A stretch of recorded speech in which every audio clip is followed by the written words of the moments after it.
Wait, what's happening? Midweek. Ooh, Phantom Bot Draft? Okay. Let's do that while we wait. Bookworm? Clobbering? Dragonfire? Growing Dread? Defiled Crypt? Ooh, that's a really... Oh, there's a meat locker here, too, and a centipede. Gremlin Tamer really good, too. But this is a nice way to start out the draft here. I could take Glimmer Burst and maybe wield a Cryptid Inspector. Trapped in the screen, I could splash for it. That's the second Dragonfire. Huh. I mean, Cryptid synergizes best, but it might wield... It's more likely to wheel, I think.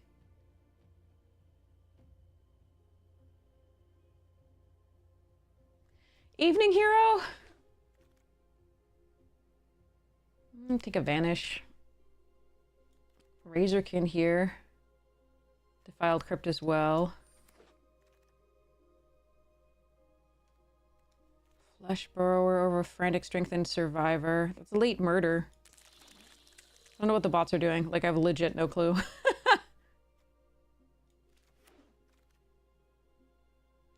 Yep, no idea. No idea.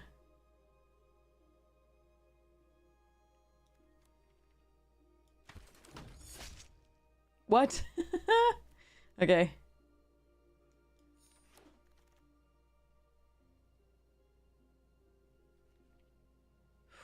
Um...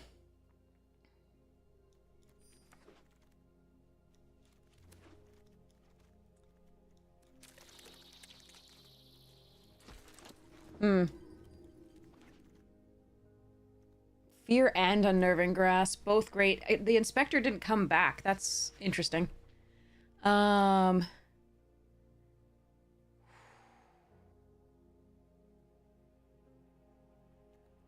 That's really close.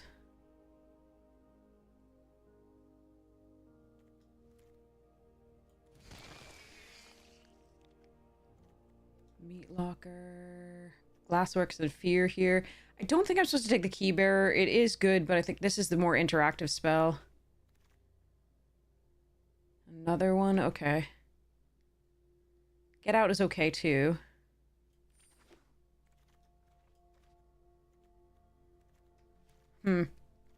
Okay, hold on.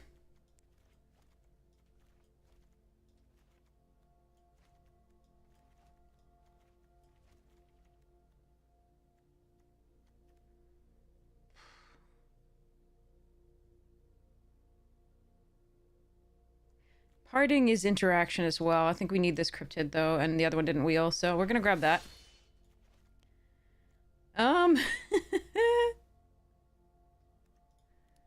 Six enchantments. I don't think I'm supposed to do the mill. I think I'm supposed to put Sultai in or something like that instead of Watchdog or Peeps. Or even the Swamp Cycler. Yeah, let's take the Mutilator and see what happens. I mean, there's a sewer if I do this. If I do this, I'm taking sewer. If I don't do this, I'm taking Break Down the Door or Beastie.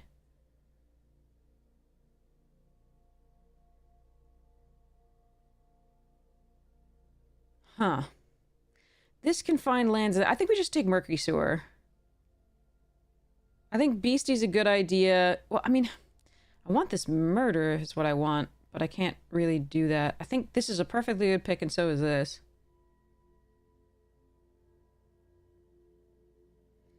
I'm gonna do this.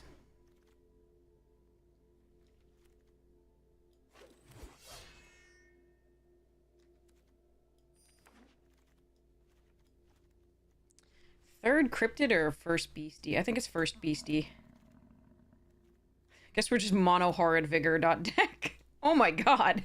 Okay. We'll see if that actually happens. 3 mono horrid vigor. Okay. And a cycler. And a Beastie again. Okay. Ooh. Aw, drag and monstrous emergence. Okay.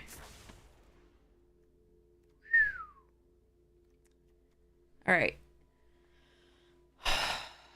Okay.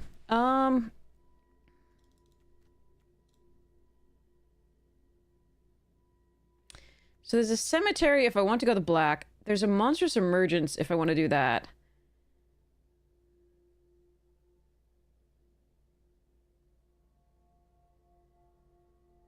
Huh. So so for fixing we have threats, we have moldering gym. I really don't want to run this Anthropede if I don't have to.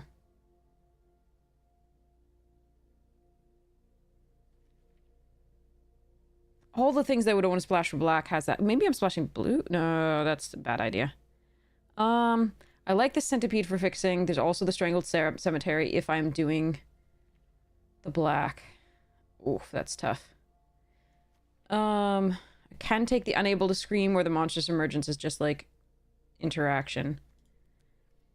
So 1, 2, 3, 4, 5, 6, 7, 8, 9, 10 on 6, 11, 12, 13 creatures already, plus the glimmer burst, and if I have to, the Anthropede.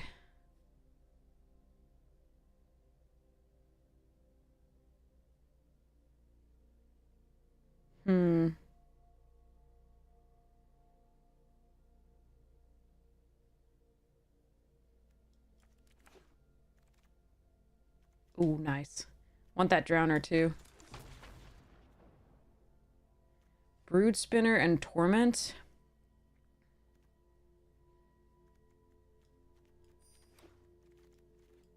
Alright, full-on Sultai, fine.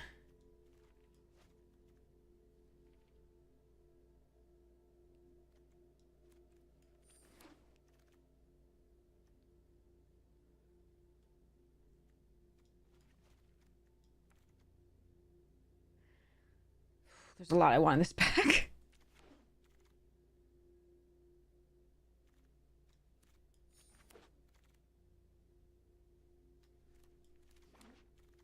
We've got the fixing for it, so I guess we're doing it.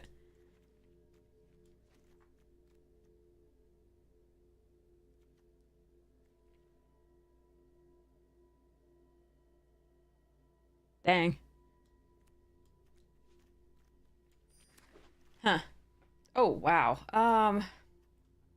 Okay. I think I should have just been a green-black. I don't think the blue was as open. And we might just shift that and just splash the blue. Although, 2 bookworms early. Like, I thought I was in the right colors. Huh. Bots are weird. News at 11. Okay. Alright.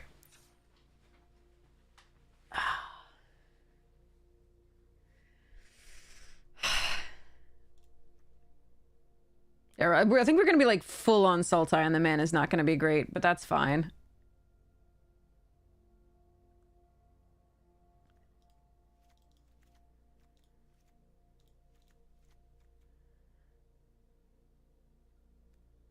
We'll see about how this goes. I'll figure that out in a second. I'll be right back. Tea.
All right, that took a bit. Sorry. Tea. Okay. Oh, man.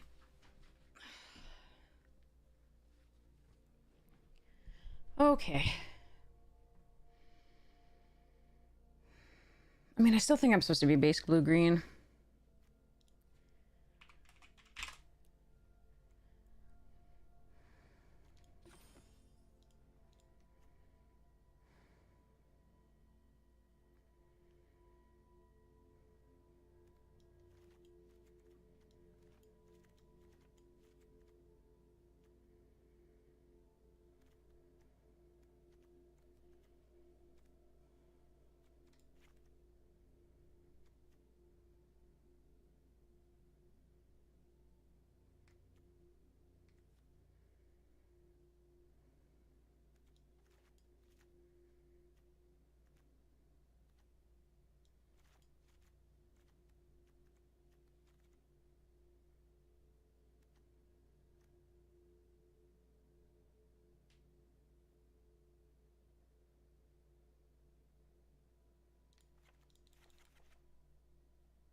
Hmm. I might need that stupid anthropede.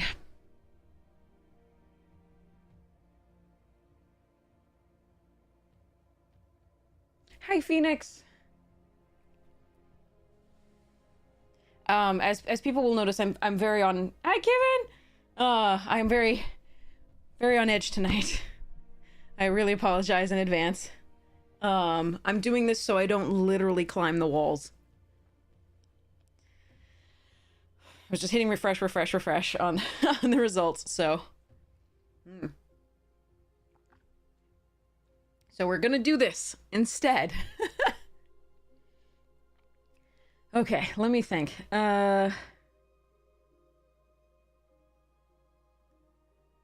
Hmm.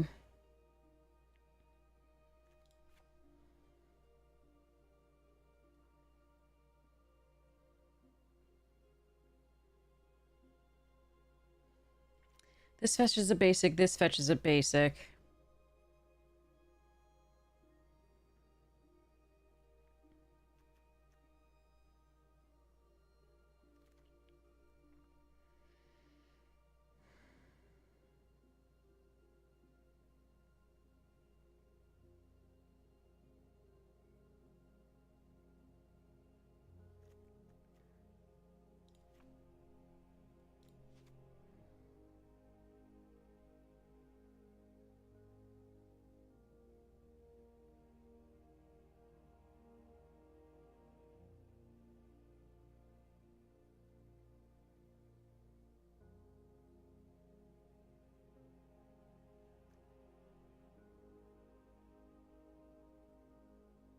Hmm.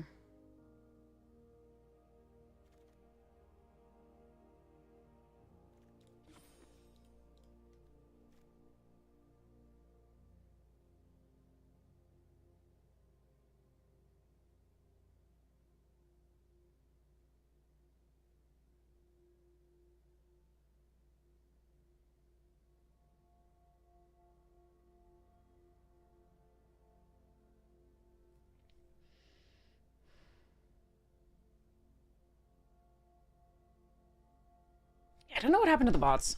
Because in the first pack, like, black wasn't the thing that was terribly open. There was some in the second, definitely, and third. Third was full of black.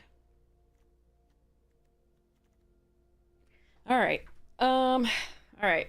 Let's play these really quickly so we can get to the review. Okay.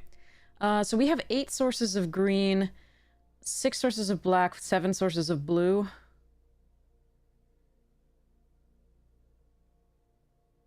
Hmm.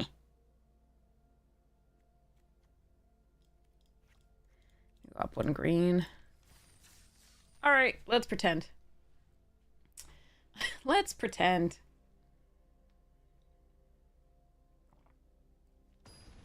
I'm good at that. Okay, here we go.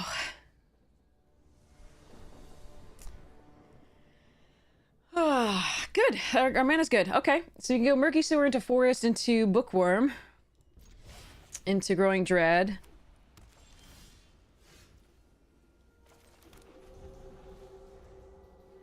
Into Meat Locker, maybe.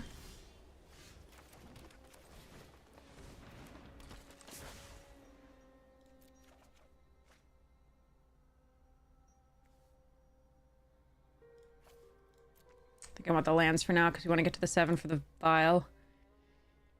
Don't touch my thing.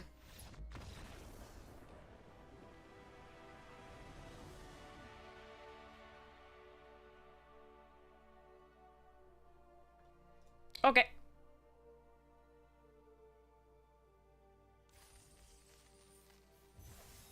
I mean, I guess we're not drafting for any real stakes, but... Oh, good. A mythic I already had. So, Gemmies! Gemmies are good! Alright.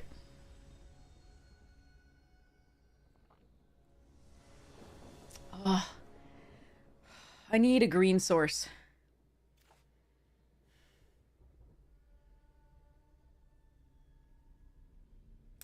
I have this for the first thing. I think I'm gonna keep it. If I'm gonna play, I don't think I would keep it.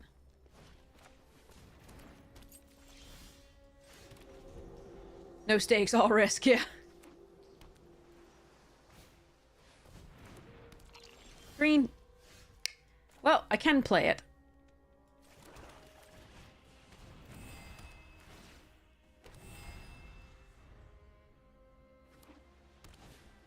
Untap green source, please.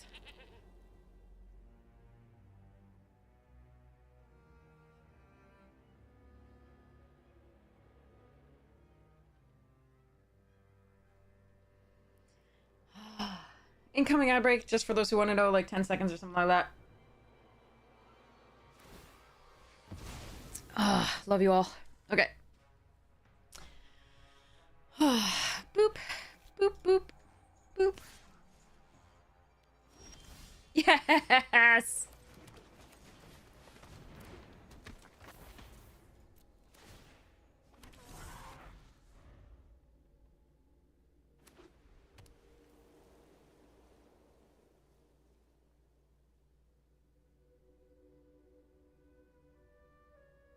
Beep, beep.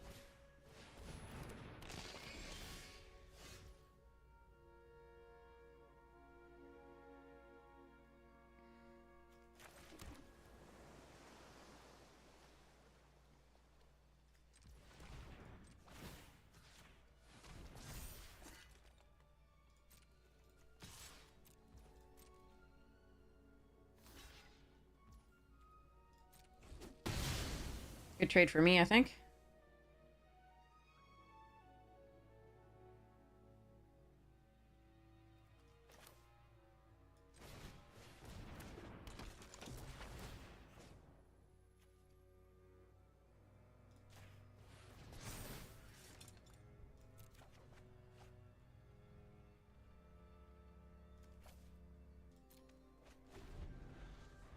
I think I want the 5th land for the liver die.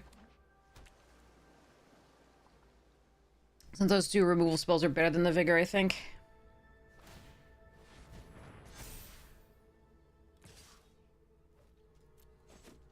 Also the 5th land for Simone.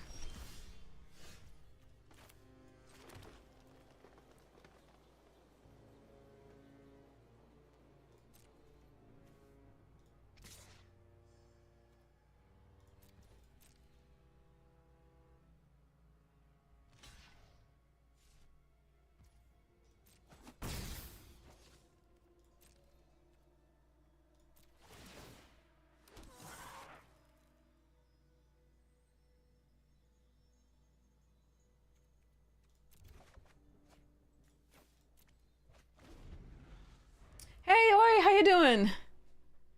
How are you doing? I hope you're well. I'm just holding up the liver die and the withering.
If I hadn't drawn the meat locker, I wouldn't have destroyed that. I would have held it back. But now I think we just push.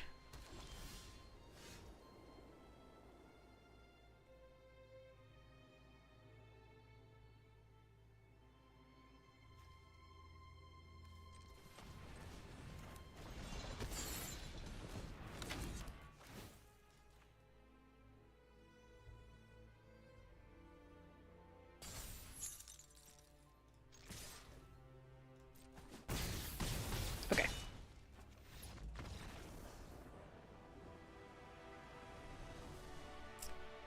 Hey, Sergeant Soap, how are you? Again, I'll do this several times. Apologize if other people have already heard it, but I'm gonna apologize for being really, like, a mess tonight. Joni, thank you so much for the subscription. Hypes, you, thank you so much for your support of the stream. I'm just doing my best not to climb the walls here. Yay! Alright, one more win. Then we'd start doing this review. I've got my tea. We're gonna do this. Yeah, Sergeant, I'm dying. I'm like legit dying.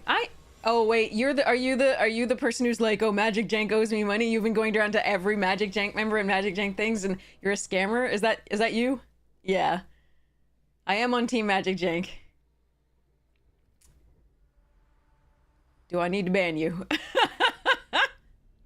I've been warned.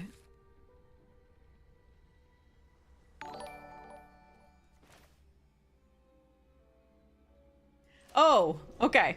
That's fine. Sorry. There's a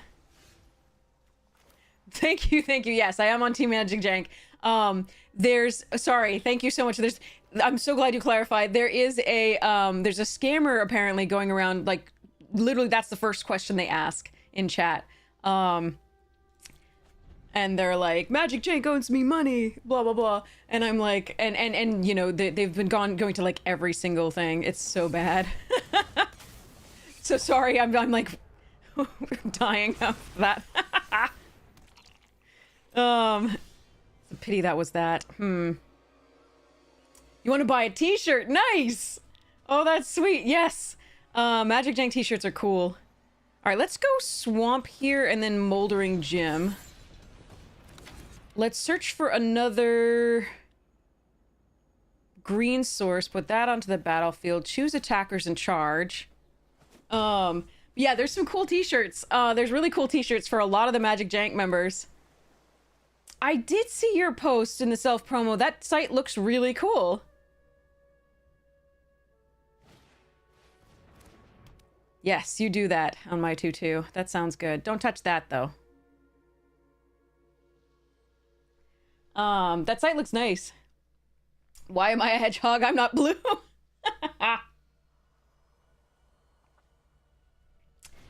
I think the Hamhawks shirt is pretty cool. Are they gonna take my moldering thing? Okay. That's actually fine. None of this really matters to me. So if that's what they're using their removal on, we're pretty happy about this. So let's just go, Cryptid Inspector, play the Lakeside Shack. No attacks to send a message. We can just block the Peeper if it attacks. If they kill the, Cryptid. But yeah, I think Hamhawks 42's shirt is really cool. They have our logos on them often, so you can see them on, like, hold on. I wonder if that's my code. Nope, that's not the code. That's not real. That also, let me just see if I can delete that message. Anyway, that one's not there. So let's see. It might be. Yeah, there's the merch for me, but you can also from that see all the other ones. All right, how do I want to do this? I guess we just draw, yeah.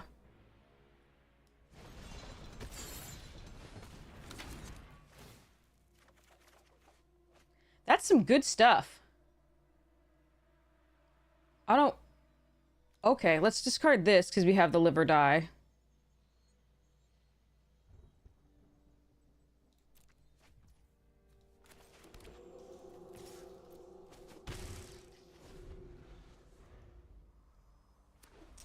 Yeah, and then from there, from that link, you can also go to any other Magic Jank person and go see their merch too.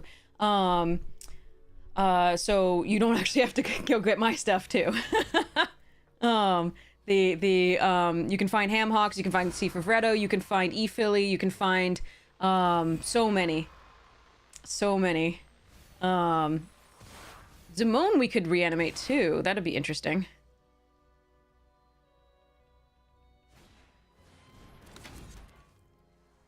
It's a lot of rooms. I wonder if there were the room deck too. Interesting. Okay.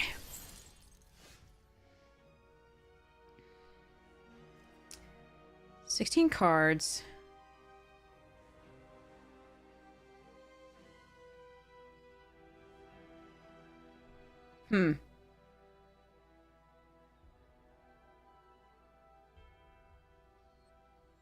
They have opened here, so now I can just reanimate the vial.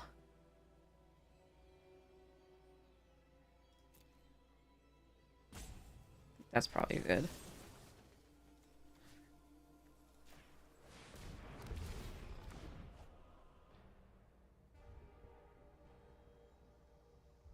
So they sacrifice the peeper.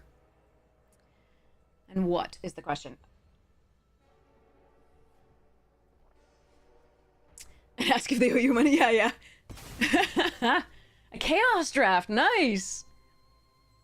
Chaos drafts are fun. All right. No attacks here.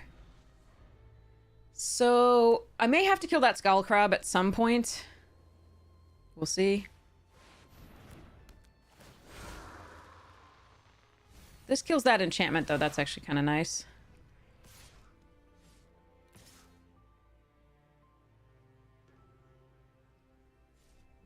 Okay. So...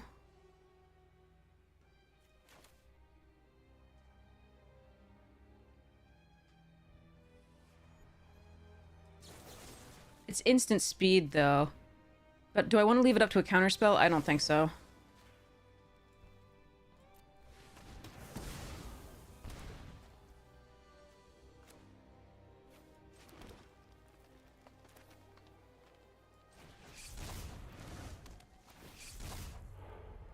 Oh, I wanted this.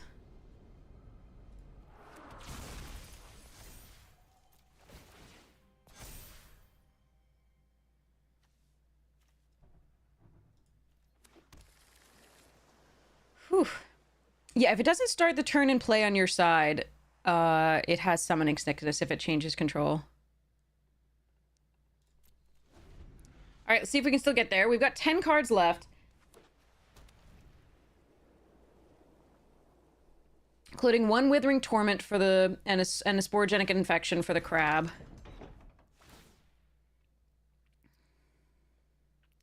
We haven't manifested well, because we didn't get a creature either time. We, in fact, got two non-creatures, which is annoying, but there we are.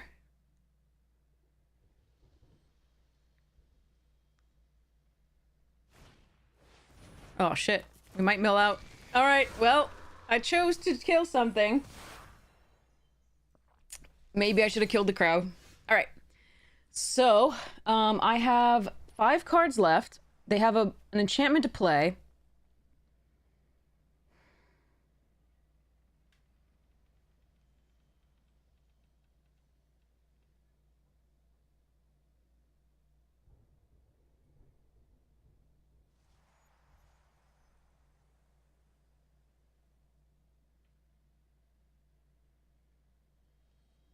We don't want to play the Bookworm out because we don't want to draw cards.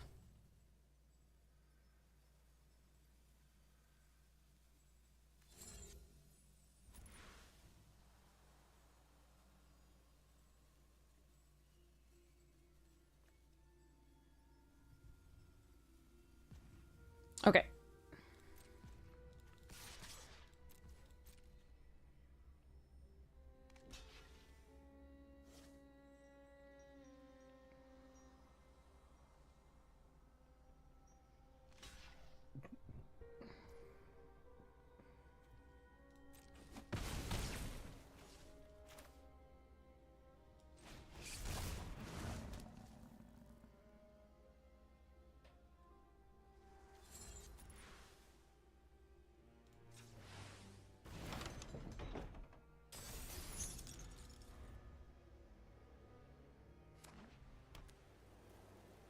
They can mill us 4, at least.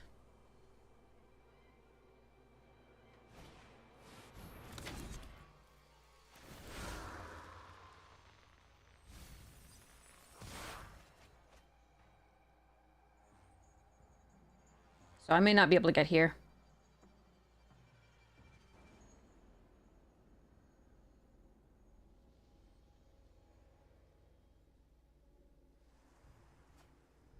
That sucks. Oh well.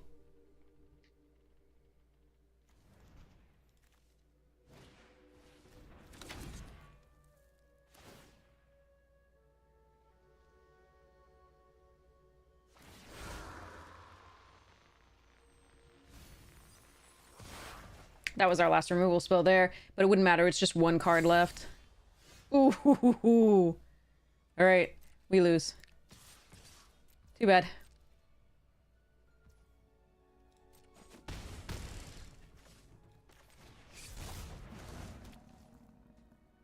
I'm gonna go out on my own terms.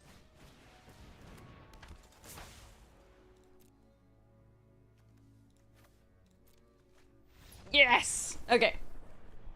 Moral victory. Okay. So yeah, I could have killed the crab, but they only had 1 card in hand. It was unfortunate it was the draw 3.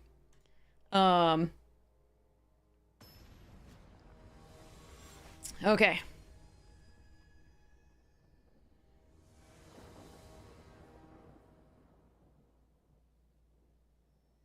That I have to maul. Do flesh into meat locker, but that's just not good enough with these in hand. That's worse. Okay. Yay.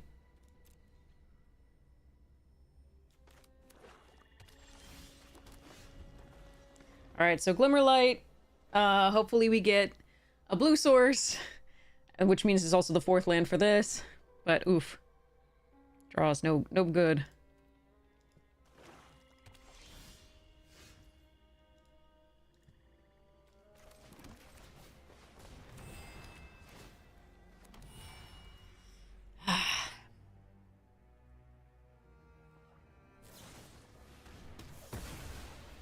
That is, I suppose, good for us. Yes.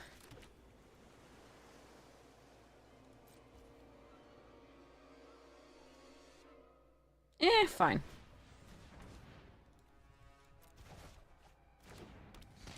This would be John Oliver. They murdered my little flyer, by the way.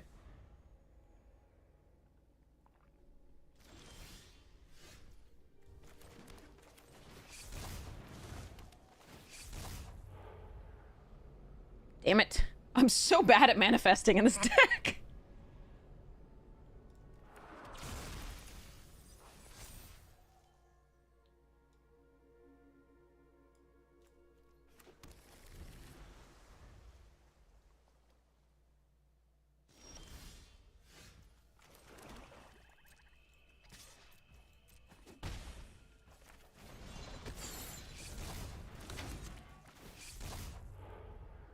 Uh-oh, is that my only other swamp? We do have other black sources, but that might be on my... I'm so bad at this. Alright, fine. Yeah, I have like 3 more black sources. It's just that's my only other swamp as such. So I guess we get another blue source.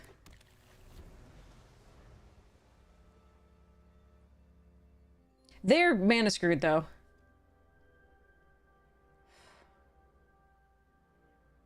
Manifest my destiny over... That's European.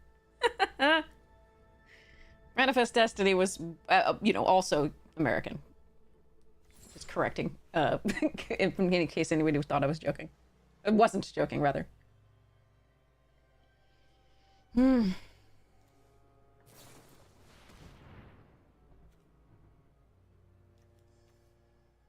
Actually, a second swamp is okay.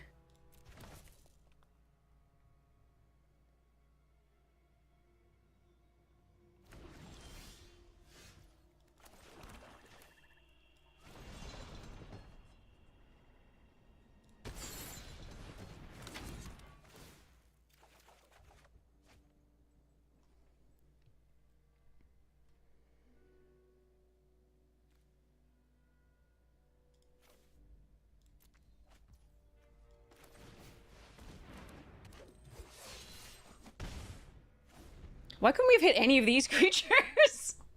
That's funny. Biomutilator will be fun to play, though.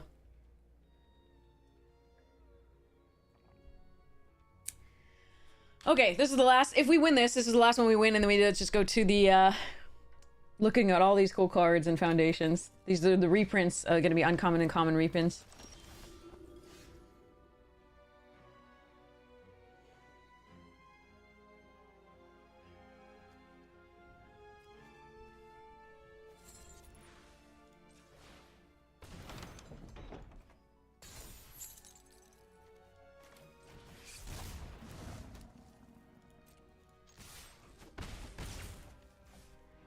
I'm gonna hold this in hand in case they have, like, a discard effect.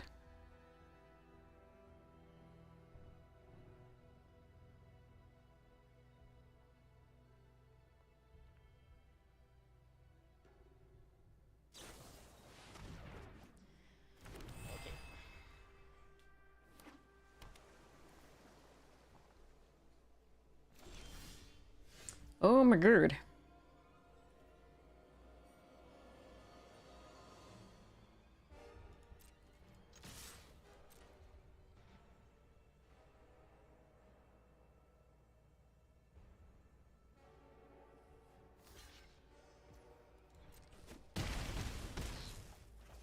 Alright, I'm just gonna get it out as a threat, I guess. It's not gonna get full value. But there it goes.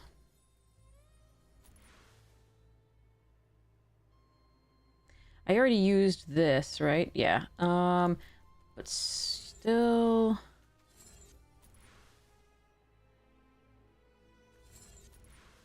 Can I see the board? This one.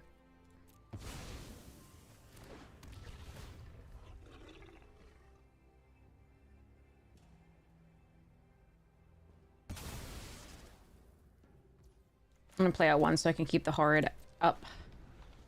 Okay.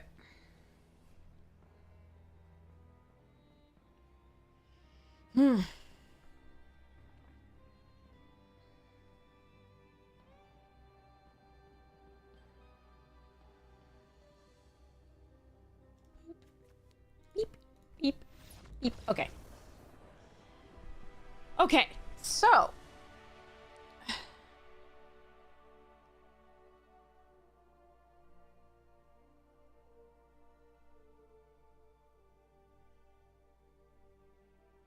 Okay, here we go. Oh, okay. Incoming ad break in like 10 seconds. Why are these happening so frequently? Has it been half an hour? Oh, that's kind of cool. Okay, cool. Whew. All right. So, let's set up the,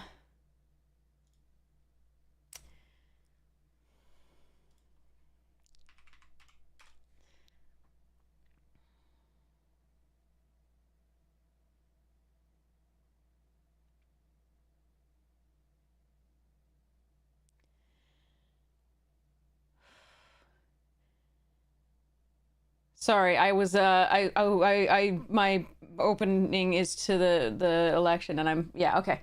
Moving along. Scryfall. Badoop. Advanced.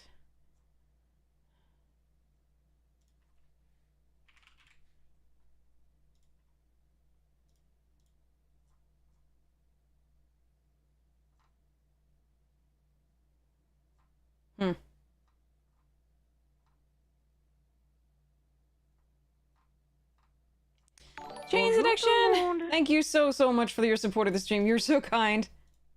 I really appreciate it.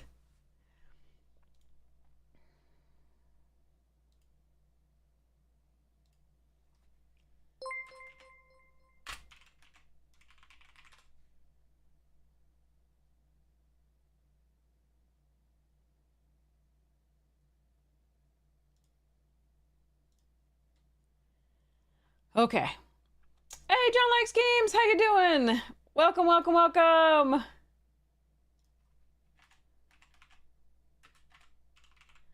How are you doing? I hope you are having a wonderful, wonderful time and a wonderful stream. We are just getting into the Set review. We are going to we've already done all of the new cards, which are the earliest in the set numbers. So now we are going to the reprints. Here we go.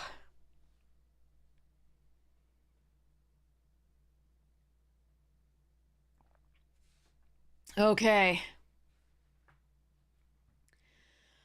So, future anything? I don't know. I haven't looked at it much. Sorry. I just saw that you posted about it in the Discord, so I did, look at the post, but not much from there. I didn't have time. Okay. So, a Johnny's Pride Mate. There's plenty of synergies and ways to enable life gain. So this is a great card in limited. It's a nice build around, but it also has a relevant type, because we've seen cat synergies, at least in the form of the mass pump charge spell. So, which is the new printed +2/+2 to all your creatures, and it costs 1 less for each cat you control. So at a starting cost of 5, and my cat is currently just aggressively rubbing up against my leg. Here, come here. Yes, I know. Oh, hello. Hello. You like the cat?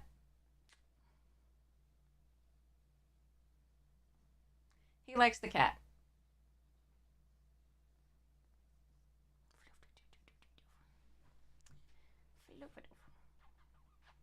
Okay. Nope, you're interfering with it. He's like, I don't want to get down. He's like, I'm perfectly fine here. Okay, fine, you can stay. No. He's all about the All right, you can stay there. That's fine. All right, I can still do this with your tail in my face. Just don't do the cat butthole cut for them, shall we? Oh, here, cat butthole cut. All right. Anyway, Ajani's Pride Mate has plenty of support. I was worried that it wouldn't have quite as much of support as it needs. It's got plenty of support for life gain in this. So this is a good card to pick up. Upper mid pick. It's quite nice. Angel of Finality is a 3/4 flyer for 4. That's a good ROI. This used to be rare, I believe. When this creature enters exile target player's graveyard, that's very relevant in this because there's flashback and threshold. So this is also a really nice upper mid pickup, because it's just a really good statted flyer for white, and it is really relevant because of those particular abilities. So that's just really nice here. Banishing Light, as always, will be strong. This is one of the more important removal spells in white. It's non-land permanent, so that's a really, really nice thing to pick up here too. This is going to be an upper mid pick too. What you should note is that Make Your Move right here is enchantment destruction. So destroy target creature power 4 or greater. That's going to be really relevant against Gruul. And what else do we see? We saw a little bit in black. This Make Your Move is not going to be as relevant against white itself. Unless they have Banishing Light. So Make Your Move can get rid of Banishing Light, of course, and is going to be really, really necessary because Gruul, both green and red, have synergies where they rely on having 4 power on a creature. So they have a lot of, in the new cards, we saw a lot of creatures with 4 power that were relatively cheap. They had tiny butts, but they were very, very, very, very much geared toward power. So why is it going wonky here? Let's see. Oh, 74 in here. Jesus. I was like, why is it so damn hot? It was only set to heat to like 66. So like, I think something's going slightly wrong with my, my system. Turn off the heat here. Okay. There we go. That should be fine. All right. Hopefully it'll cool down a little bit. I should get some ice. Okay. Anyway, so Cathar Commando, also another artifact or enchantment destruction thing that's going to be good against Banishing Light. So we're seeing a couple pieces of artifact and enchantment destruction, which does make Banishing Light a little bit worse. So you can see that it's printed at common here. It used to be uncommon. So this is interesting here. But these are very, very classic mechanics. We've had a lot of creatures that can destroy target artifact or enchantment by sacrificing themselves. There was a kami that did that. So Ramen, what they did, so here you go. So these are reprints. These are actual reprints, some of which have new art, like the Pride Mate, I believe. I don't remember seeing this art before, but maybe not. This art I remember seeing, this art I remember seeing, this art I remember seeing. So Pride Mate might have been printed like this in the past. There might have been a version of it that had this art. But this is the same Healer's Hawk art. These are all reprints. These are new cards printed for this set. Everything before this, before 131, right? 131 and before.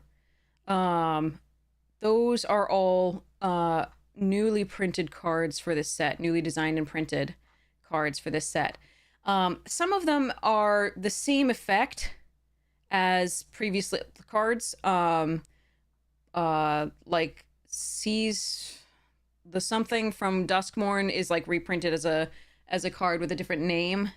In the new cards in this, we'll find it for you. Luminous Rebuke is Seize the whatever from Duskmourn. Costs 3 less to cast if it targets a tapped creature. Destroy target creature, 5 mana or 2 mana for the tapped. Instant speed. So that's just a reshelled card that we've already seen. But it's effectively a new card for this because it has a new name. These are all pure reprints. My Vegas trip was fun! It was very fun. I liked it a lot. I showed off all my like stuffs in the previous stream, so I don't want to like bore everybody with it again. I showed what I acquired. We did giveaways. I still have another giveaway to do. But yes, it is pretty sweet. So, well, the VODs are up on YouTube. You can go see the YouTube VODs. So those are all there, and you can just like scroll forward until you find me like you doing the second camera thing where I show off like stuff we're gonna be giving away, like these thingies. But yeah, it is good stuff. You're so welcome. There's also there's a new short up there, and there's new drafts, so new edited drafts, and all the VODs are up there, so it is good. Thanks for checking it out. Okay, so yeah, so we've seen all these cards before. These are all reprints, but it's really cool what they're doing as the foundations of Magic. They're putting the classic stuff. As we've seen so far from the new cards, they're really paying attention to what makes Magic Magic.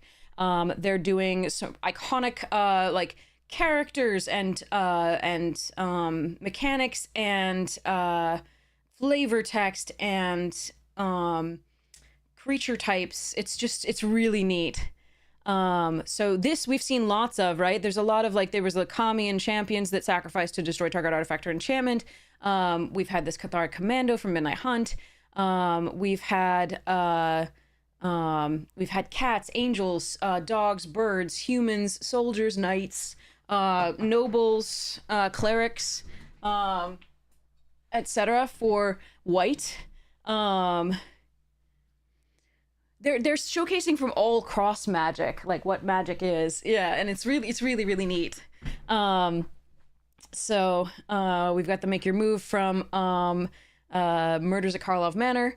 There's Healer's Hawk from Ravnica. I want to say Guilds of Ravnica. Yeah, because Selesnya, I think it was in those. It was in white, red, or white. That I think it was. I don't think it was Allegiance.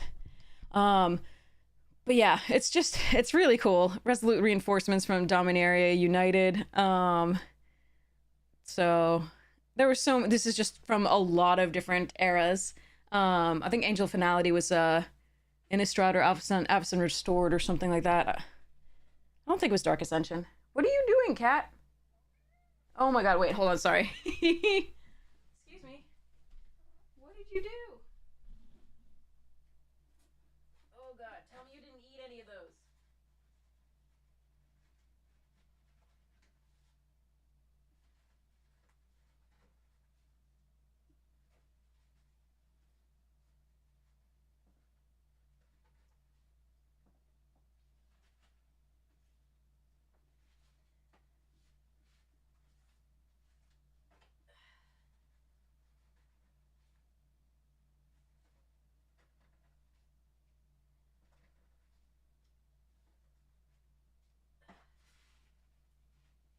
Okay, I got it. I got it.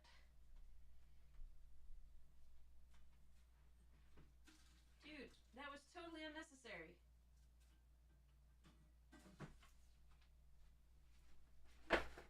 Ugh. Destructo Boy. He was in my luggage.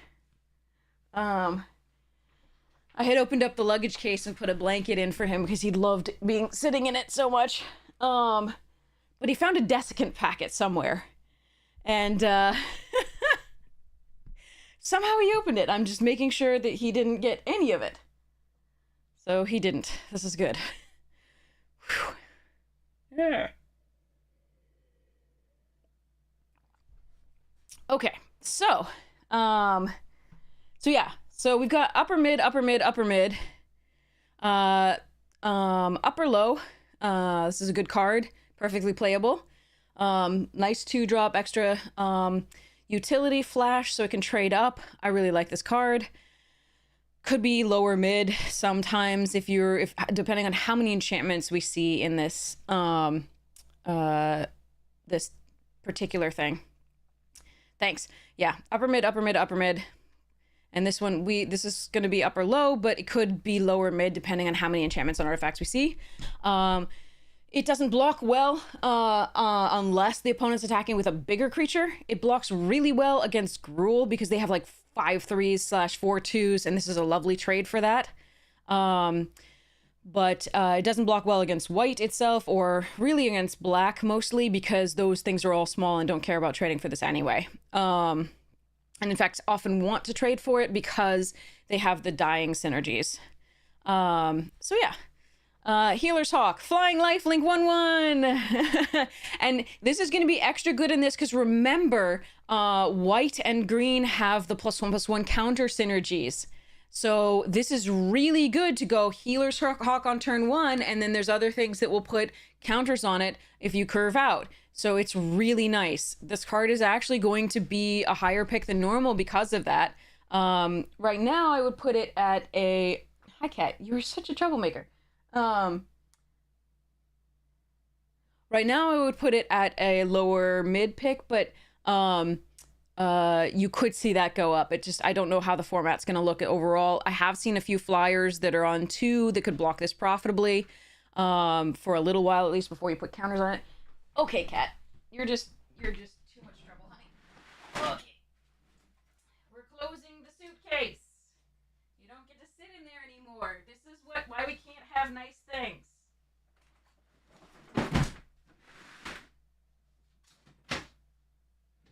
Yay. Twit.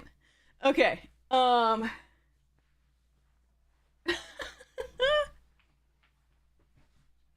All right. I'll just put the suitcase away later today. I was only keeping it open because I had to pull out all the giveaway stuff. Okay. So make your move. I love this card. Like, I think this was great in the format that it was in. Because there were a lot of artifacts and enchantments, and there were a lot of creatures with power 4 or greater. I think it's going to be decent here too. It's just really versatile as far as a removal spell. The fact that it has artifact enchantment as well as the reprisal effect, which is the power 4 or greater. This harkens back to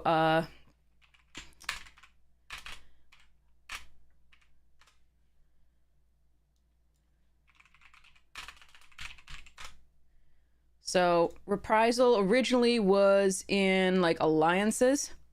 So looking at that, there were 2 printings of it, 2 different artworks. It was pretty cool. So that's pretty neat.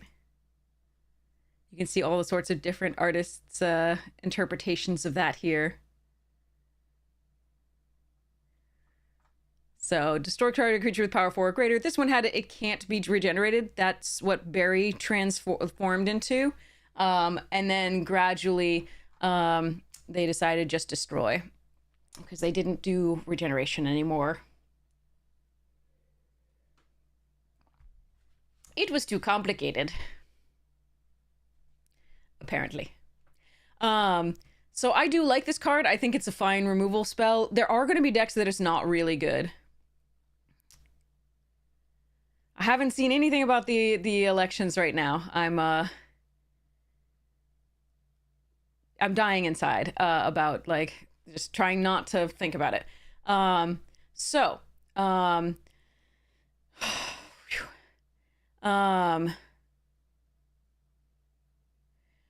So we have Make Your Move. Mischievous Pop was an interesting one. Flash. When this creature enters, return up to 1 other target permanent you control to its owner's hand. So just like this is going to block well against Gruul. It's going to be a fun one. It's got Flash. The return up to 1 other target permanent you control to its owner's hand is always a really nice effect because it's up to 1, so you can choose none. That's really important. But also you can return, like, if you Banishing Light a creature that doesn't matter later in the game, like you just do it early so that you just don't take a lot of damage early because you don't have a lot of early blockers, you can then pull this Banishing Light off of that creature, basically back into your hand, and then put it on something else before they get a chance to respond because this is at flash speed. So, so you flash this in at the end of their turn, untap, put the Banishing Light on something else. But you can also do all sorts of things and reset stuff with ETB effects. So that's really notable because although we haven't seen anything with Flicker yet, we've seen no Flicker effects. There's a lot of really good ETBs in the new stuff, but especially this Guarded Air, right? So 6, create 2 3/3 white Knight creature tokens, 1/1 lifelink. So if you flicker that back, not flicker, if you bounce it back and then you replay it, you get 2 more, Knight tokening things, right? So, and then we go, there was another really good one to flicker. Sorry, not to flicker, but to bounce. You could bounce your own Big Fin Bouncer and then replay it to bounce another of their creatures. So there's a lot of stuff that you can do with this bounce effect. You were saying Banishing Light, you still control Banishing Light. If you play Banishing Light on their creature, like I was saying, and then that creature becomes less relevant and you want to put it on a different creature, you can return it to your hand with a pup and replay it. So it's a more useful card than it first looks because it just doesn't block well, and a 3 for a 3/1 is not a good ROI normally. Yeah. So there's good stuff you can do with this card. Pretty sweet. I don't know exactly where it falls in this particular picking order. Right now, I kind of want to say lower mid, but I am not certain. That could go up as we see things go on. We've seen a bunch of things with pretty good ETBs, so it could be mid-mid, but I think it's lower mid. So again, to recap this, I do high, which is usually reserved for the rares and mythics, unless there's something I think is crazy in the uncommons. And then there's middle, and then there's low, and within those I don't really have a letter tier. I like to divide it into high, middle, and low of the mid, and high, middle, and low of the low. So this is going to be the low of the mid, and this is going to be middle of the mid to low of the mid. So I think it's low of the mid, but it could go up to middle of the mid depending.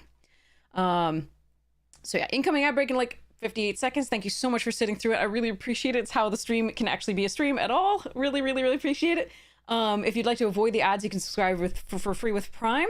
If you would like to pay monies, you're welcome to do that too. That's super cool. If you would like to and there's other amazing streamers online, I can give you recommendations right now if you'd like to just go somewhere else to avoid the ads. But I think if you leave me on in the background, I still make the monies. I'm not sure, but that would be cool if you feel like it. But yes, sorry for the ads, always. I really wish I didn't have to run them, but they are the main source of income, so for the stream. Otherwise, we wouldn't be able to have it at all. So here we go. Resolute Reinforcements, 2 mana for a 1/1 flash. When it enters, create a 1/1 white soldier creature token. You get stuff in white for having creatures enter the battlefield. There's a common 2/3 flyer that allows you to do that. Making tokens is really good for Orzhov in particular, just because the go wide synergies in white are really good on its own, but also with Orzhov because whenever things you control die, you get benefits often. So decent stuff. I would probably pick this as like an upper low to lower mid. It's fine. It's a good 2-drop. It can stop, aggression on the ground while you get in the air. It's a good card. There's the Savannah Lions. This has been there since the beginning.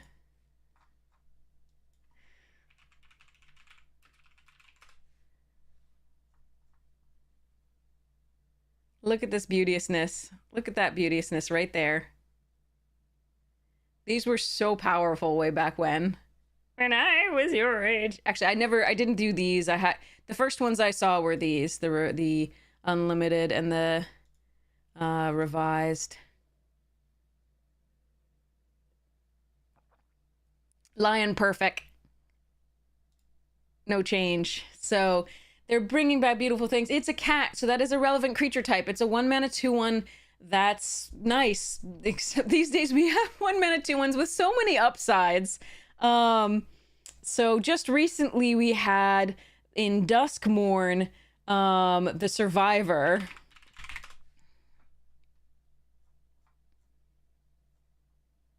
Veteran Survivor. 1 mana 2/1 that exile stuff from your opponent's graveyard. That when it or yours, which if you prefer, like if you just want that last one, so that it gets to be a 5/4 with hexproof. Because Savannah Lions eat your heart out. Anyway, but this is iconic magic. We have and gorgeous artwork by Winona Nelson, so that's just really cool.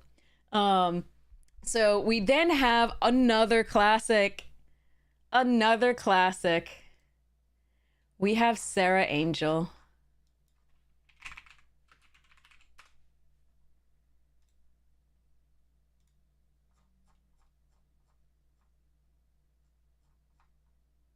Look at this. Look at how many Sarahs we've had.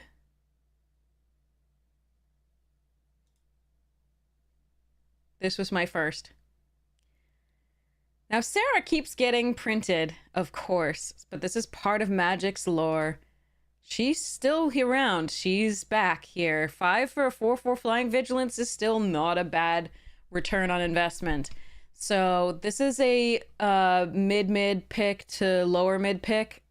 Well, here, from what I've seen so far, this is actually a mid pick. I don't think it's lower mid.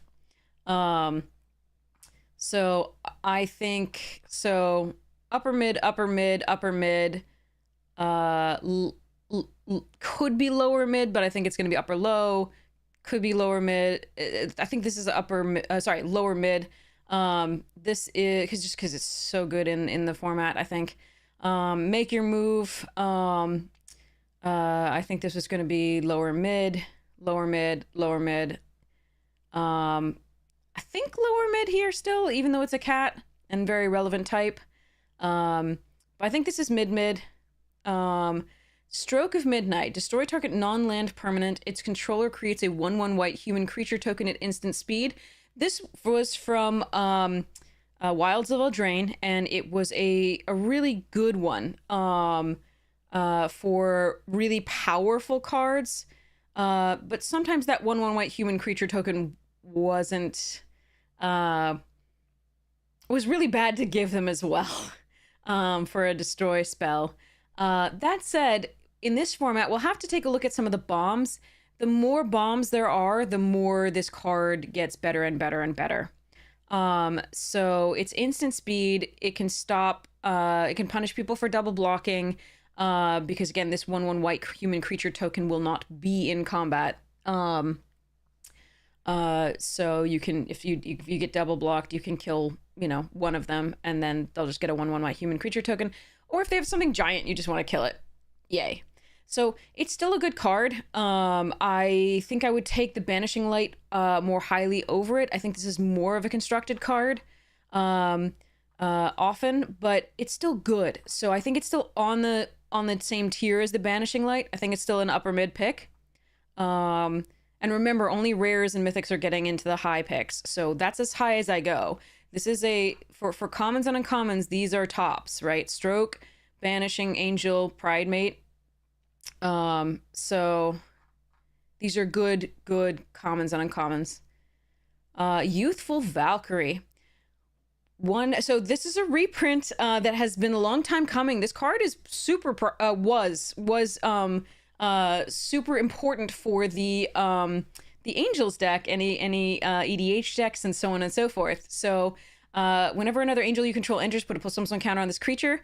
This is going to be there are a bunch of angels, but there aren't necessarily as many as you would want for this to be really good. I think if you get it early, you're really happy. So I think in the first pack, this is a really high pick. I think if you get it later and you already have a lot of angels, it's going to be a really high pick. But I think if you get it late and you don't have a lot of angels, it's still a 1/3 flyer for 2, which is decent and blocks a few of the like blue flyers pretty profitably. But I'm not sure how highly I will pick it later on in packs if I don't have a lot of angels already. So this is one of the cards that will really, you know, vacillate in value and in pick order, depending on what you get. In a sealed pool, if you have a ton of angels, slam this card, right? This is a very good card. It gets to be a very relevant, very scary threat very, very quickly with any angels in your deck, right? But overall, because it's a build around, it's going to be really finicky in terms of where to put it in the draft pick order.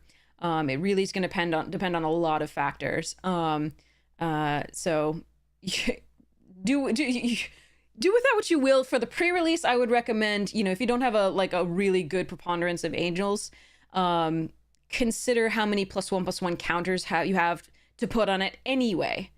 Because like the Healer's Hawk, the Valkyrie can be pumped and become a big threat as well, even if it's not being pumped by your playing angels, right? So Healer's Hawk and Youthful Valkyrie, I'm going to put on the low mid pick to start now. But again, for the same reasons that Hawk is valuable, the Valkyrie is also valuable. It doesn't have lifelink, but it can become a relevant threat quickly, especially if you have +1/+1 counters. And that's if you don't have the angel synergies. Okay, so that's all for the white reprints, it looks like. It's not a lot of them here. So that's pretty sweet. Because we're going to try and get through a lot of this tonight. Because I do not want to stop to think about real world events. Here we go. That's the last of the tea. I will get more. Aegis Turtle! I wonder if we have any do damage equal to the butts that you have. Does anybody know if you have like a does anybody know if you have a does damage equal to the toughness? Yeah, Griddle.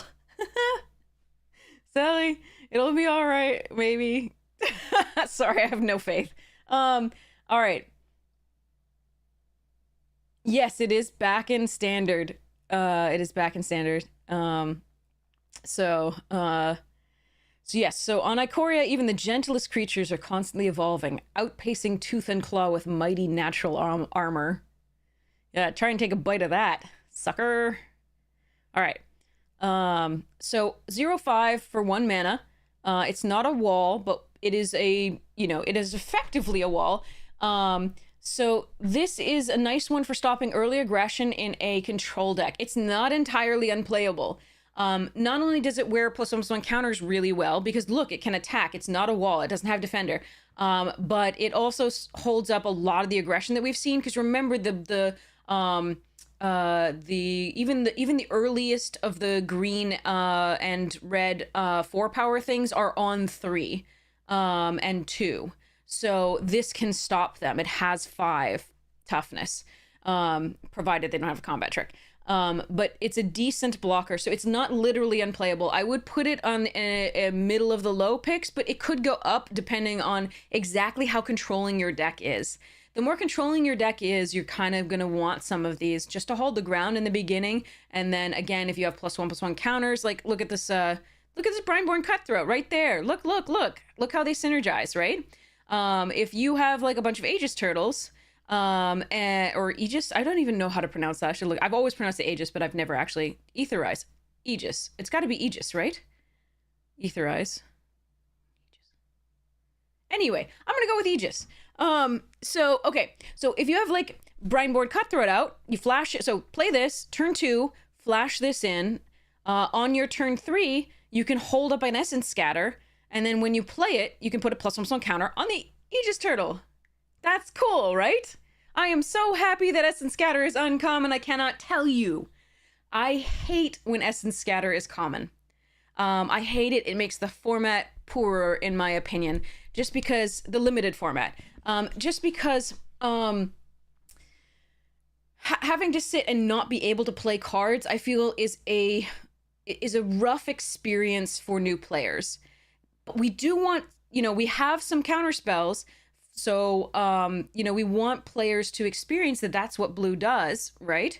We want to have that counterspell experience, but we just don't want them to be everything about it because we want people to be able to play other things as well. So you've noticed that there was a cancel effect that was just slightly better than cancel. There's a new card. Now we have this Essence Scatter. So there's some interesting stuff in here. We've got a few counter spells, but they're not hopefully overly irritating. This one because it's at uncommon, that one because it costs 3. So, and again, remember counter spells in limited are worse usually, just because they rely on your being ahead or at parity. So they can feel really bad when you're behind. But again, this one being at 2 makes it quite runnable. And the fact that limited relies a lot on creatures rather than like combo spells decks, this is a good counter spell for limited. So, but Aegis Turtle into Brineborn into Essence Scatter is a pretty cool thing. Then you have a 1/6 and you're on your way, right? So this is a better card than it at first appears, is my point. There are decks that can use it. I still think it's a mid-low pick, but like, or upper-low, it depends. Again, I think it maxes out at upper low because you're gonna see it late, but there you go. So Aetherize, return all attacking creatures to their owner's hand. This is gross at uncommon. It was gross at uncommon when it was first printed. Bouncy, but one-sided. This can win games. Where they attack for lethal, you're like, haha, no. And then you attack for lethal back. So it's a good card. If opponent has 4 mana up in blue, you have to be aware that this is a possibility. And if you try to, it's funny, it can save them from a blowout as well, because we did see a 4 mana white card, 2 and 2 white, so that with the kicker, so there's 1 white, but 2 and a white more if you wanted to make all your creatures indestructible. It made 1 creature indestructible, but it would make all. And so you could save your own creatures theoretically, but unfortunately, then you'd have to replay them in order not to die, probably from the swing back. So, but yes. So this is Aetherized. It is a good card. I would pick it highly. I think this is an upper mid pick, and go from there. Brineborn Cutthroat in a blue deck was really quite strong. Oh wait, it's put a +1/+1 counter on this creature. Sorry, I misread it earlier. I hope you remember to take that back. So put a +1/+1 counter on this creature, not the turtle. Sorry, I thought it was on a creature, but it's on this creature. So this creature starts growing. So apologies. It's the green deck that's gonna and the white deck that are gonna put +1/+1 counters on other creatures. They have like the supporter bolster or just put +1/+1 counters on target creature. which are interesting. This one just grows on its own. It's just a good 2-drop. It has flash, 2/1, and whenever you cast a spell during an opponent's turn, put a +1/+1 counter on this creature. It's a good beater when you're going to be playing at instant speed a lot of the time. So yes. So you're going to prioritize other flash things with it. You're going to prioritize counter magic. You're going to prioritize combat tricks like this or bounce tricks like that. Yeah, just a fun one.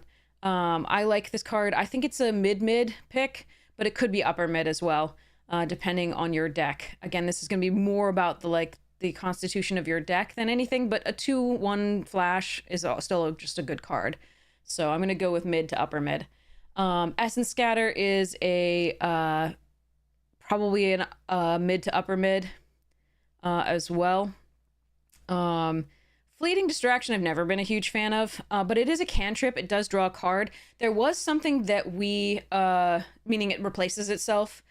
So blue, target creature gets -1/-1. I know this effect isn't great, but it does draw a card. We've seen something like that, that likes this, that likes cantrips, and it was in the other prints. So previous, it was in red. So the more of those you have, the more Crackling Cyclops gets better, because that you can give one of their creatures -1, and then you can give this +3/+0, and you can draw a card to replace that card. So it gets better and better with the Cyclops. The other thing is we do have some prowess, which means that so Elementalist Adept gets better with this. Additionally, we have draw a second card per turn effects. So if you use that not on their turn, but on yours, you can put a +1/+1 counter out of this, or you could create a 1/1 blue fairy creature token. Or you could, I think there's another one somewhere. This one just puts a +1/+1 whenever you draw a card, so you could do it on their turn too. So, so there are quite a few ways to maximize this card. I still don't like it very much unless you're very heavily into that mechanic. But there you are. It could turn something around. Combat tricks are way worse now, as we talked about, because of the new combat rule. Because they can then just assign the damage to a different creature. But yeah, there you are. If you're double blocking.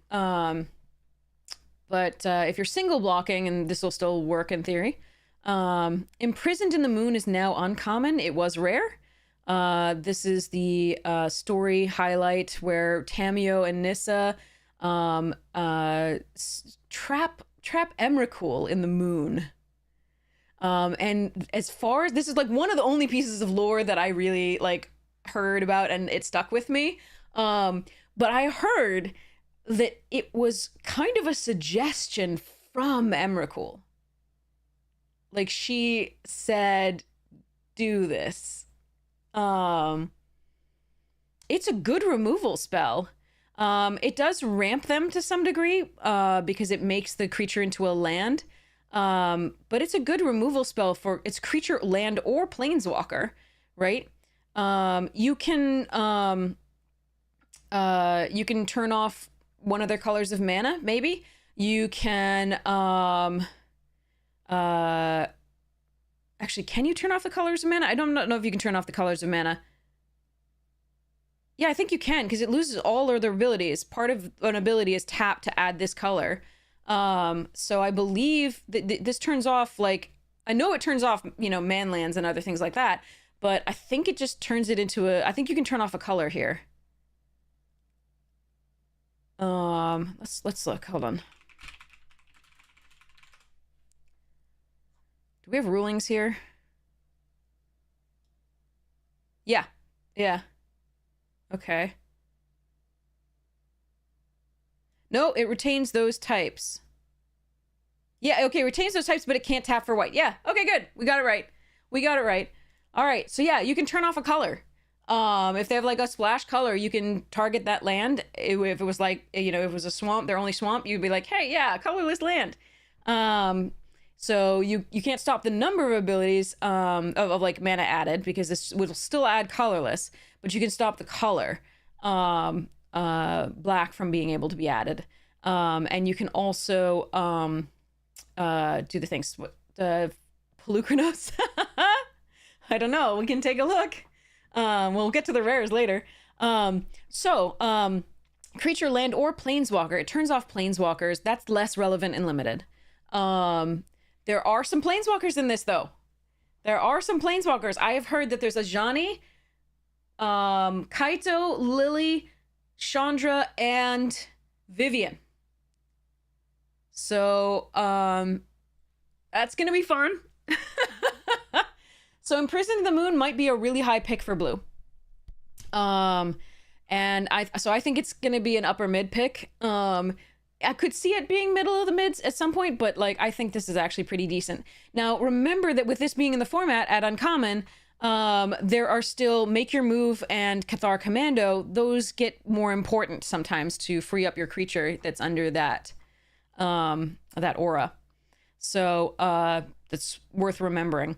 Light Shell Duo, we saw in Bloomburrow. Prowess, when this creature enters, Surveil 2. Surveil 2 is really useful for getting flashback cards in the graveyard to get additional value off of them, and for getting Threshold, which blue and black really care about. So this is pretty nice. It also has Prowess. It's just a decent body. It was fine in Bloomburrow. This is a slower set, so it might actually be much better than it first appears in this set. I think this set is much slower, it looks like to me, as a limited format.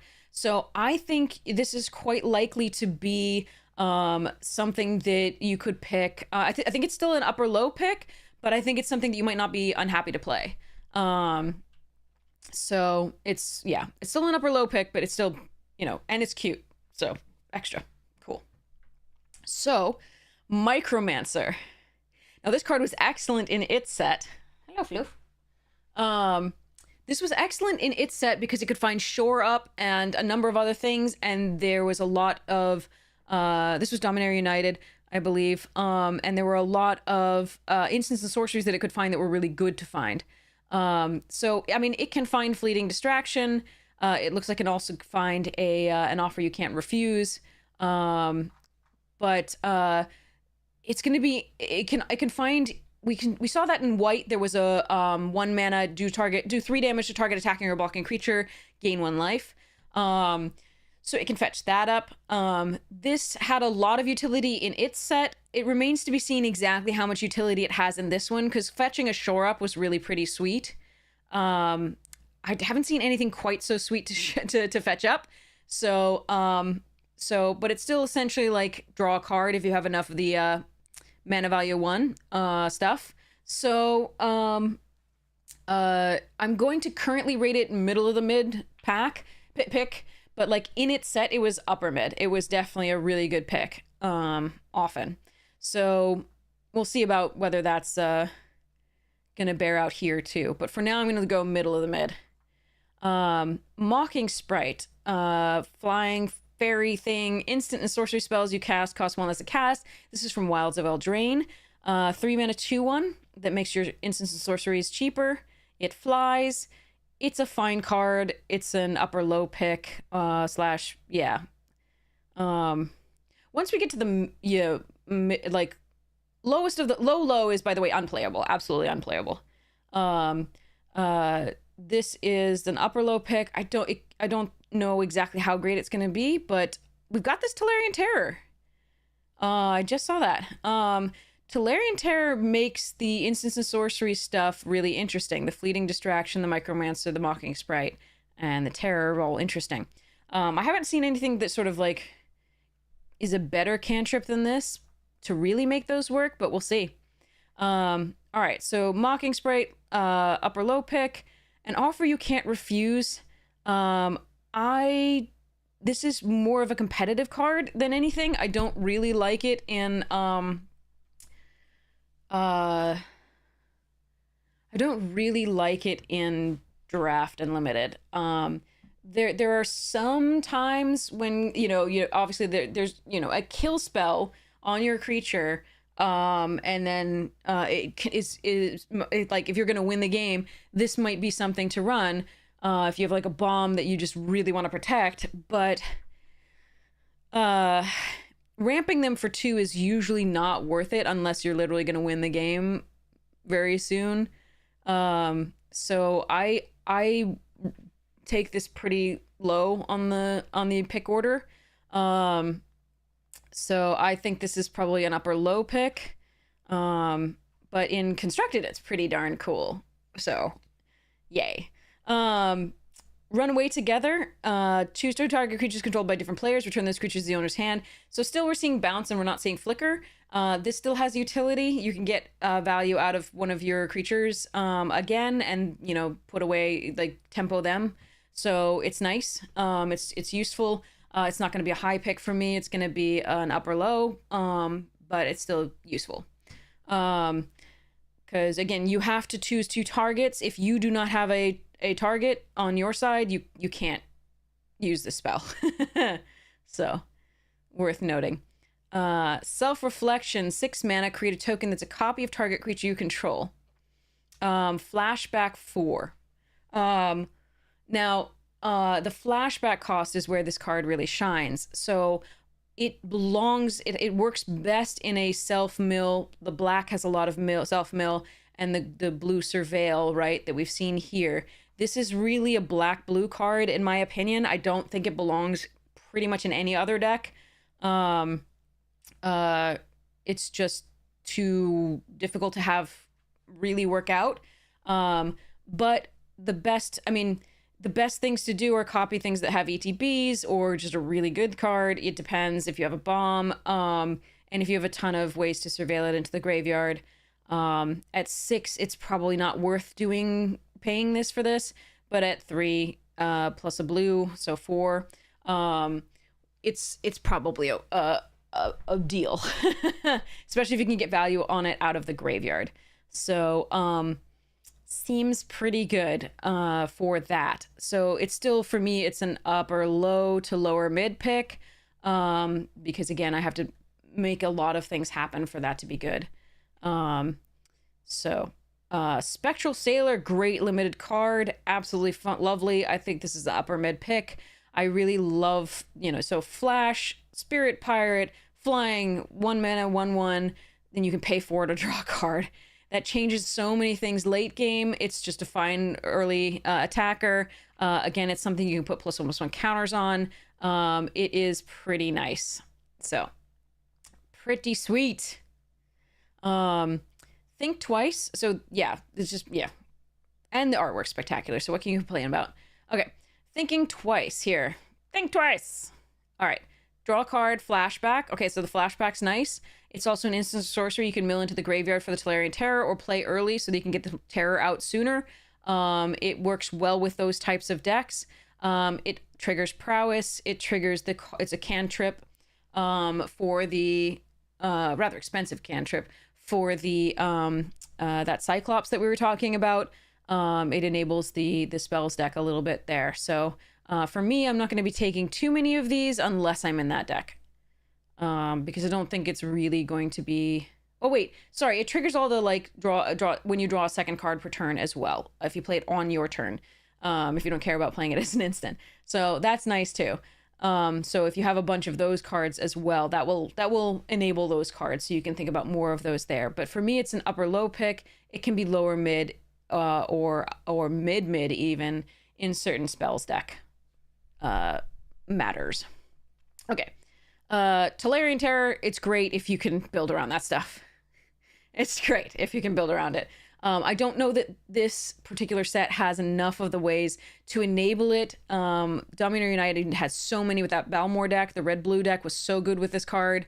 We'll see how this goes. It was like an upper mid pick in those decks. So, I don't know whether it gets there. I'm going to tentatively say lower mid to mid for now.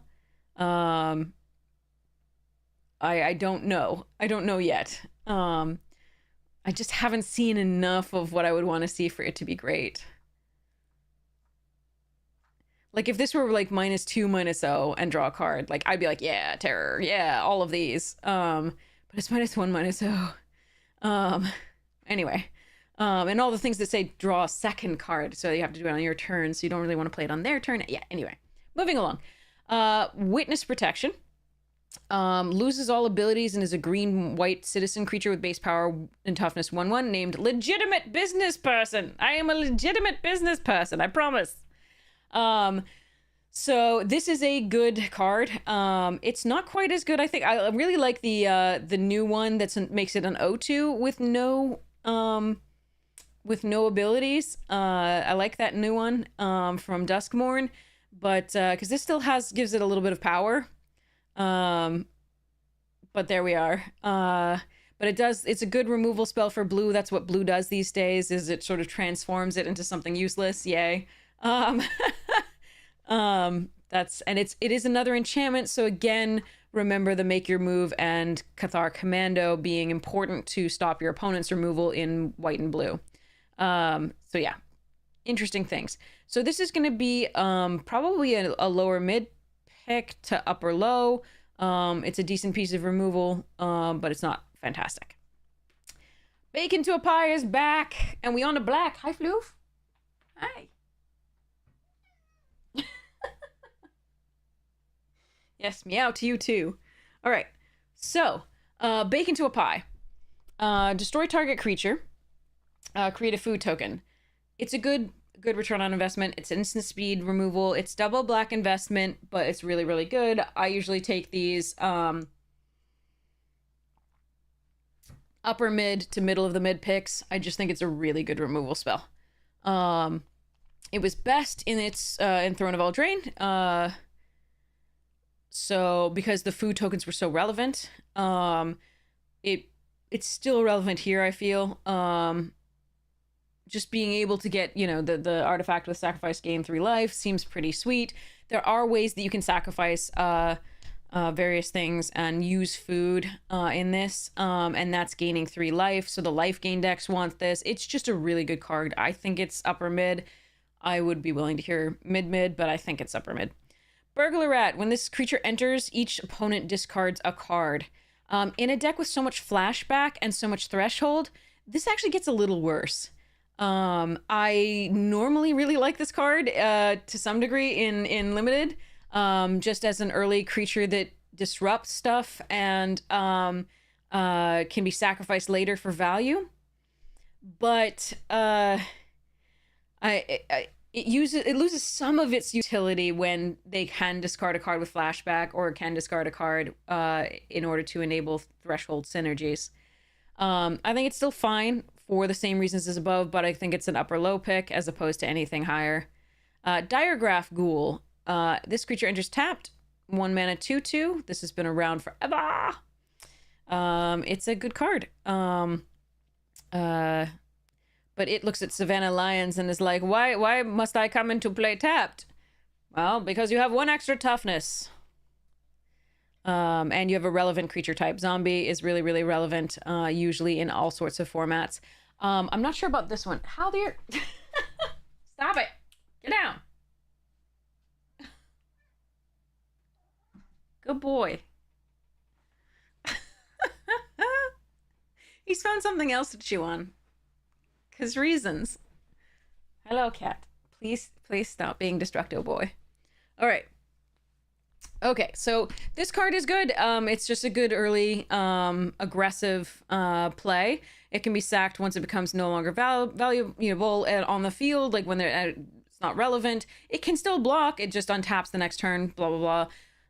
I know some people who look at it are like, oh, it can absolutely block. It's just enters tap. That's all. We'll see whether there are a lot of Zombies Matter cards. Somebody was saying that there might be. We'll take a look as it goes along.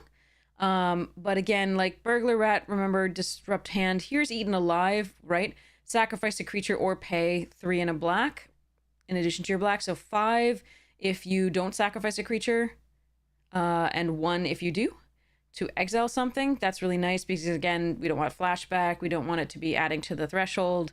We don't want it to be doing anything. We want it gone.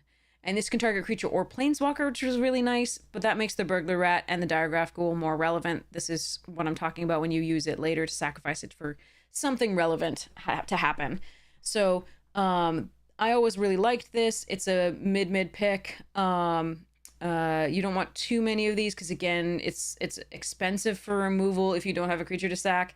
There are certain decks that want more of them, certain decks fewer.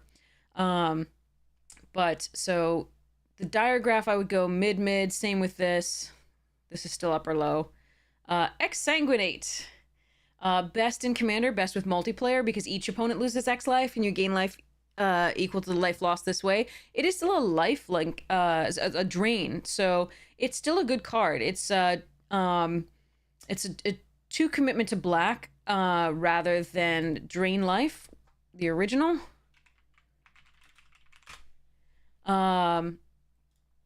Which was this lovely thing here. So you had 1 and a black, and then you played X, right? But it had to be spent in black. So yeah, it was pretty cool. And it limited you because you couldn't drain more than the creature's toughness. This doesn't target a creature. That's a difference. And this one, you don't have to pay all black mana. You gain life equal to life lost this way. So it's also a life gain card. So again, Orzhov likes it. Any life gain deck likes it that's playing black. And it may be able to kill your opponent if you have enough X. So ramp decks might want one. It's a pretty good card.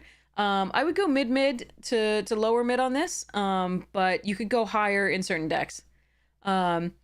Fake your own death is a nice combat trick. Sometimes we've had stuff like this a lot of the time. Until end of turn, target creature gets +2/+0 and gains. When this creature dies, return it to the battlefield tapped under its owner's control, and you create a treasure token for 2 mana instant speed. This is from Outlaws of Thunder Junction. Remember that if you have a face down creature, it'll come back in face up. So I don't know that I've seen any face down creatures, but because I think they might have been trying to avoid messing with the rules around that for foundations on new players. But it's an interesting card. It just means you get that ETB again, and you might be able to win some combats with it. So it's an upper low pick to mid. It depends on to middle low. It depends on how you really want to rate this. A lot of the times you want to do recursion rather than protection. So give and take for that. Hey, Go Gatewatch, I'm doing okay. How are you? I'm deliberately not thinking is what I'm doing about anything but Magic. And food. I'm thinking about food. Food is delicious. Hero's Downfall. Great removal spell. Destroy target creature and planeswalker. Removing planeswalkers is relevant. This is going to be an upper mid pick. It's just going to be important as a removal spell. Instant speed, 3 mana. A little bit of a commitment to black with the double black pips. But there we are.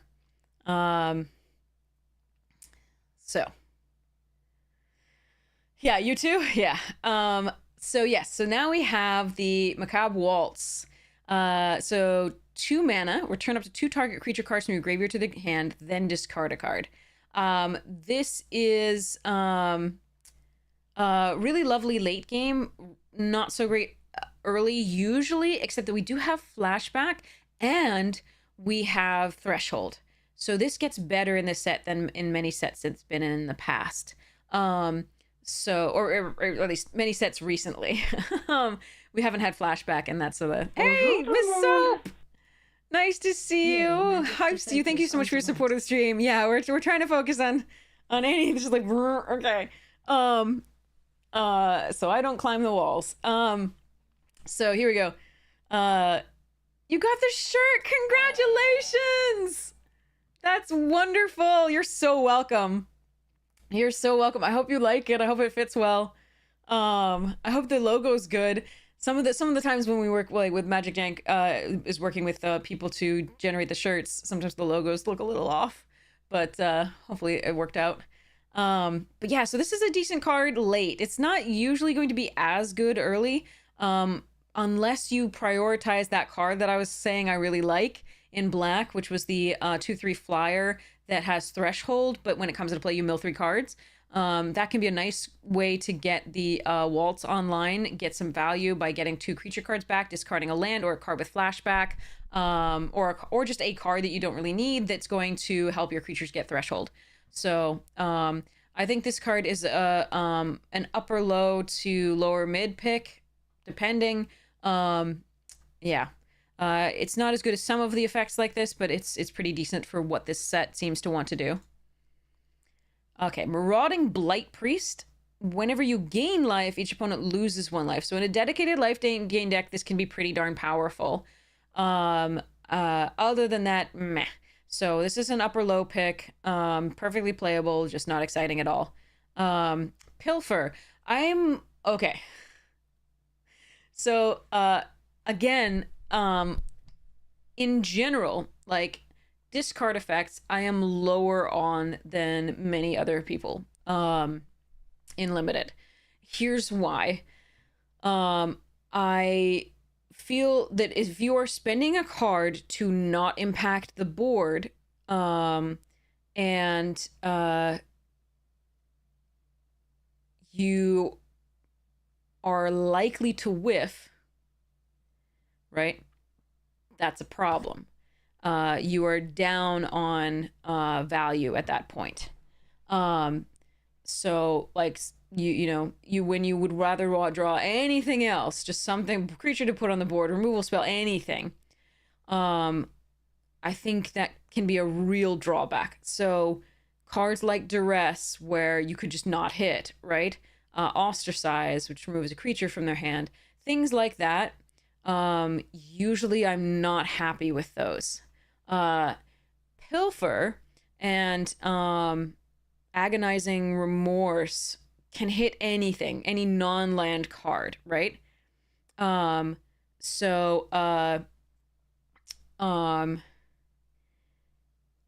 makes them better to start with, right? Because they're not saying, okay, creature or okay, spell, and if they don't have one of those in hand, that's a problem, right? This is a problem late if they have no hand, or if they have only lands in hand, obviously a problem. The information you gain is valuable. Like, having full information about your opponent's hand is absolutely valuable, right? But so Pilfer and Antagonizing Remorse are or Agonizing Remorse, sorry, Agonizing Remorse are the best of the versions of these for Limited. However, that said, it's still a 1-for-1 that you play. Like, you take a card out of your hand on a turn where you have the impetus, you have the ability to act, right? To attack, to do all sorts of things, right? And you take a card out from their hand on a part of a turn that doesn't matter as much for them. So that's why I'm not a huge fan of these cards. You're losing, you're down a card not to impact the board at a time where you should be active, and so on and so forth. So I'll stop with that for now. But like, it's really important to note in this set that these are worse now too because of the flashback and because of the threshold. Now, this card's not worse because of the flashback necessarily, because you can take something without flashback. You can just choose. But it is worse because of the threshold. Now, you'll note that it was downgraded to common from uncommon. It was uncommon in the previous set that it was printed in. It depends on how much you value having that information when this card appears, whether it appears early or late, right? Because late it's so much worse. And how much you value basically the information that you're gaining and that one card. I like it in best of 3 if you know that they have a bomb. And I like it on the draw rather than play usually. And I like it in more controlling decks. But overall, I really think these effects aren't worth running. Now, you saw that we had one card that I really loved, I really loved in black. It was the 2 mana, 1 black. You could choose to mind rot, or you could choose to -1/-1 everything. And the versatility on that one is really good. It's really good, especially with the new combat rule. Because it's 2 cards for 1. Number 1, right? You still run into the problems of them putting something with flashback in the graveyard or filling up for threshold. But it's 2 cards, which really disrupts a plan. And it's... but it is also, you can choose to do something else with it, which is give everything -1/-1 to your opponent's creatures. So that's very useful in this. We've seen a lot of 1 toughness things, etc. So, and it makes and like I said, the new combat rule makes that so much more powerful. So, so yeah. So I'm not a fan of this card. I'm going to rank it as middle of the low, like not even upper low, but that's me. If this is your type of card, go for it. I'm just not going to pick this highly at all. I think it's nearly unplayable for this. Now, this may change once, like I said, best of 3, it's playable, absolutely. Especially if you know they have a bomb, if you're prepared for stuff. But I think in a vacuum, when you don't know like what they have, what's going on, whether you're on the play, when you're on the draw, I think it's not worth running. I'm ready to be wrong. So, here we go. Reassembling Skeleton. 2 mana, 1/1. 1 and a black. Return this card from your graveyard to the battlefield tapped. This can be a nice way to just keep getting value off of sacrificing something to draw a card. We've seen several things that do that in black. So this is actually going to be a really like a mid pick to lower mid pick, because it blocks forever anything that doesn't have trample on the ground, and it sacrifices for the value, because there's several things where you can sacrifice to draw a card, a creature to draw a card, and get other value out of it, and drain opponents with the Zulaport Cutthroat new vampire. So yeah, so this is a value card in a bunch of decks for this. Okay, Stromkirk Blood Thief. The beginning of your end step, if an opponent lost life this turn, put a +1/+1 counter on target vampire you control. Oh my god, Nighthawk's back. Sorry, I got distracted. This is a good card for vampires. You'll notice whenever you gain life, each opponent loses 1 life. So if you put both of these in the life gain deck, you're doing pretty well. This is also good, though, because you can just attack, right? And this will trigger. Its stats are really low for what it is. Like 3 mana for a 2/2, not great. But because you can have such explosive starts, if you can get in for a damage and then play this, you can get that +1/+1 counter and keep getting it if you can keep doing damage. So it can be quite useful. You put a +1/+1 counter on target vampire, it's always going to be it. If you don't have another vampire, it's worth remembering. So if it gets put under like an enchantment removal spell, you're going to be sad, but there we are. If you don't have another vampire that's been pumped. So remember to diversify your threats. But yeah, so this one I would take low mid to mid sometimes. This is an upper mid. This card is dumb. It always has been. Vampire Nighthawk, my friends. There isn't a braid in the set, so that does make this slightly worse. But yeah. Vampire Nighthawk is a lovely thing to then get in and then follow up with this, right? That's beautiful. Even though you're not maximizing the use of your mana, but Vampire Nighthawk is super sweet. So, Flying, Death Touch, Lifelink, 2/3 for 3, just a great card, and it's such an iconic part of Magic. Great artwork. There you go. Nighthawk is an upper mid pick, one of the better cards. There you go. Perfect. Zombify.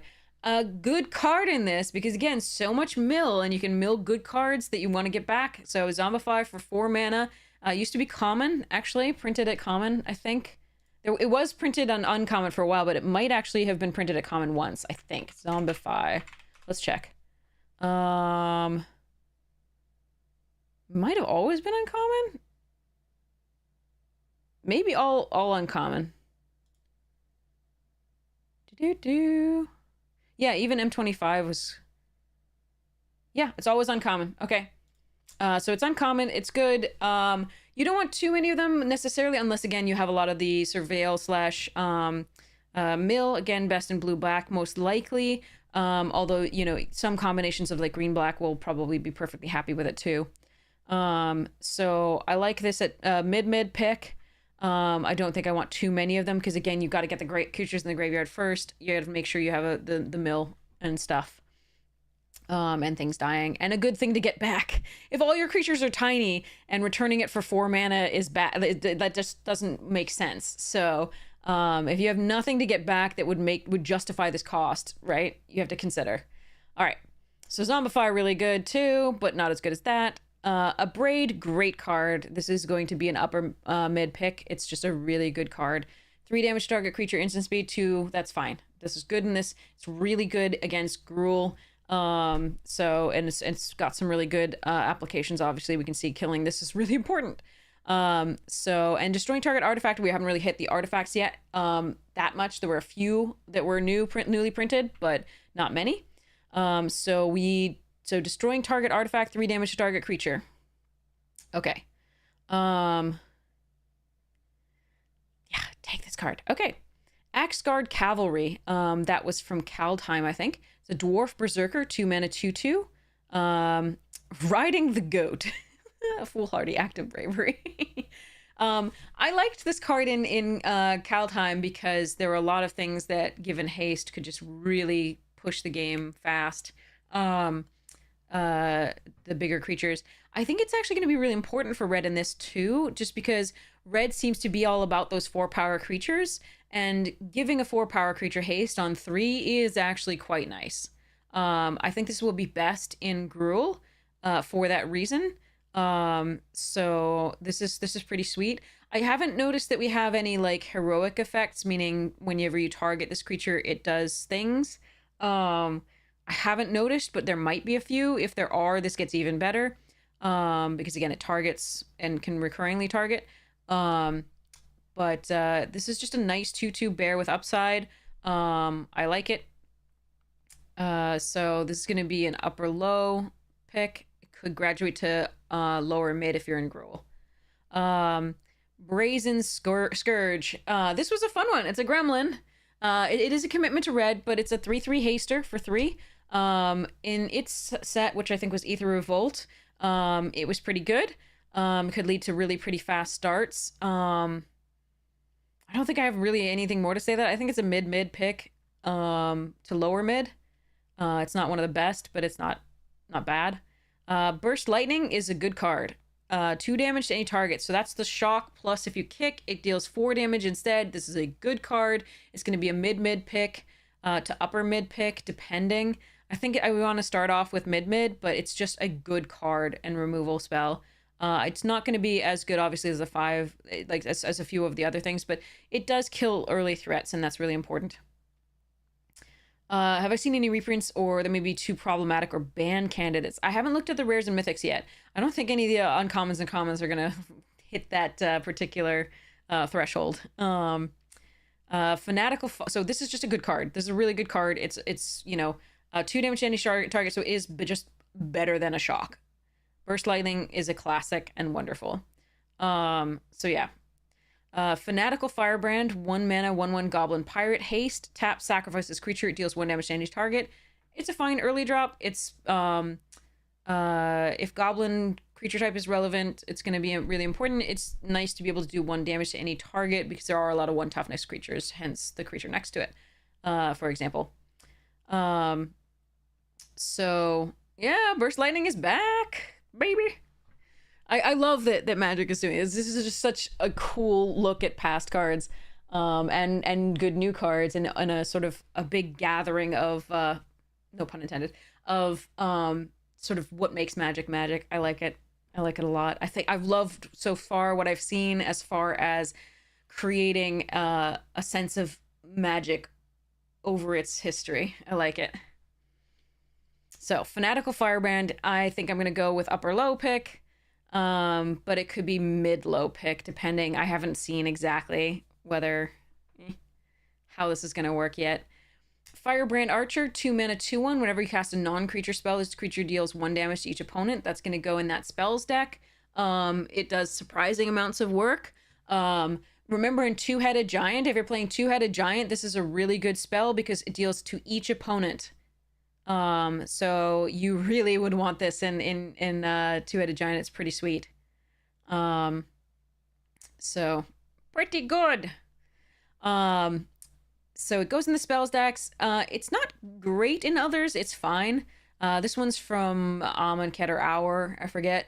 But pretty decent thing. Okay. I think it's gonna be upper end of low. Could graduate a little higher in those spells deck. Okay. Fire Spitter Whelp. 3 mana 2/2 flyer. Whenever you cast a non-creature or dragon spell, this creature deals 1 damage to each opponent. Okay! Those are both nice together. So go this one into this one and then just start casting non-creature spells. Cool. This is a 2/2 flyer for 3, which isn't great for red. We have seen a little bit better in the past. I think. But not at uncommon. So this is just, yeah, I like this card a lot. I think this card's great for the spells deck. I don't think it's fantastic, otherwise. I think it's a mid pick, but it could definitely be upper mid pick if you're already sort of in the spells deck. It's a sweet little card. I like this. In subsequent terms, first-year students were prohibited from enrolling in Introduction to Dragon Keeping. Frenzied Gobbo. So red, whenever this creature attacks, you may pay red. If you do, target creature can't block this turn. This is a nightmare in limited. This is actually quite lovely. For the Gruul decks, especially. Any sort of really aggressive deck really wants this card. I think that this is a mid pick, but it can be upper mid depending on where you are already with your deck. I think it's mid for now, though. It's just a nice card. It enables you to get in for damage so frequently. It's not as good against token decks, needless to say. But you can usually, at least make sure that your creatures trade profitably, like trade well with stuff, by just stopping the big thing from blocking.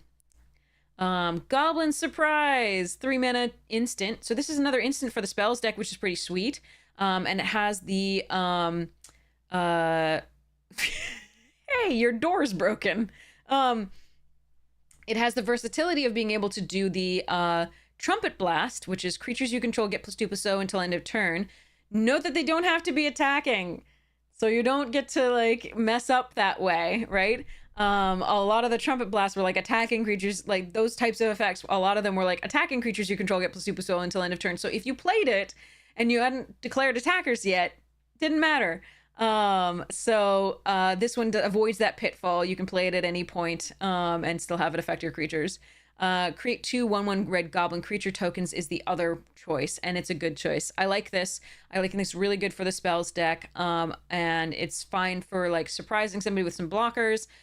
It's really nice because it has that versatility. If we have goblin type things, payoffs for kindred type stuff, it's definitely gonna be a really big thing. I think it actually could be a for Boros, I think it's gonna be a higher pick. So I think it's an upper low, but it could be a lower. It could graduate to a lower mid pick in certain decks, the spells deck and the Boros deck, etc. And especially if you find any goblin synergies. So yeah, this is a really nice card. I like this card. Heartfire Immolator has always been good. It's a 2 mana 2/2 human wizard. Wizard is a relevant creature type. We've seen that for the blue. There was a draw 3 in blue that got cheaper for every wizard you controlled. So that was pretty sweet. This has prowess, and you can pay red and sacrifice it to deal damage equal to its power to target creature planeswalker. So this is good for the prowess decks, the red blue. It's really good for the red black Rakdos if you can sack. If you have the sacrifice in black, or payoffs for sacrificing creatures or creatures dying, seems nice. I really like this card. For me, this is an upper mid pick because it's a creature that doubles as a removal spell.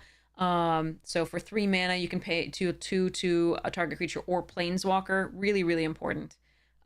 This is an upper mid pick for me. I really like this card. I might be overvaluing it, but I've always loved that card in the format that it was in. We'll see whether this format is as kind. Hidetsugu's Second Right. 4 mana. Oh my god, really? Really?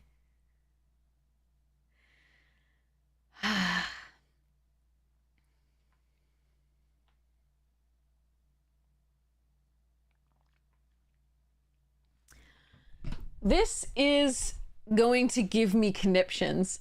I'm going to be so afraid against any red deck of hitting 10 life.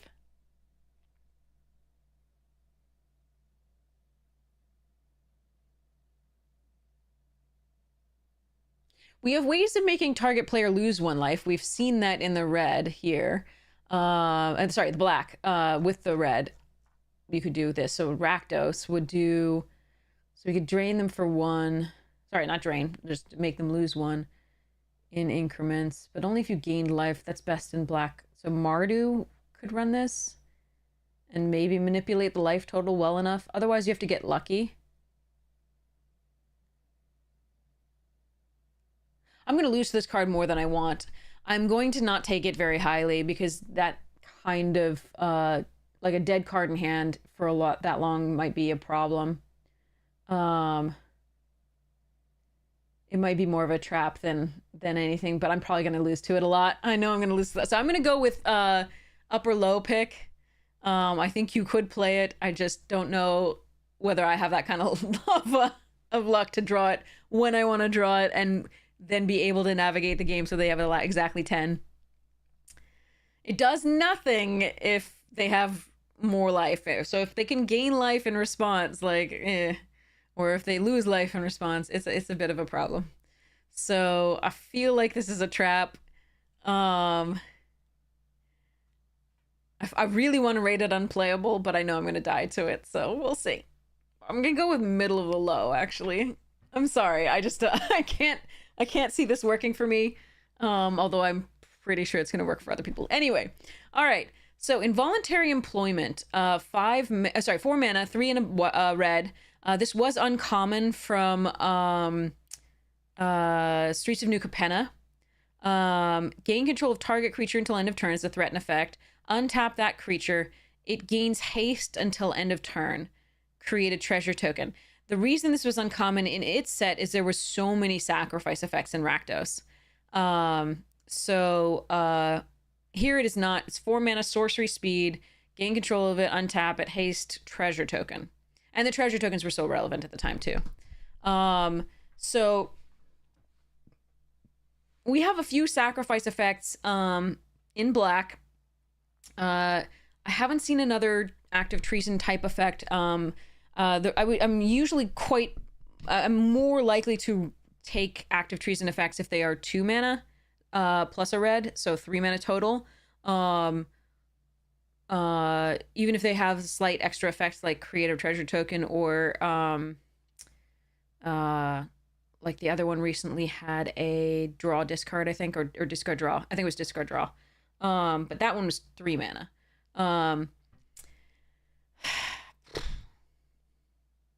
I think this is a upper end of low. I think it's playable, especially if you want to ramp to the 5th mana and just get in for some damage. I think there is some sacrifice in this. So there's one free one that we saw in the new cards. And there's a couple where you can sacrifice by paying. So yeah. I think I'm going to go with upper end of low. Seismic Rupture. 3 mana, deals 2 damage to each creature without flying.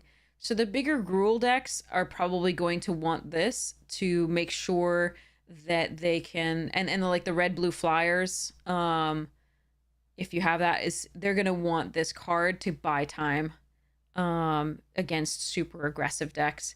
It's more of a sideboard card than anything. And against white especially, it's going to be very good. And Orzhov pretty good as well. So yeah, it's more of a sideboard card. It's going to be an upper low pick for me, but it might go up in my estimation depending on the format. If they get off to a really fast start, you're going to want this card. It's like a pyroclasm, but not for creatures with flying, obviously. Yeah. Eh. We'll see how that goes. Anyway, Sheevan Dragon is back!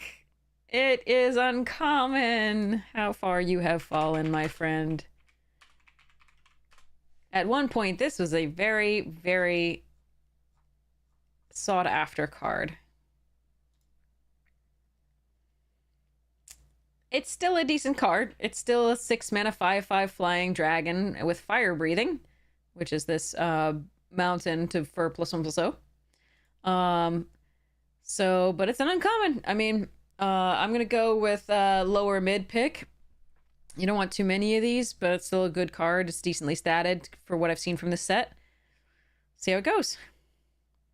Spitfire Lagak. 4 mana, 3/4. Whenever a land you control enters, this creature deals 1 damage to each opponent. That's incidental damage. I haven't seen a lot of land fetch or ways to put multiple lands into play each turn. So I'm gonna really put this on the middle of the low to upper low. I think the stats aren't necessarily where you want to be in red. The incidental damage is interesting. This is more interested in 2-headed giant because, again, it's to each opponent than it is in, like, 1v1. But it's still pretty low for me. Sure Strike. Sure Strike is a nice combat trick. +3/+0 and gains first strike until end of turn. Instant speed. So there you go. That's a fine combat trick in red. Learn to expect it. Nobody expects the Sure Strike. Okay, sorry.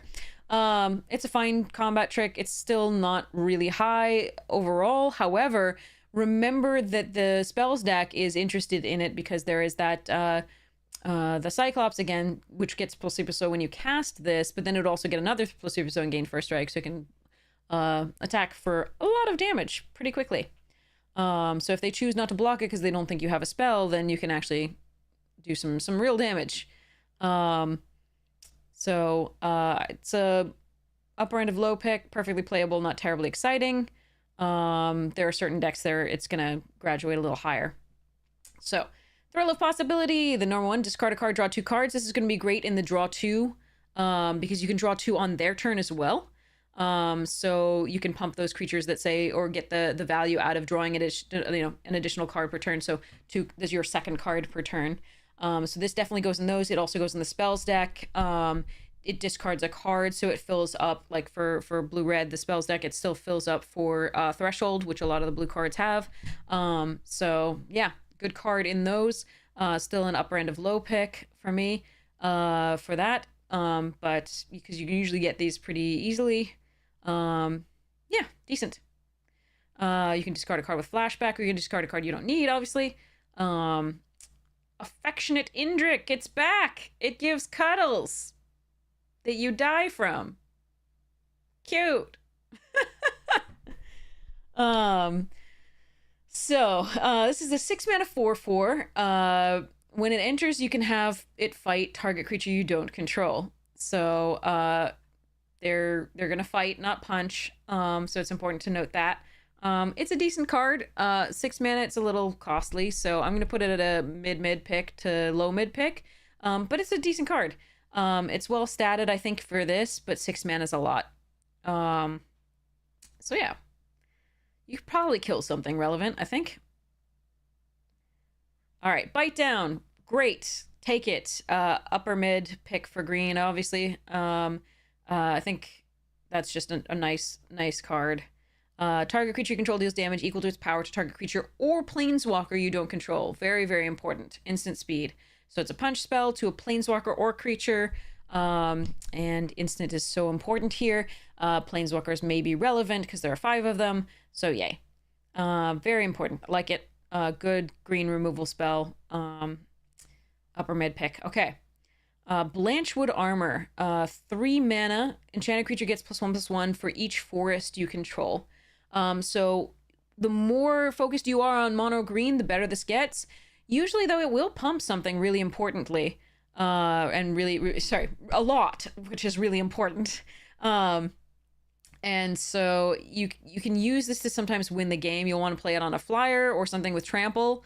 or something with some kind of evasion, like obviously the flying or the menace that we saw given by that 4 mana, so 3 in a red, 3/4 that when you attack your a creature, target creature gains +1/+1 menace until end of turn. So this goes very well with that in the Gruul. But again, on flyers, it can work for blue, green, etc. So I think this is a lower mid pick because again, auras are very, very difficult to justify. As we said before, you're risking a 2-for-1 because if they remove it in response, you're losing 2 cards. So you're targeting it. So you want to make sure you use this at the opportune time. But it is a cool card. And I have lost to it before. I've been abyssed by it because I couldn't find removal in time, of course, because they're huge at that point usually if the person has prioritized green in their deck and has drawn a lot of forests. So yeah. Usually at least it's +3/3 often by like turn 5 or so. So yeah. And if they're mono green, this gets better and better, of course. So the last set that it was in, I think, was Brothers War. And you could actually do some monocolor green decks in that. So we'll have to see how easy it is to stay monocolored or to prioritize one color over another to really evaluate whether this card is where I'm placing it. It could go up much higher if it's really easy to get mono stuffs. Okay. Or to heavily prioritize one color and just a real slight splash of another. Okay. Broken Wings. Destroy target artifact, enchantment, or creature with flying. A lot of the times green kind of really wants this because of the versatility of it. Destroy target creature with flying can be very relevant. There are a lot of flyers in this. I love it as a sideboard card, so best of 3. It's pretty important to pick this when you're drafting. Like one of they'll come around, so you should be able to get one, but it's important to prioritize it in best of 3 because artifact and enchantment or creature with flying. Because remember, we've seen the enchantment based removal in both white and blue, and we haven't seen any really decent artifacts yet, but we'll see when we get to that coming up soon. But creatures with flying we're often really weak to when we're running green, so this is a pretty versatile spell that we might want to have. It's a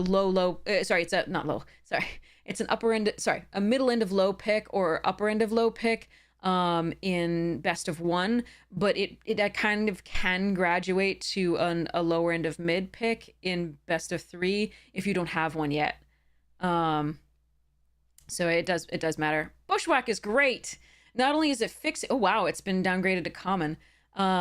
It's not only is it fixing because you can go find a basic land and make sure you hit your land drops and specifically find a color that you need, but you could also use it instead for fights target creature you don't control. Really great card. I like this card. This is a mid pick for me. I like that card. Dwynen has been downgraded to uncommon. This is in Elf Lord, 2 and 2 green for a 3/4 reach elf that gives other elves you control +1/+1, and whenever it attacks, you gain 1 life for each attacking elf you control. Now, this is a way that you could possibly put together a green-white life gain deck a little bit and enable your life gain synergies in the white. So that's sweet. You do need to have other elves with it. I suspect that the reason that it's uncommon is probably a combination of the fact that it's a legendary creature for limited. A combination of the fact that it's a legendary creature and that I haven't seen that many elves. I've seen a few, and we've seen 2 here: Land of War elves and Dwynen's Elite. But I think this is something you can start with it and build around it, or you can pick it up once you have a bunch of elves because it may come around. I'm not sure. 3/4 for 4 is not unbelievable stats in green, so that's why this is not necessarily, and it's going to gain 1 for it's self-attacking, obviously. So it's not unbelievable. So I think it's a mid pick. But again, if you already have elves or if you get it early, I think it becomes a higher pick, meaning upper mid. Dwynen's Elite. If you have to control another elf for this to create the 1/1 green elf warrior creature token. So it's a fine bear with upside. If you already have elves, you take it much more highly. This used to be uncommon. I think again, if you're like picking these Llanowar elves left and right, then of course you're going to be taking these. I think it's still, I think I want to say upper end of low. Whereas this is like the Llanowar elves are going to be, lower end of mid, I think. They might even be middle of the mid. So prioritize these elves over those. This is still good. Creates a token. There are token synergies. Obviously, there are elf synergies amongst these. You just have to make sure you get them all. So going to be better in draft than sealed, so you can build around it and specifically pick the elves. And you might just get lucky in sealed and have a ton of elves. Great, but that's that. Okay. Garruk's Uprising, still uncommon enchantment. This is going to be really good in the Gruul decks because we have a lot of cheap power 4 or greater things. You get to draw a card if you already control a creature with power 4 or greater when this comes into play. And it gives all creatures you control trample. That's really key. We've been looking for that. Whenever a creature you control with power 4 or greater enters, draw a card. This is a nice way for you to generate value over time. In that Gruul deck. I don't know that I would run it in anything else other than like green or Gruul, because there's so much that really rewards you for doing that here, but it depends obviously on the constitution of your deck and how many power 4 or graders. But the trample is so important because a lot of the 4 power creatures and 5 power creatures that we saw in Gruul don't have trample. Only like one of them that we saw like had trample. And so this is really key for that, getting through for those damage points. It's really, really key because there's so many like tokens that can just block your 5/3s, or 2/2s that can block your 5/2s or 4/2s, and you're just like, this sucks. I'm not even getting through for damage and my things are trading down. So like it's really important, I think, this card. So I'm gonna take this. If I'm already in Gruul, I'm going to take this very, very highly. If I'm not in Gruul yet, I'm probably going to put this on the low mid pick. So it depends on how many creatures with the 4 or greater you have. You really have to have a preponderance of that. And a lot of them have to be early to really make this work. Because if you're just playing a late big creature and then you get a Garruk's Uprising and then no more, late big creatures, it's a little slow. So you have to keep those in mind. So Giant Growth will sleep 3 until end of turn. Classic. I have a favorite art for that. And it isn't this one that they printed, sadly. It is this one. This is my favorite. Let's find the actual set that it was first printed in. There it is. Isn't that glorious? The mouse is like, so what of it? It's so good. It's so good. I wish they had used that one. Ah, man. Because like a bear's already big. There's no like humor to that and fun to that. Whereas this one's like, hello, dragon. I'm a mouse the size of a tree. So yeah. Magic is wonderful. Okay, sorry. Okay, so Giant Growth, classic. You can win a game with it. Like, just, put it on the unblocked thing. It's good with that red spells card. I just still don't want to run the spells card in this, the Cyclops in this. But it's just a nice way to get through for damage to protect your creature. Do remember the new combat rules do make it worse. When multi-blocking. All right, Gnarlid Colony, 2-mana 2/2, which has kicker, which for 3, so 5 mana total. If the creature was kicked, it enters with 2+1/+1 counters on it, and it gives each creature you control a +1/+1 counter on it trample. So if you pay, even if you just play it as a 2 later on, and you have a couple creatures with +1/+1 counters, they now have trample, and that changes the combat math for opponent who was counting on blocking those giant creatures with 1/1s, right? Because they're gonna trample over. So this is a really nice way to give other creatures trample in a green-white deck, for example, where counters matter. And again, you can also, it has the versatility of being able to pay 5 for a 4/4 with trample itself.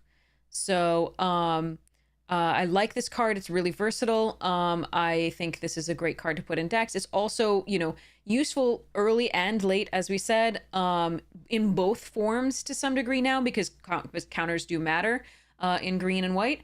And so the it also matters a little bit in blue. We saw a couple things with blue that had counters on them. The brine thing that had flash that gets counters whenever you cast a spell during opponent's turn. The bird that gets bigger whenever you draw a card, gets a +1/+1 counter whenever you draw a card. And the other things, they get +1/+1 counters whenever you draw your second card. So there's some synergies in blue with the counters as well, but I really particularly like the green-white with this. But it's just a good card because, again, you can make it at 5 mana, you can make it a 4/4, and the 4 power, as we've seen, does matter with the Garruk's Uprising and other things. So, I like this card. I think this is an upper-low pick. It can be possibly lower-mid sometimes, but I think upper-low is good. Very, very playable. Perfectly fine card. Somewhat more exciting than a lot of the upper-low picks that I've said before, but still, I think, in that realm. Grow from the Ashes has kicker as well. So you can pay 3 to search for a basic land card, put on the battlefield, then shuffle. Notably, it's not tapped. If this spell is kicked, instead you can search for 2 basic land cards, put on the battlefield, then shuffle. So this is actually a way to put the land onto the battlefield for that lizard that we're talking about.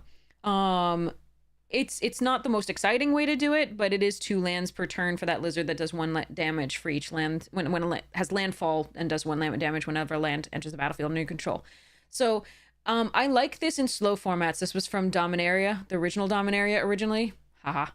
And it is a good one in a slow format. If you don't have a slow format, it can be very, very difficult to make this super playable. So I'm going to see how fast this format is before I really solidify my rating of this card. But for now, I like it. I think it's an upper low to lower mid pick because it's nice fixing to get a land off the battlefield untapped and make sure that you get your mana. And then you can get more mana if you just have nothing else to do with your turn that time. So yeah, it will go up or down in my estimation based on like how fast the format is. Inspiring Call. This is the payoff for having +1/+1 counters on it, right? Draw a card for each creature you control with +1/+1 counter on it.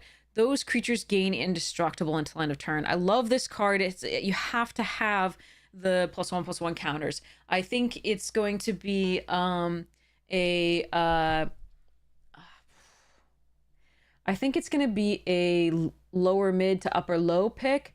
If you get it early, like if it's an early thing in the packs, if you already have any +1/+1 counters, like good +1/+1 counter synergies, this is going to be a very high pick, high mid. So yeah, just a really lovely trick. I love it in my Zagana deck for Commander. Yeah, super fun. All right, Land of War Elves we already talked about. Great card. Mild-Mannered Librarian. The thing is, this is from Jumpstart. Originally 1 mana 1/1, but you can pay 4 mana to make it a werewolf, put 2 +1/+1 counters on it, and you draw a card. That's pretty sweet. It's a nice early drop that can become a threat later that also draws you a card. You activate it only once. It's another +1/+1 counter for that Inspiring Call thing. And I really love the flavor of this card, changing into a wolf. Love it. She had always believed in the transformative powers of great literature. Yay! Yay! I love it. Sorry. That's the geek in me going yay.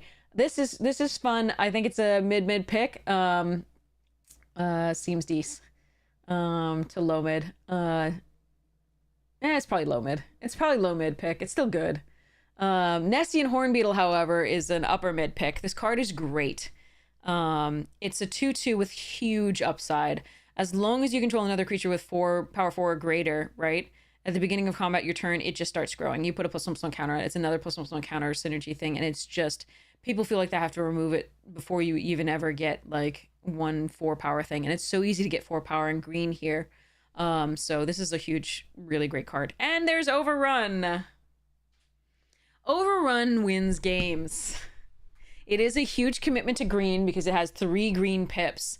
But it is very, very important. Like we said, looking for trample, here's trample. This is best in green white because you go wide. Um, and so that you get so many things attacking that can't possibly be stopped, and they're big now and they have trample, but it's still useful in any green deck that has, the likelihood of getting triple green. So again, if you're splashing green, this is a really hard splash. I don't recommend it. But if you're decently, like, at least half green, you can consider it. It does win games. It's a good card. I will probably be taking this. I mean, if I'm already in green, it's a high pick. If it's already in green, it's a high pick. If it's not already in green, it's probably going to be a low mid pick. Just because you really need to make sure that you're going to be able to cast it. You don't want it stuck in hand for too long. After 5, because you really want to just ideally just do it, get it done. Nature doesn't walk. Sorry. The Quentin Hoover of that, I think, was one of my favorite.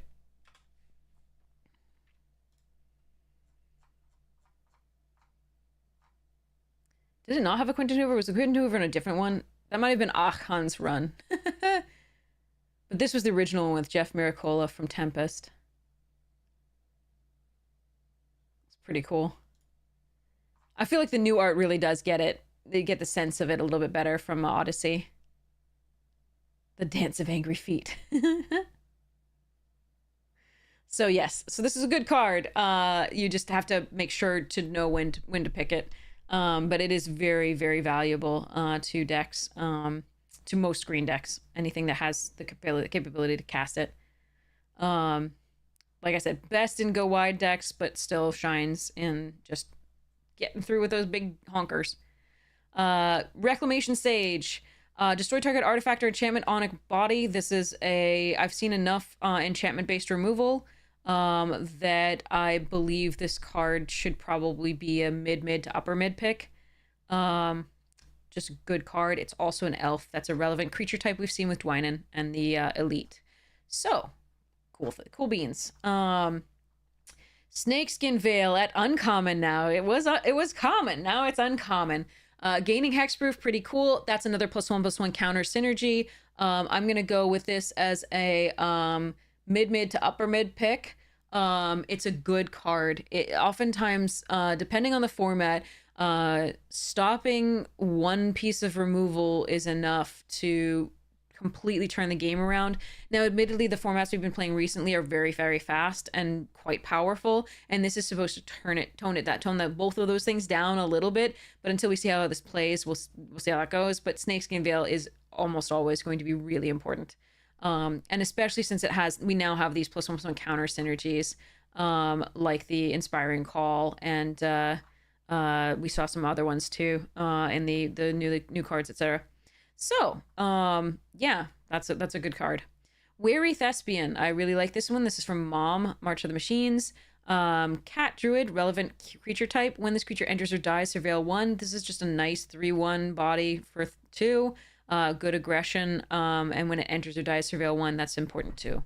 It's going to be at its best in the decks that have Threshold and Flashback. But it's still good to just fix your draws when you're playing the kitties. Wildwood Scourge. X and a green, enters with X +1/+1 counters on it. Another +1/+1 synergy thing. Whenever one or more +1/+1 counters are put on another non-Hydra creature you control, put a +1/+1 counter on this creature. That's always really fun because you play this, right, as a 4. And then if this is in play, right, you put a +1/+1 counter on this, and then you put a +1/+1 counter on this too. Yay! Yeah, 4 counters. I didn't mean like pay it on 4, pay it on 5 for 4 counters. Then when this is in play, and then this gets a counter, and whenever that gets a counter, and yay! Or you could play it on 2, and if you played this Horn Beetle into one of the 4/2s on 3, and then this on 5, and then yeah, it's light. It's a nice thing. This is already flexible and big. I think this is an upper mid pick. It's really good for what green wants to do, it appears. So could be a mid to upper mid. I like it a lot from what I've seen. It's a really versatile card because you can play it on curve, and then it can still get bigger even if you play it early on that curve. Okay, so now we're on to the gold, and we saw some new gold cards that are printed for the set specifically. Now we're going to get to the rest of them. There's one for each guild. Balmor is here, so we do have that part of the Dominaria United stuff. So Balmor plus that Tolarian Serpent or whatever it was. That's pretty cool. This is was a really powerful card in that set. I don't know how this one's going to go. I don't know. I haven't seen enough of the cantrips to be. I don't know. Burn spell is decent. It could be. I don't know. This was one of my favorite cards in decks to play in that set, but I'm not sure how good it is in this and how much support it has. We'll see. It's still just a good card. Because mass pumping your creatures and giving them trample whenever you cast an instant or sorcery is so deadly. So I like this card. For now, I'm going to put this on a mid pick, but I don't know how to rate it just yet. So Empyrean Eagle, other creatures you control flying gets +1/+1. We've seen a lot of angels. We've seen a lot of birds. We've seen some fairies. So this is a pretty good one for that. I think it's and it's okay stats itself, 2/3 for 3 flyer. So I'm gonna go with mid to upper mid on this again. Again, you have to it has to be built around a little bit. It's still decent on its own, but not great. So same with this. Yeah. They seem decent. They seem quite good, just not top tier. This seems top tier. This does exactly what green white wants to do. And it just does it by you playing a creature, right? Or a creature entering. So I think this card is an upper mid pick. This is exactly what you want to do for these colors. So this is an upper mid pick. This is good on its own. It has to be dealt with. It does exactly what you want to do. It puts the +1/+1 counters on things. We've got a lot of +1/+1 counter synergies. It's nice. Okay. Heroic Reinforcements has always been a nutty card. This is an upper mid pick. Can be even a low end of high pick often, just because this card is so dumb in Boros. It always has been. This effect is silly. If you can curve into this, you're just probably winning the game. Yeah, even if you play it on 5 or 6, it's still like, and you've curved into it, it's just dumb. So these two are high picks, in the middle, so high end of mid. And yeah, Ruby I've been less impressed with overall in Wilds of Eldraine, which did have cheap 4 power things, but it's still fine. It does what the Gruul wants to do, so I'm going to put it on the level of the Eagle and Balmor and Ruby here. We're going to put them in the mid. Tatyova's just lovely, but these colors I don't know how powerful this color pairing is.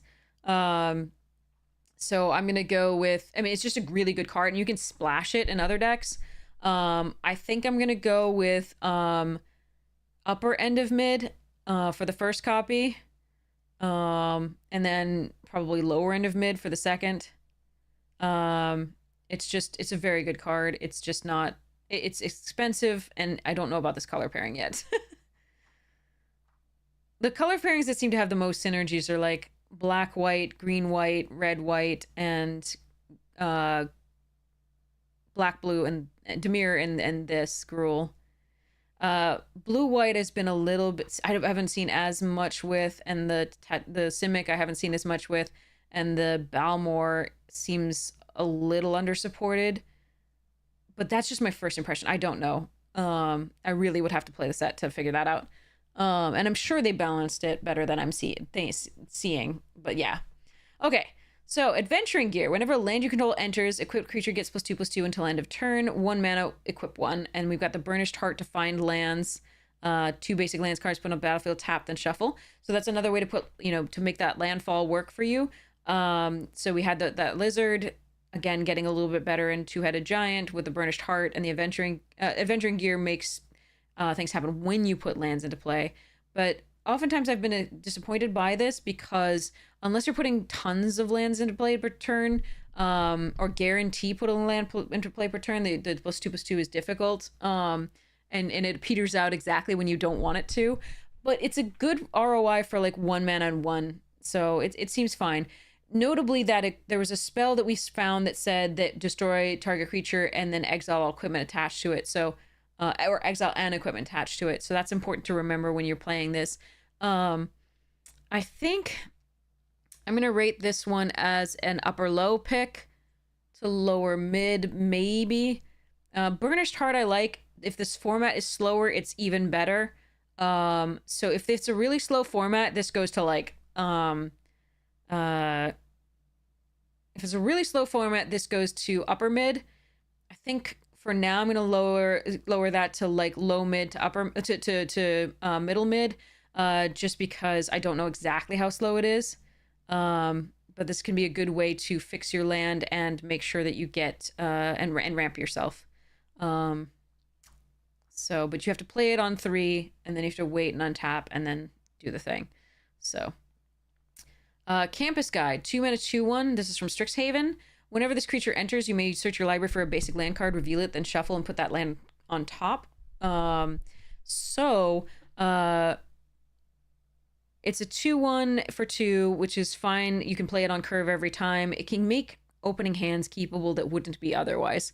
And it can fix your mana too. You find a particular land card and put it on top. I am higher on this card than a lot of people. It's still an upper low pick, but sometimes if I'm already like, I'll take it quite highly if I know early in packs that I really need fixing. That said, we're also seeing this Gold Vein pick here, which is pretty sweet. I really like Gold Vein pick. So 2 mana, equipped creature gets +1/+1, and whenever equipped creature deals combat damage to a player, create a treasure token. So it ramps you and fixes, and equip 1. I really like this card from Kaldheim.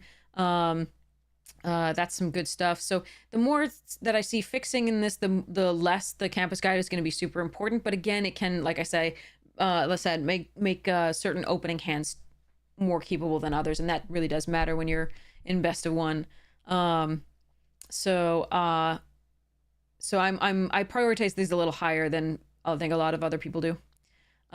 Gleaming Barrier, again for the more controlling decks, I'm gonna label this as a middle of the low picks to maybe, yeah, middle of the low picks. I just don't like this card very much. The toughness isn't enough to block the Gruul stuff like the Turtle was. The Turtle was 05 and this is 04. When it dies, create a treasure token. So it can ramp you and prevent some damage from happening early. But I just don't like this card very much. Especially, there's also tons of artifact and enchantment removal. Not that they would use it on this, but like, if you were counting on this to save you a bit, eh. So I love the Gold Vein pick. I think this is a lower end of mid pick, potentially. I think it's a good card. Heraldic Banner. 3 mana. As this artifact enters, choose a color. Creatures you control of the chosen color get +1/+0 and add 1 mana of the chosen color. So this really is perfect for an aggressive deck. It's perfect for Boros in particular, but it's just really good for any aggressive deck that you're running. It has a preponderance of creatures of one particular color. So even if you're 2 color, you can still run this because it mass pumps your creatures of a particular color. So yeah. It's just best if you're heavily into one as opposed to the other, if the other's a splash. So, or if you're monocolored, run this every time. Okay. So this is going to be a lower mid pick, but it can move up if you are pretty heavily committed to something, or if you know you're in an aggro thing. Okay. Juggernaut. There's an artifact. That is classic. Here we go. Let's go look at the original Juggles.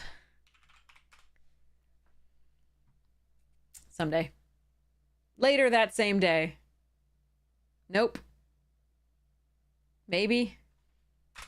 Thank you. Let's look at this one. No, that's Phyrexian Juggernaut. Let's try this. all prints. There we go. Here it is. Here it is. So here's the revised. This was the one I first played with. It's so iconic. It's so iconic.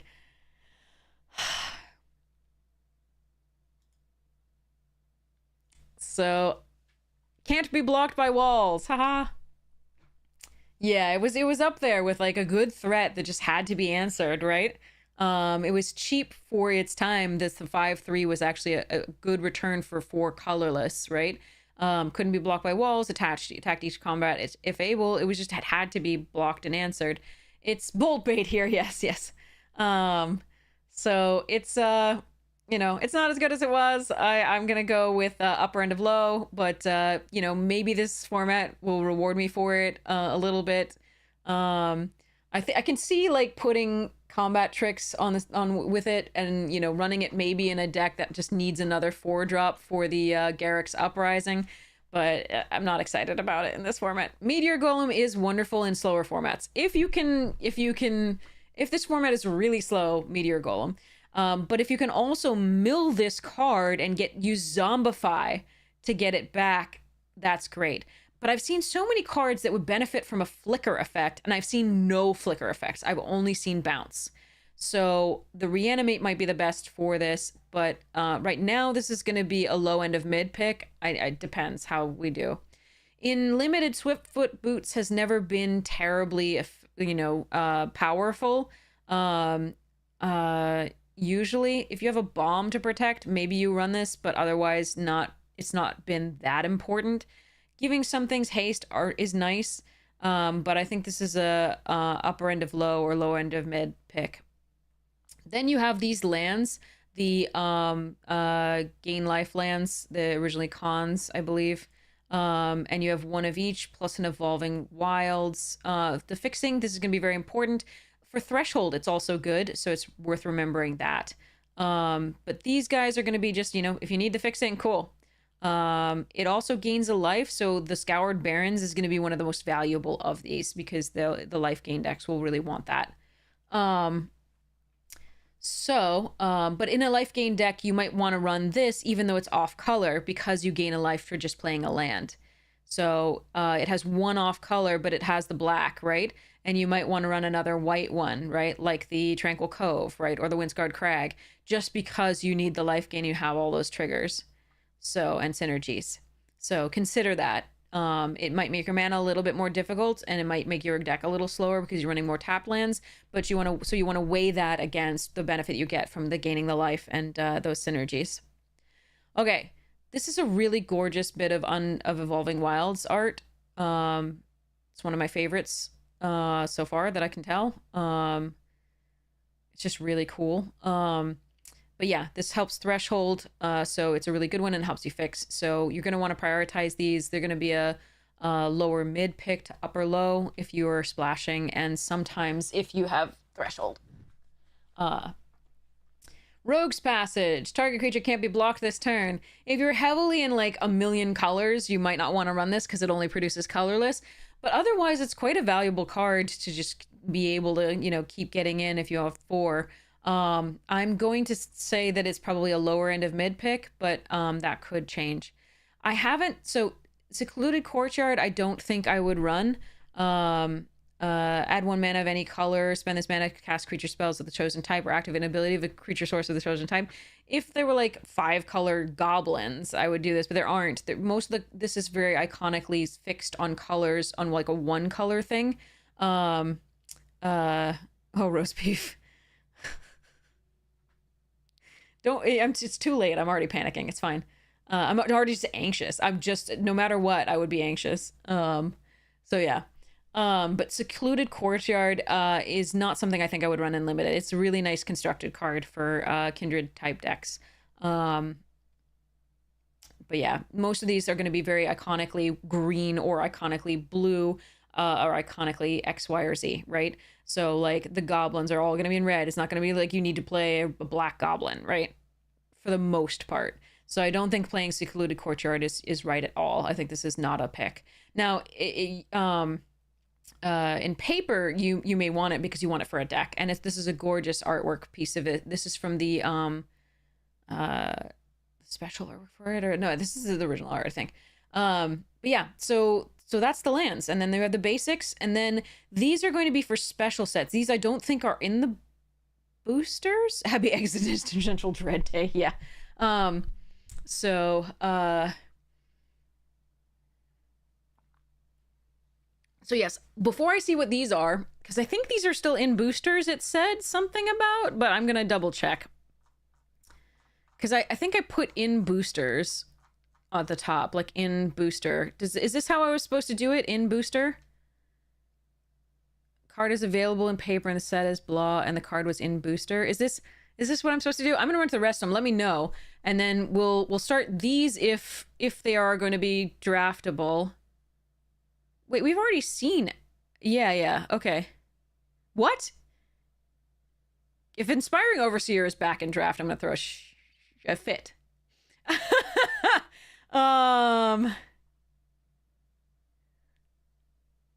So we're gonna definitely take a look at whether these are draftable.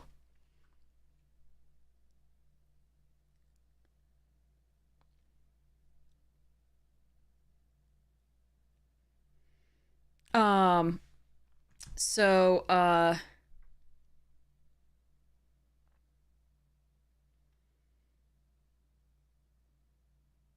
yeah, so let me know if these are actually draftable. We'll go to the rares and mythics if these are not draftable. Otherwise we'll go through these. Sorry, I checked something that I wasn't supposed to check. Okay.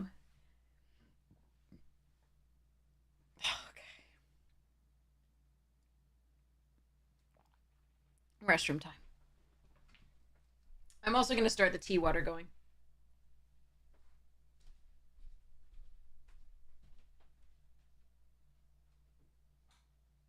Alexa, turn on kitchen.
Okay, I have my tea. I'm just nuking some macaroni and getting more water.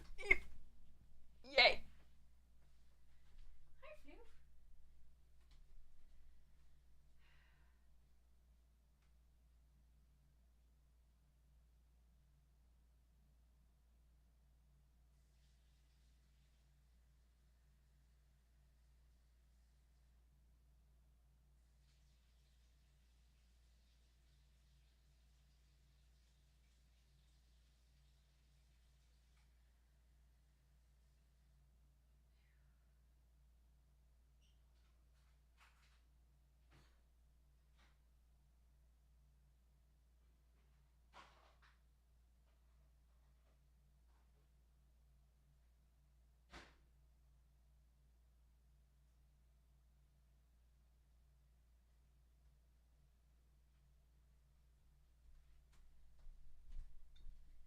Okay, need two hands to carry the macaroni.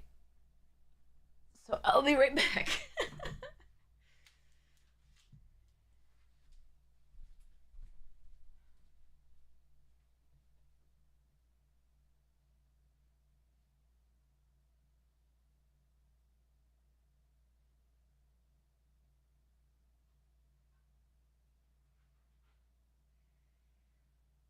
Alexa, turn off kitchen.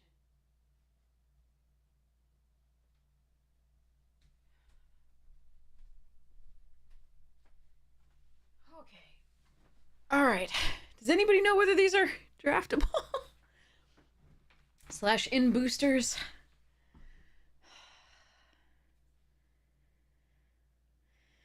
Ay, ay, ay, ay, ay.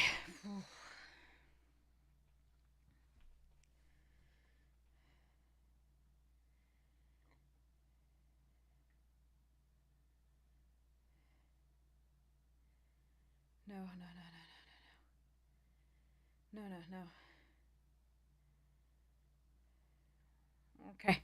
All right. No thinking. No thinking.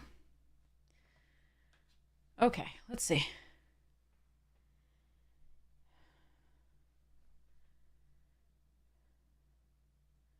I'm gonna look it up. That's what I'm gonna do.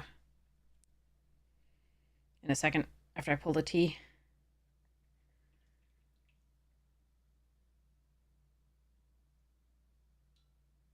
Drip, drip, drip, drip. Okay, sorry.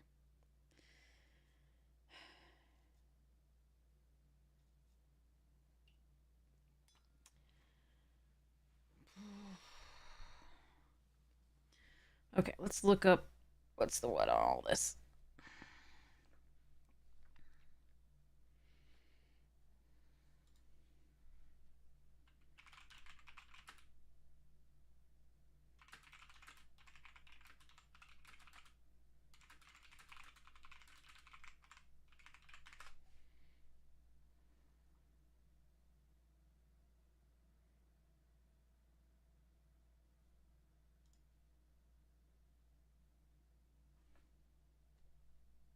Okay.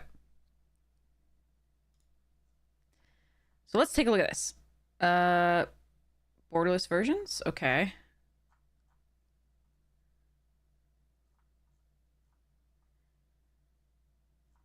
Foils. Looks like Japan Showcase. Special guests.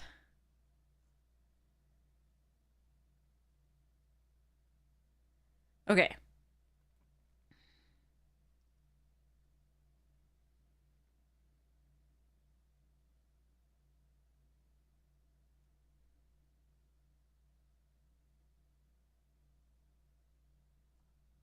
Promo cards.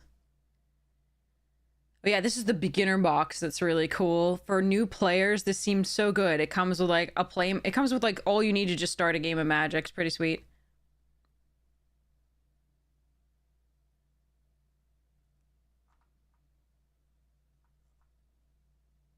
Okay, play boosters. Oh, those lands are gorgeous. Look at those. Look at those. I did see the Ajani Cat in the trailer. We should watch the trailer at some point. Okay. Okay, so there's a Vivian Forest, a Lily, a Lily Swamp. That's cool. I like the Vivian Forest. The Mountain for Chandra, I'm not as big a fan of. But it's fine.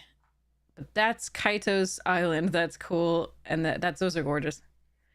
And Ajani's Plains. Nice.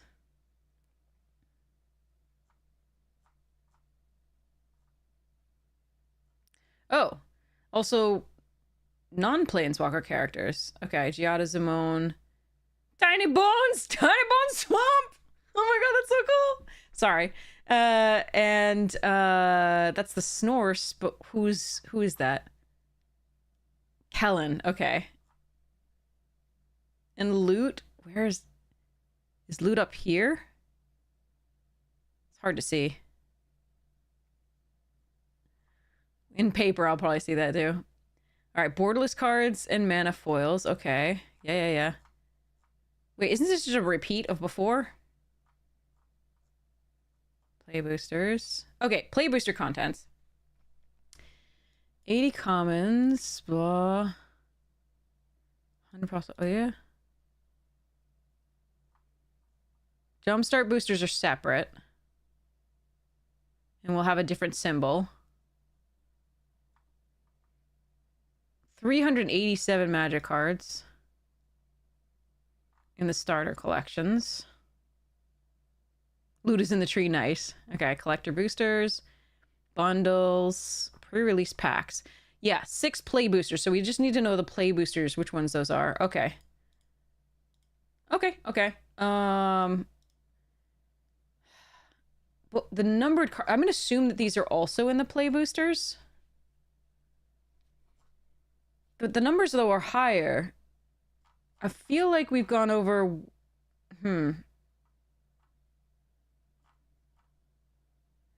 I don't know. Let's see how far this goes.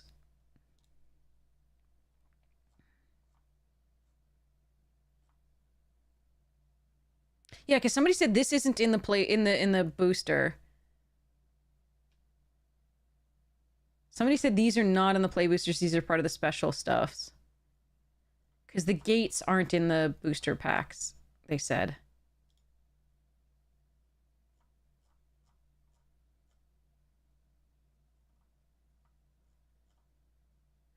I don't know what's happening.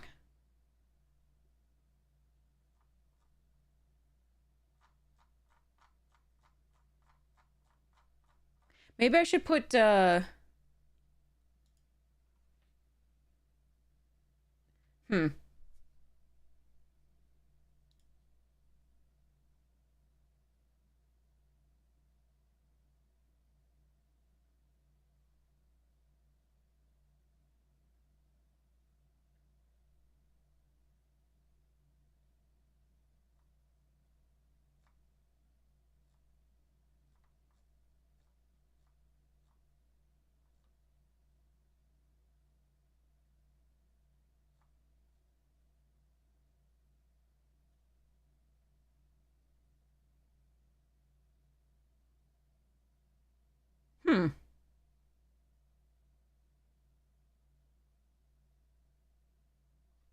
So is booster. Let's try is booster. Hold on. I thought it was in booster. Okay. 196. We definitely went through all of these. These are all the new ones. We went through all of those.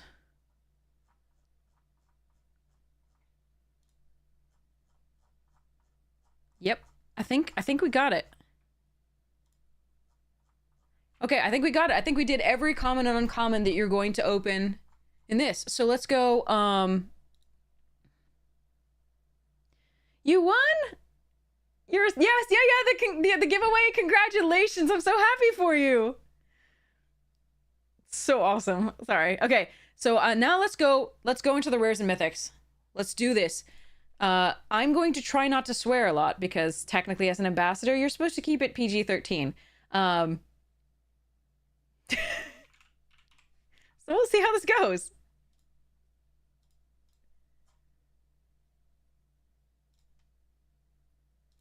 Okay, so now we have to do is booster. And we have to go sorted by set number.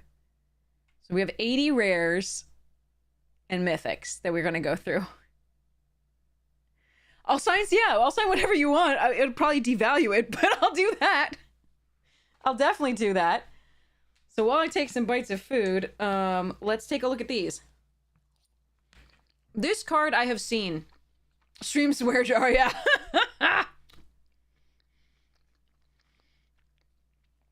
This I have definitely seen already. It's making rounds all over Twitter. These two I've actually seen, but this one people seem to be getting upset about. How do you feel about this card, chat? Sire of 7 Deaths.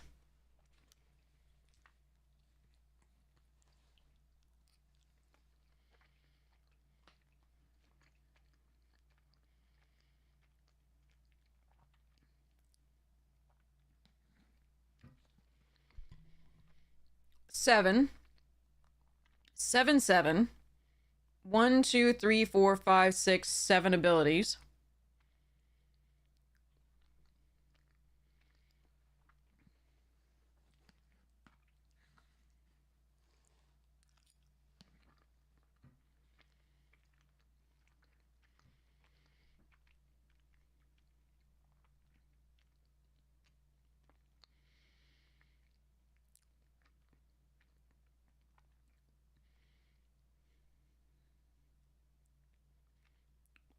I don't like it in my limited. No horsemanship. Throw it away. Trash.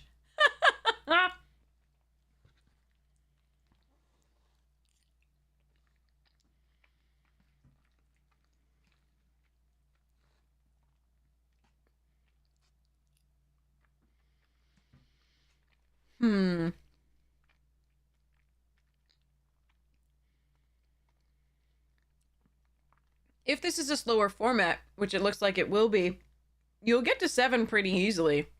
And I really don't want to see this across from me.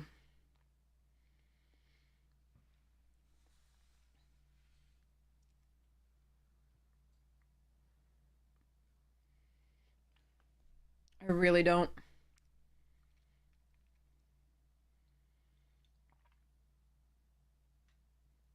So, I think you just take this card. It's pretty clear. I think the format looks slow enough for it. I could be proven wrong, but frankly, it has lifelink. And in order to target it, they have to pay 7 life. So unless they're way far ahead and have a removal spell in hand,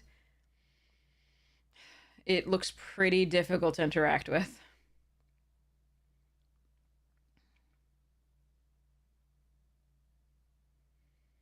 So yeah, that's a card. Take it.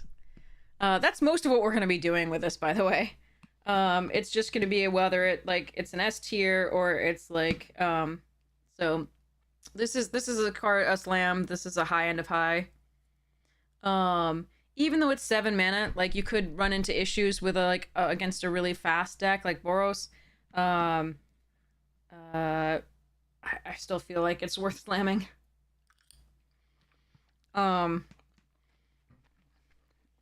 Unlimited. Okay. Putty Tat.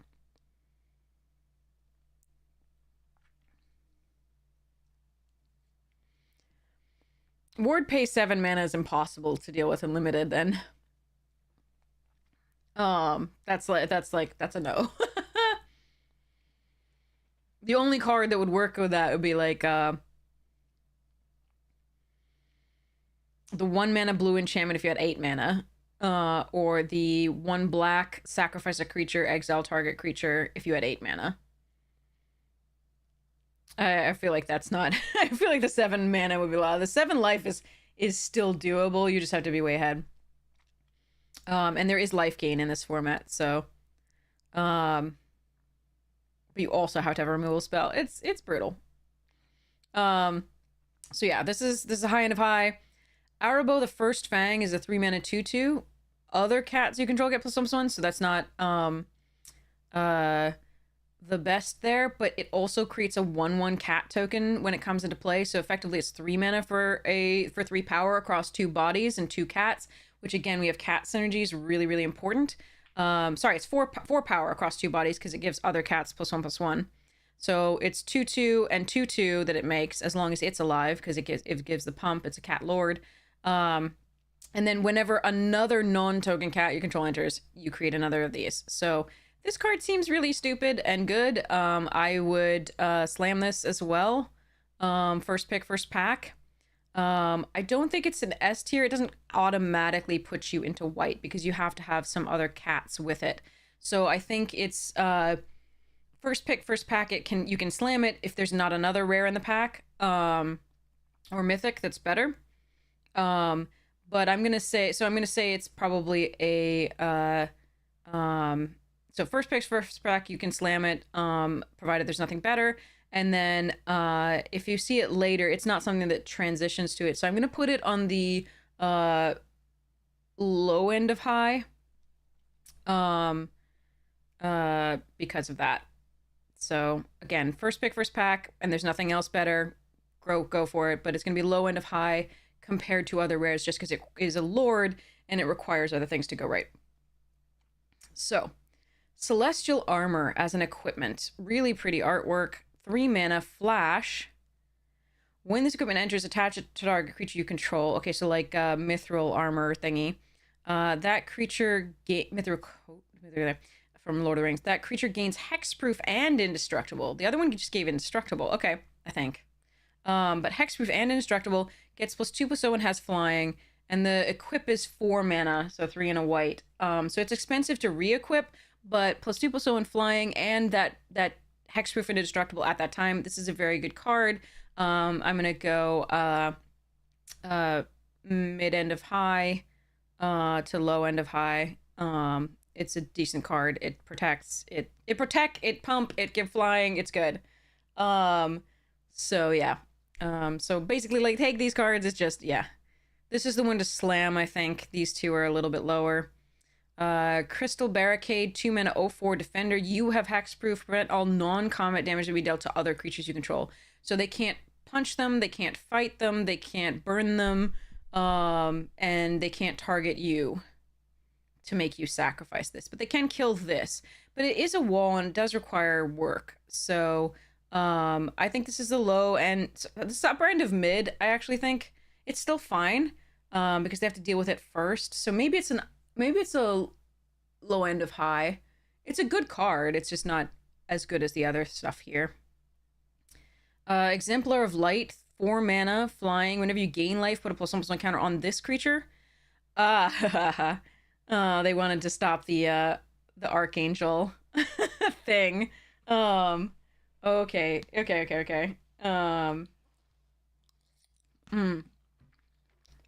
Whenever you put one more +1/+1 counters on this creature, draw a card. Ability triggers only once each turn. Okay. Good card. Life gain synergies. It's on the low to mid end of high. So like it's above this, but below it's on a par with these two, but above this. And below this. Okay. So this is gonna be, but this is S tier. Like high end of high still should be interesting. Yeah, high end of high, mid of high, and low of high. Let's just go with that. I still think this is upper mid, but maybe I should be. Okay, anyway. Inexact science. Okay. Not even a science. Inexact art. Okay. There have been other things that give you hexproof too. Creatures that do so. Not walls, usually. It's the second line that's really important. That can really hose Gruul decks. Which are using damage spells and punch spells as their removal base. But they can still just overwhelm you by attacking. Okay. Herald of Eternal Dawn. 6/6 flying flash for 7. You can't lose the game, your opponents can't win the game. It's a platinum angel, but it's got white. Okay.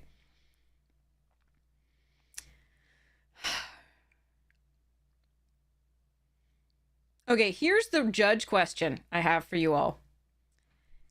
If it says you can't lose the game and your opponents can't win the game, how does that interact in Two-Headed Giant? I would assume that they just can't win, even if they kill your partner.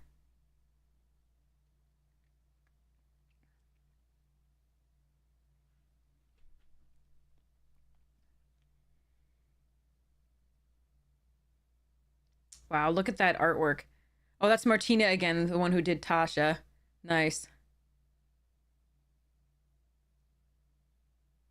But yeah, if judges have an answer to that, partner stays, and they just can't win, right? Okay. So flash flying, it's triple white, so that's an investment. It's still 7 mana. You can't lose the game and your opponents can't win the game. Platinum Angel was a 4/4. This is a 6/6. There's a little bit of a cray-cray there.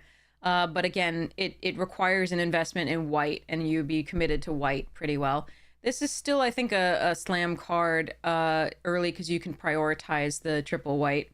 And it's just so powerful. A 6/6 flash flyer is already pretty decent, but if also wins this, then you can line up the blocks pretty well. If they have open mana to kill it, though, you're a little bit of me. But the other one was actually more vulnerable, A, because it was smaller, and B, because there's also an artifact, and there's a lot of artifact and enchantment removal in this set. So this is a good card. Okay. And the artwork's so stunning. All right. I have seen this card, Raise the Past, because people are wondering whether you can build some small decks again that just really use this. Like they used to use there were a couple of recursion spells that brought things with 2 or less back. Avernus and the other one or something like that. But yeah, you can't lose, your team can't lose. Good. Okay.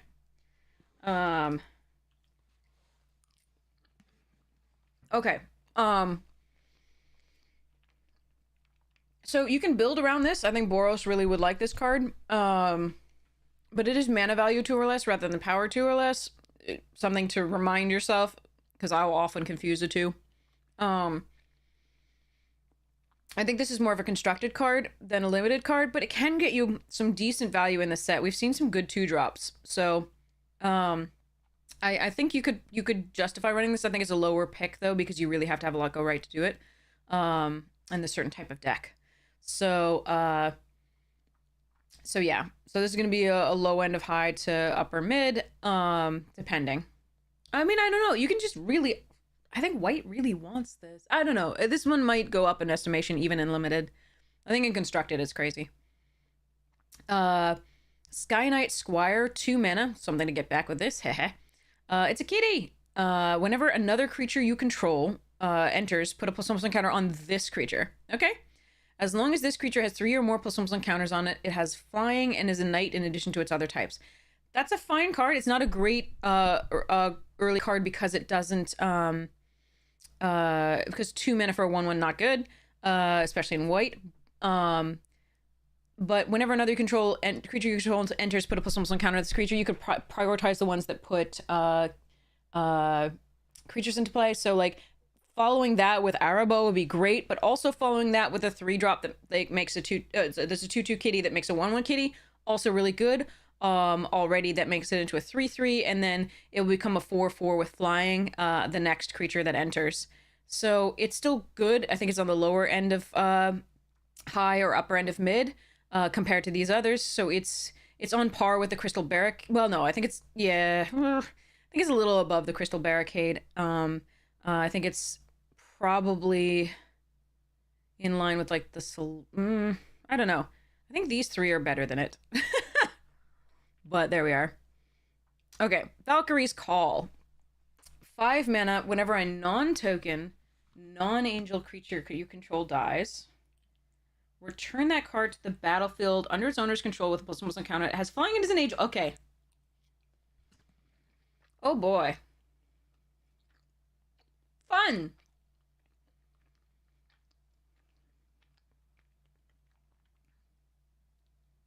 Slam it. It's a good card.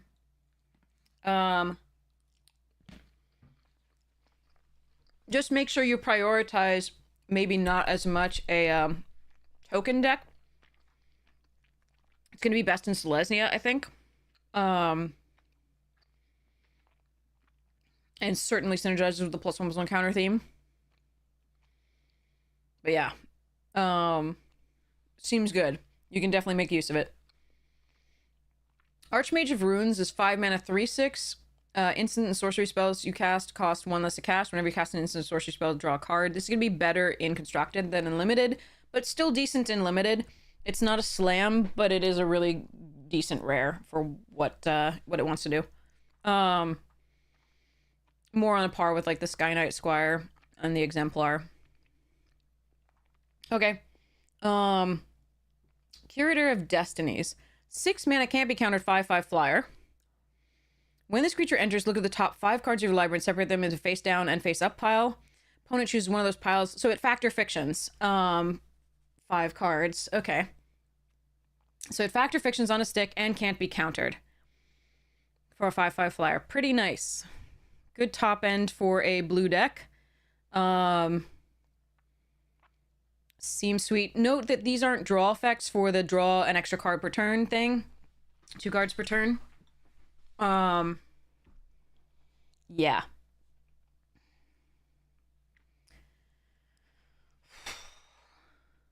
I'm still anxious. Yay. Okay.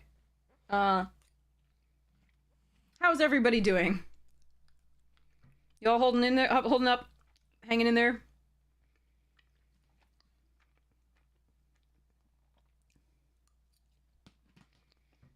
Hope you're okay.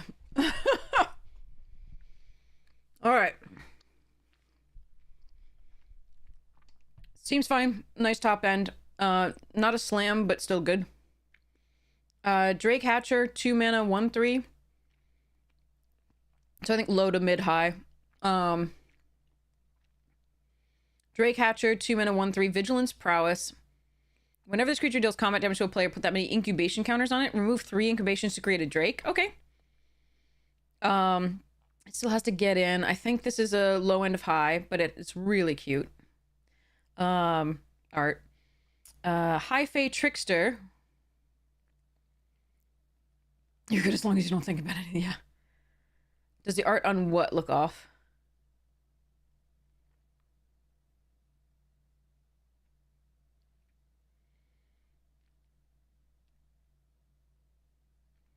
On the Drake Catcher? Is that what you're talking about?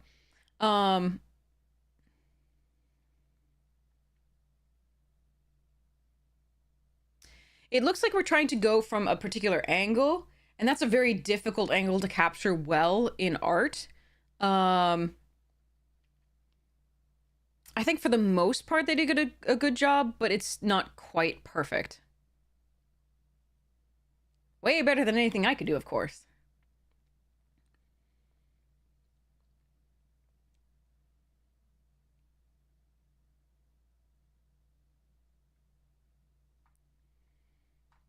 But it's almost as if the camera distorted a little bit, too, on the top. But yeah. It is griddle. It is interesting. I also don't like that artwork of Kaito. I really don't. Right, so High Fae Trickster, 4 mana, 4/2 flash, flyer. You can cast any spells as though they had flash. Wow, so it's like an orrery on a stick. Okay. So Vidalcan Orrery, right? 5th Dawn original printing. You can play non-land cards anytime you could play an instant, right? That's what this does on a stick. It's a fairy. Seems pretty good. Better for constructed.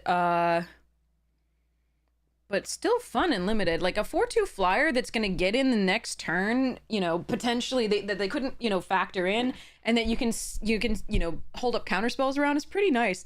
I think I like this as a lower end of high pick, but it is a good card. And just getting hit for 4, like you have to make sure that you're above 4 for blue, which is unusual. I think maybe this might be middle of the high. actually. Um, yeah, that's an interesting thing because it could sort of count as like 4 damage to face. Um, oh, Lyrazel, thank you so much for working at the polls. So yeah, this seems like a fun one. And casting spells as though they had flash will enable a lot of the stuff that, well, a few things that said, you know, when you play on opponent's turn, spell on opponent's turn, like the brine cutthroat thing. So that's pretty nice. But I think it's just quite useful. It dies to the shock though that we saw, the burst lightning. So something to keep in mind. Anything with 2 toughness is pretty vulnerable in this to a common. Homunculus Horde, 4 mana, again, 2/2. Again, whenever you draw your second card each turn, create a token that's a copy of this creature. Oh, that's hilarious. Oh, if I could get this to work. That's such a bad return on investment, though. I don't know. I think this is upper end of mid is where I think this goes. It's a jank thing that I want to do, basically. But I think that for 4 mana, 2/2, that's going to be a little bit rough. I don't know. It could go up in my estimation, definitely. There's a lot of ways to draw cards, and loot and do stuff. So, and rummage. So, but it has to stay alive on 4 after playing a 2, and I don't know how fast this is, and we'll see. We'll see. Okay, Kaito. Kaito, whose art I don't like.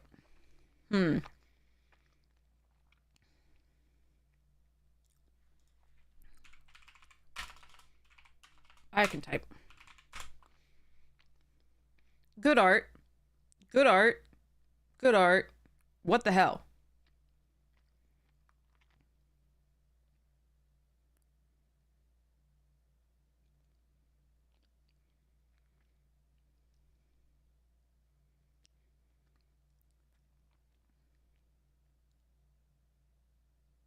I don't know. Anyway, that's not my style. Okay.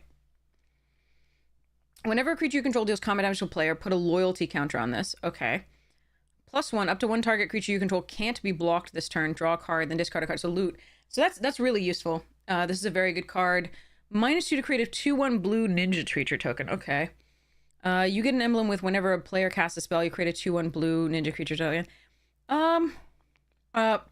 The +1's pretty good, and a 3 mana planeswalker is often really powerful and limited. But I'm not and so a planeswalker especially that can protect itself a little bit is nice. I think it's probably, yeah, nose and mouth, like it's kind of wonky, and the nature of his face doesn't look anything like the other drawings of the face. If you look, like, this face looks fairly much like this person could be that person, and this person could be that person, maybe, but then who the hell is that? like, yeah, sorry. Anyway. These could at least be related. This one, not so much. What's with his nose being that sharp? It's huge line, and the brows being so wingy and thick. I don't know. Just, yeah, anyway.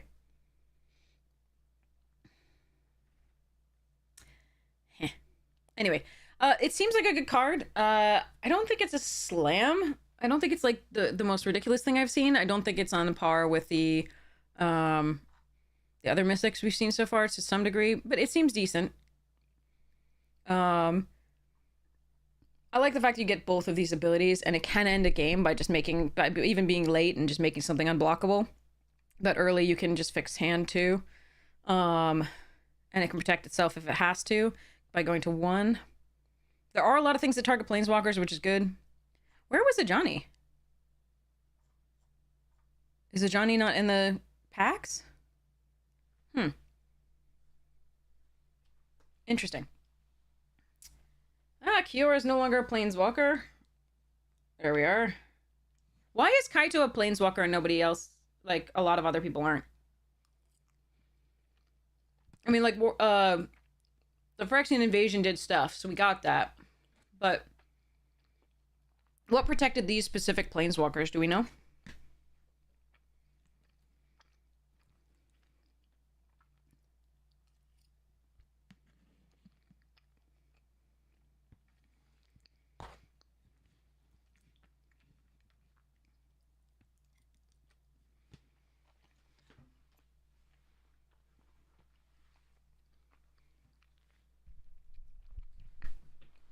Like, many of them are creatures now. No clue. I gotta read up on this, the lore. The lore is really good, apparently, these days, so. Hmm. Okay, Kiora, the Rising Tide, 3 mana, 3/2. When it enters, draw 2 cards and discard 2 cards.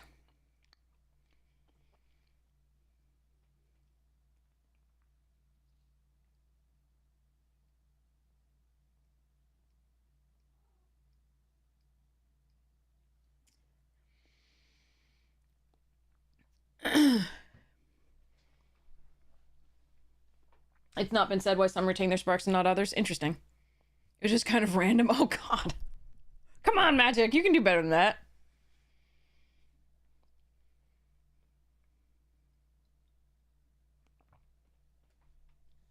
It tells such good stories a lot of the time.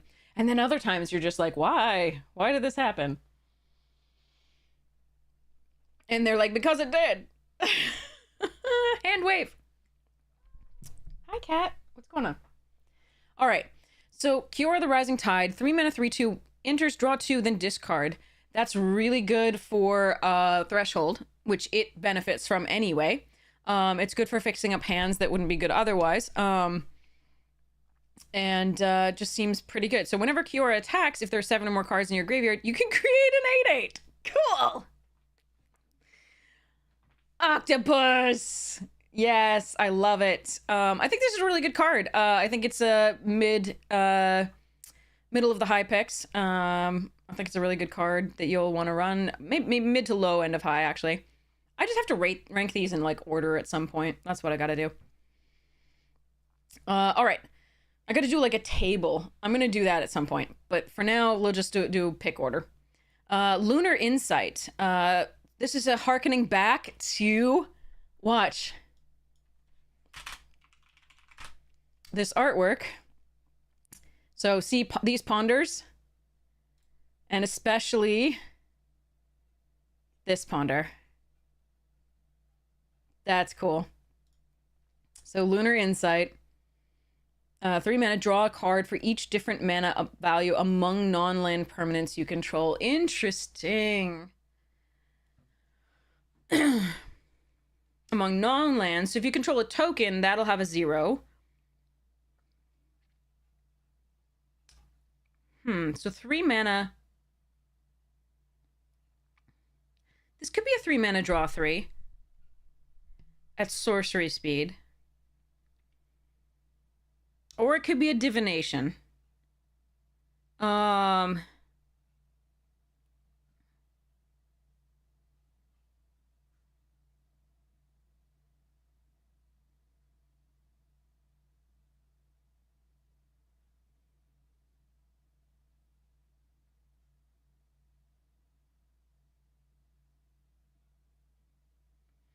I mean, unless it's a win more card, I think it's probably an upper mid pick, not in the highs. Because again, if you have like 5 different things with different mana costs, right? Aren't you winning the game mostly already and you're drawing 5? Like, I feel like this is a very situational card that might just be a divination at sorcery speed. I kind of like the uncommon, the 5 mana that gets cheaper for each wizard you control that draws you 3 cards guaranteed. Because if you have 3 wizards, right? It's going to cost 2 mana for 3 cards, as opposed to this, which is going to cost, if you have 3 wizards of different mana values, this is going to be 3 mana for 3 cards. So I feel like this doesn't belong in the top tiers of rares. I think this is probably I don't know, but it could be a 3 mana forward. I think it's probably an upper mid pick.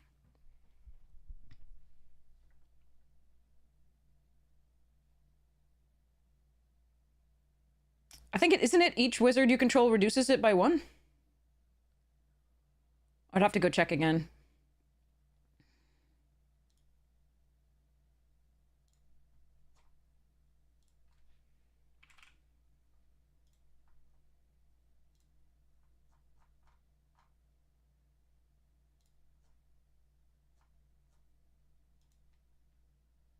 Arcane Epiphany.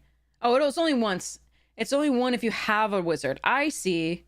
It's not for each wizard. You're absolutely correct. Absolutely. Okay.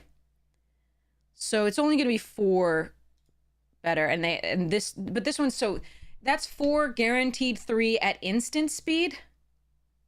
Whereas this is, and you only have to have 1 wizard. Whereas this is 3 mana.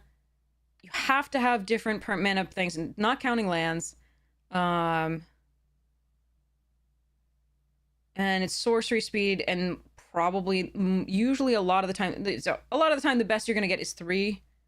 But 3 cards for 3 mana is good, even at sorcery speed. I just don't think it's on the par, like on par with a bunch of the other rares. Like, I still think it's an upper mid tier.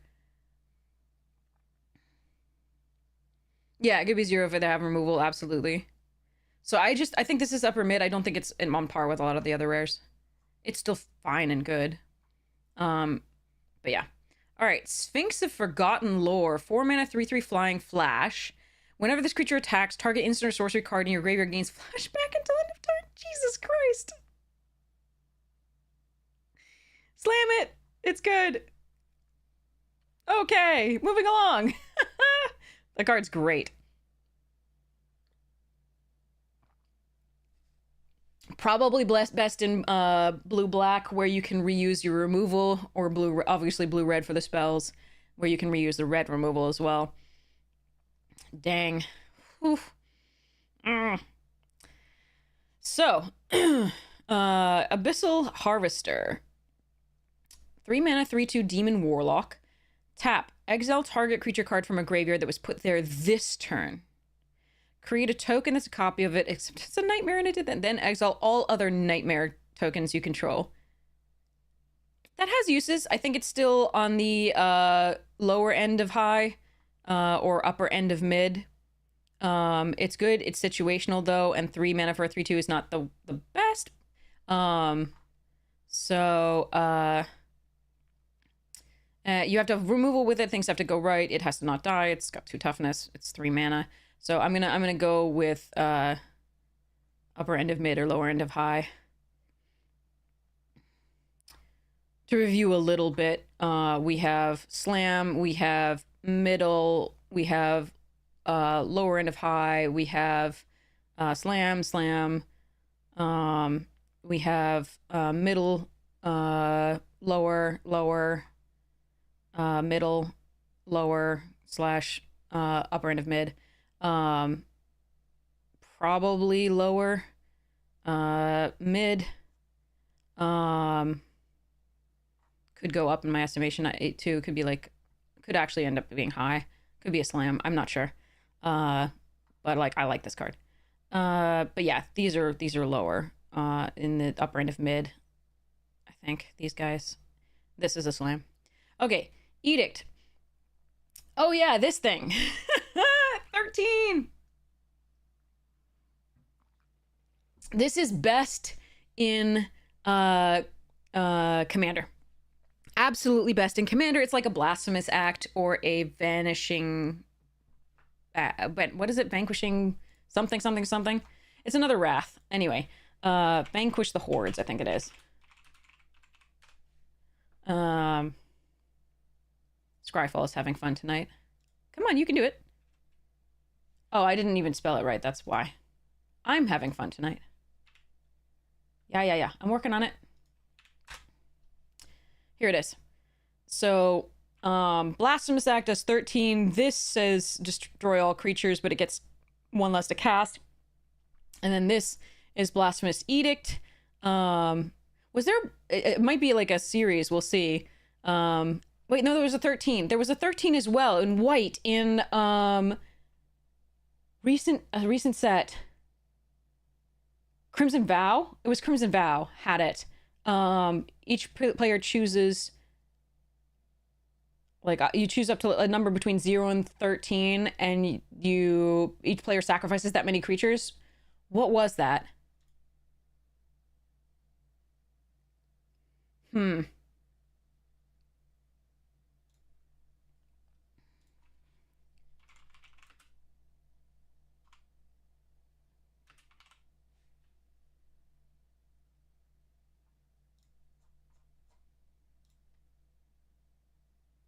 See if that works. There it is. By invitation only. Okay. So we have Blasphemous Act, which does 13 damage to each creature and costs 1 less for each creature on the battlefield. We have by invitation only, which chooses a number between 0 and 13, and each player sacrifices that many creatures. And now we have Blasphemous Edict, where it's 5 mana, but you could pay just black if there are 13 or more creatures on the battlefield, and each player sacrifices 13 creatures of their choice. So again, best in constructed in terms of commander, but this, because mostly 13 or more creatures on the battlefield will be commander, but this is just a good wrath, obviously. And so I'm gonna high pick this.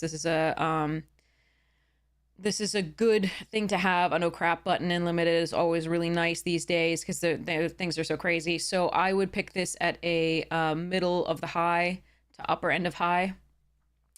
Bloodthirsty Conqueror is a slam. High Society Hunter, 5 mana for a 5/3 flyer. Whenever it attacks, you can sacrifice another creature. If you do, put a +1/+1 counter on this creature. And whenever another non-token creature dies, draw a card. I'm going to get milled out by this. I'm pretty sure. But so I think it's a middle of high because it's just a good, card. Although it does die to the Abrade. And it dies to a lot of things, honestly. At 3 toughness. But it is a free sack on attack, which we have found is useful for the black, a lot of the black deck mechanics. So, seems decent. I'm gonna go with the middle end of high for this to low end of high. Oh my god, it's a kitty. It's my kitty. Hi, you're on a card. Hi. How dear, you're on a card. He's on a card.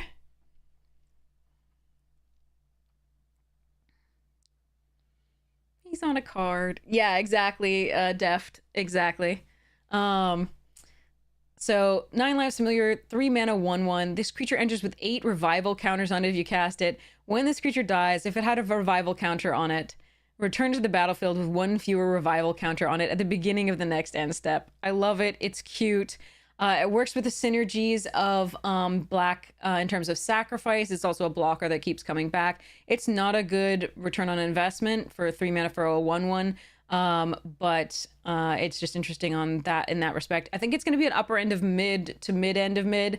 I think it's more gimmicky than good.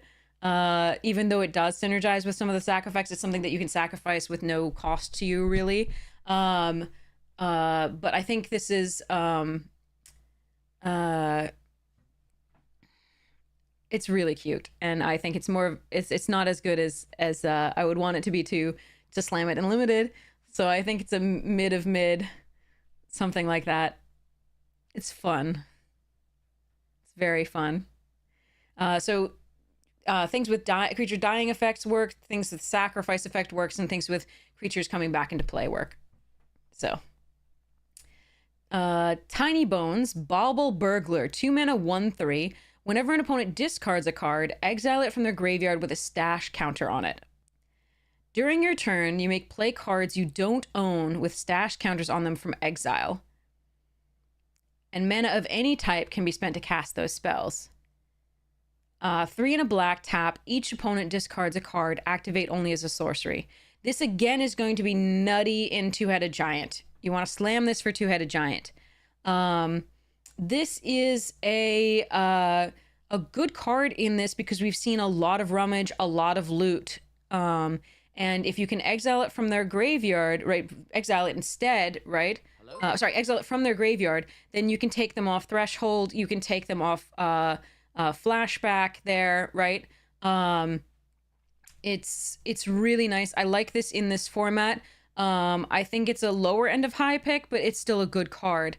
And each opponent discards a card for 4. That's a way to sort of gain advantage when you have a mana sink, when you have nothing else to do with your mana. So what I don't like is that Tiny Bones is not bony.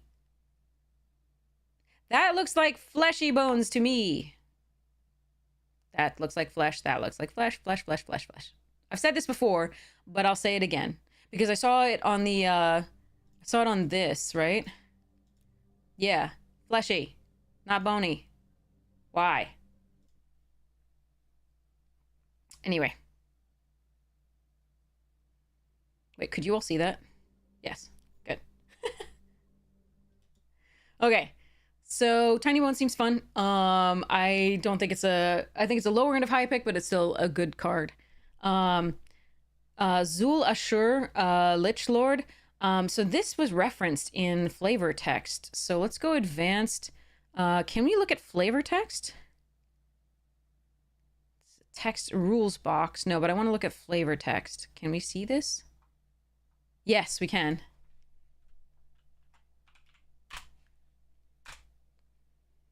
Yeah, Zul Ashur, Lich Lord. So one of the cool things about magic is it refers to characters that don't have a card, and then eventually they get their own card sometimes. So it's really neat that they harken back to these. So let the final vision of doom be etched upon their unblinking eyes from M12 Deathmark, which the art you don't want to look too long at. It's pretty epic though. Look at that swamp skull, and then yeah. Anyway, Zul Ashur, Lich Lord.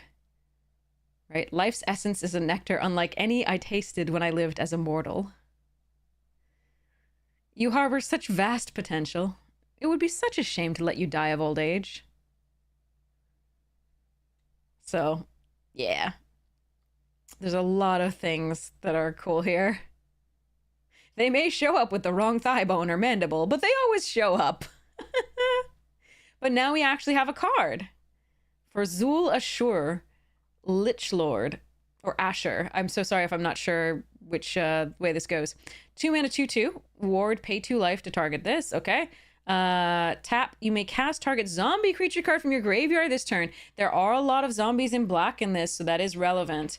I still think it's on the lower end of high. But it can once you get some zombies, or if you take this early, again you can build around it just like the other lord here, the Arabo. So its effect is probably good enough to put it at the mid along with this, but it's close. Okay. Chandra Flame Shaper, 7 mana planeswalker. Okay. 6 loyalty entering. Add 2 loyalty for 3 red. Exile the top 3 cards of your library. Choose one. You can play that card this turn. You can also +1 to create a token that's a copy of target creature you control, except it has haste, and you get to sacrifice at the beginning and end step. 4 mana, deals 8 damage divided as you choose among any number of target creatures and or planeswalkers. That's powerful. I assume that people are going to be first, most likely if on 7, people are first going to be using the -4. But it builds back up pretty quickly. Note that this can't go face, so that is interesting. It's also possible that you just need another creature here. I doubt that on the 7 you're adding the 3 mana and exiling, most likely, unless your board's really empty. It's good. I don't know that I slam this. I think this is a mid pick to low end of high. So middle of high to low end of high pick. I think it's low end. It's 7 mana, which we probably will get to with this. Like I said, I think this is a little slower than some of the sets we've been playing recently, but and 8 damage. That's 7 mana, 8 no, okay. This is mid of high, because that's a really nice finisher. For just like wiping a bunch of your opponent's boards. Okay. Electro Duplicate. 3 mana, create a token that's a copy of target creature you control. Isn't that a blue thing? Apparently we've got a lot of well, I mean, we've seen it in red at certain points, but this feels like it's a blue thing. Anyway, create a token that's a copy of target creature you control. It has to add haste, and at the beginning of the end step, sacrifice this token, and it has flashback. So again, it's a nice way to get value from surveilling this into the graveyard, and then for threshold that you have or other spells, or casting the spell twice to get value off of your prowess creatures or your creatures that care about spells, other creatures that care about spells, like that Cyclops that gets +3/+0. It's not a high pick. This is going to be an upper mid slash mid pick, I think. Kellen Planar Trailblazer. 1 mana 2/2. 2/1, sorry. Oh, it gets bigger. Okay. So, this is one of those sort of level up type things. So you can pay 1 in a red if it's a scout, which it already comes in as. It becomes a human fairy detective and gains whenever Kellen deals combat damage to a player, exile the top card of your library. You can play that card this turn. Okay, so that gives you something to do on turn 2 if you don't have a 2-drop, and you can get in with it. For 3 mana beyond that, if it's a detective, if you've already done this, it becomes a 3/2 human fairy rogue and gains double strike. Okay, I mean, it's an early 2/1 for 1 in red, which can definitely do things, especially with some combat tricks and or counters from the white stuff. If you're doing Boros, or counters from the green stuff if you're doing Gruul or so on. I don't like this necessarily in the spells deck that much, as much, just because it's a little, I mean, it's smaller for that, but there's so many 1/1s that, like, getting in with a 2/1 feels hard. But yeah, giving it flying would be cool. So that's that 1 mana spell in white, so that's pretty good. Which put a +1 counter on it, gives it flying.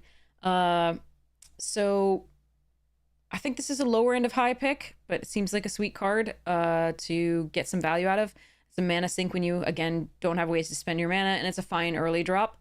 It's a fine late drop too, because you can give it 3/2 double strike already for 1, 2, 3. So 6 mana. 6 mana for a 3/2 double strike. That if it hits them, I don't know. Anyway, it's fine. All right, Rite of the Dragon Caller, 6 mana. Whenever you cast an instant or sorcery spell, create a 5/5 red dragon creature token with flying. Wow. Okay. So this one isn't necessarily. So if you get this first pack. On 6, it does nothing. You have to have an instant or sorcery spell to do it with it. So either you go ramp and use instant and sorcery with it, but like, so you play it on like turn 5 and then have an extra mana or something like that. I don't even know. This feels a little slow. If it sticks and you have another turn, I think it's going to be nutty, because you can probably make like 3 dragons if you've been saving up your spells. But I feel like this is probably a constructed card where you can ramp faster to it and then cast a bunch of instants or sorceries.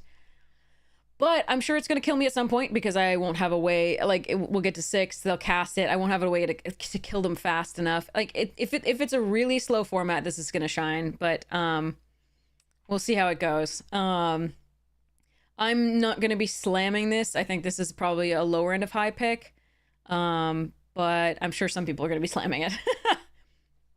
All right. Sear Slicer Goblin. 2 mana, 2/1. At the beginning of your end step, if you attack this turn, create a 1. This is great.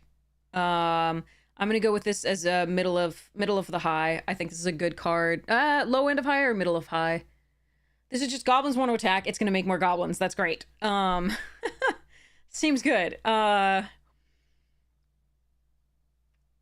Yeah, I think it's low end of high, but it's still just really good for what it wants to do. So like, this is on par with the Sky Knight Squire. It just does what your deck wants to do. But it's not like I'm slamming this card and being like unbelievably happy and it's gonna win the game. Twin Flame Tyrant, that's gonna win the game. Slam it. Loot. Here's Loot. It's cute. And it rhymes. Okay. Exuberant Explorer, 3 mana, 1/4. You can play an additional land on each of your turns.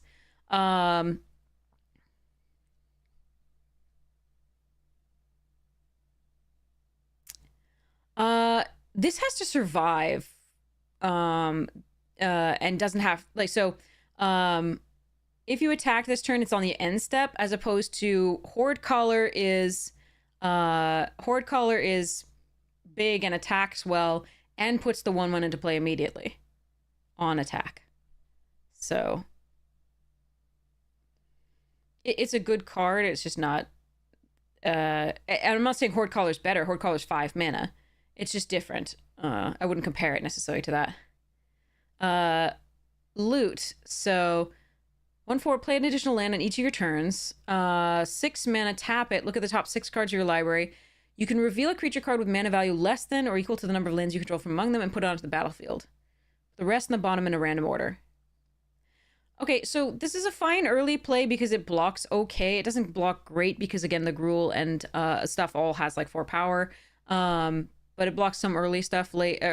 Well, remember you have to have the lands in hand, so this isn't really like, it's not, it's ramping you if you have the lands in hand, but it's not allowing you to do anything with a top card of your library like Augur of Autumn or anything like that. Late in the game, it can help you, like when you run out of cards, it can be effectively a draw spell for green. So I think this is on the low and high. I think it's a good card, but not a great card to slam. It's a good card. It does what you want it to do to some degree. But it's not as aggressive as green really wants to be, usually. So there is that. I mean, sorry. It doesn't have the power. Like, it's not as powerful as green really wants to be quickly. So, Mossborn Hydra, 3 mana, trample, enters with a +1/+1 counter on it. Whenever oh god. Okay, so this isn't a 3-drop. This is a 4-drop. I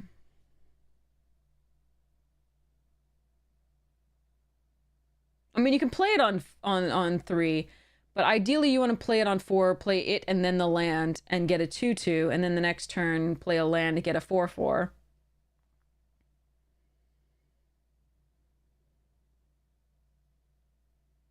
I think it's the low end of high, but it's a really fun one. And it can get really out of hand, and it has trample, so that's really sweet. But there's quite a bit of time. There's a little bit of time to deal with it, and it's on 3. Nah, I'm gonna go with mid. Nah. Oh, that's a tough one. It depends on how many of the cultivate / stuff that you have on it. You can play it on 3 as a 1/1, absolutely. Like, that does leave it open to the -1/-1 to all your opponent's creatures thing, and then does blah, and you're not getting any extra benefit to playing it on 3 necessarily.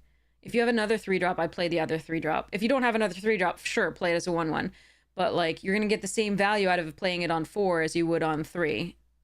So I'm going to wait until 4 if I have something else to play. I'm almost always going to wait, if possible. No, even if I have another 4-drop, this is a nice one to get down on 4, so you at least get one bit of value off of it. I think. If you have, like, the other Hydra that says whenever you put a Hydra, whenever you put a +1/+1 counter on something else, put a +1/+1 counter on this, then you can run this out on 3 as well. The uncommon. But I'd rather get a little bit of value out of it rather than leaving it open to, like, a 1 damage or -1/-1 thing.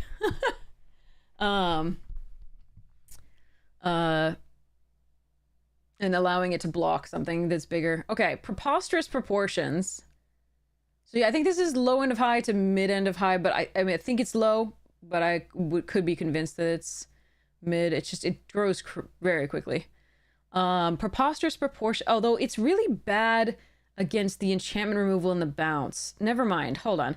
I think because of all those, I'm going to put low end of high to upper end of mid. It's good stuff, but it's just not. Yeah, I'm gonna go low end of high, I think, for now, and pretty confidently, and not middle of high.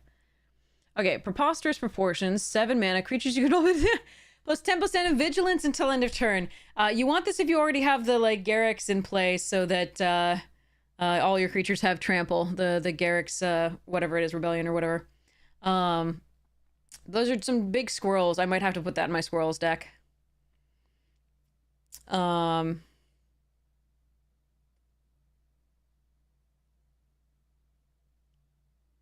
So yeah, I might have to. This is pretty sweet. It's a lot to do if you go, and if it's best in the green white where you go wide, as opposed to the green white where you go tall with counters necessarily. You want those stuff on tokens basically. So that's a thing. I don't think this is an extremely high pick. Well, maybe it is, because even if you can get in with one creature, that's still like over 10 damage. Maybe this is a high pick and I don't even know. I think let's call it middle of the high. Let's try that and have some fun. All right. Quilled Great Worm. 6 mana, trample, 7/7. Whenever a creature you control deals combat damage during your turn, put that many +1/+1 counters on it. Any combat damage? You can cast this card from your great... Slam this card. That's dumb. Okay. You can cast this card from your graveyard by removing 6 counters from among creatures you control in addition to paying its other costs. Cool. So if you mill it or it dies, it comes back. Yay! And it gets value the turn it comes into play by attacking with whatever you have. As long as your creature survives, it's going to get that many counters. That's sick. All right.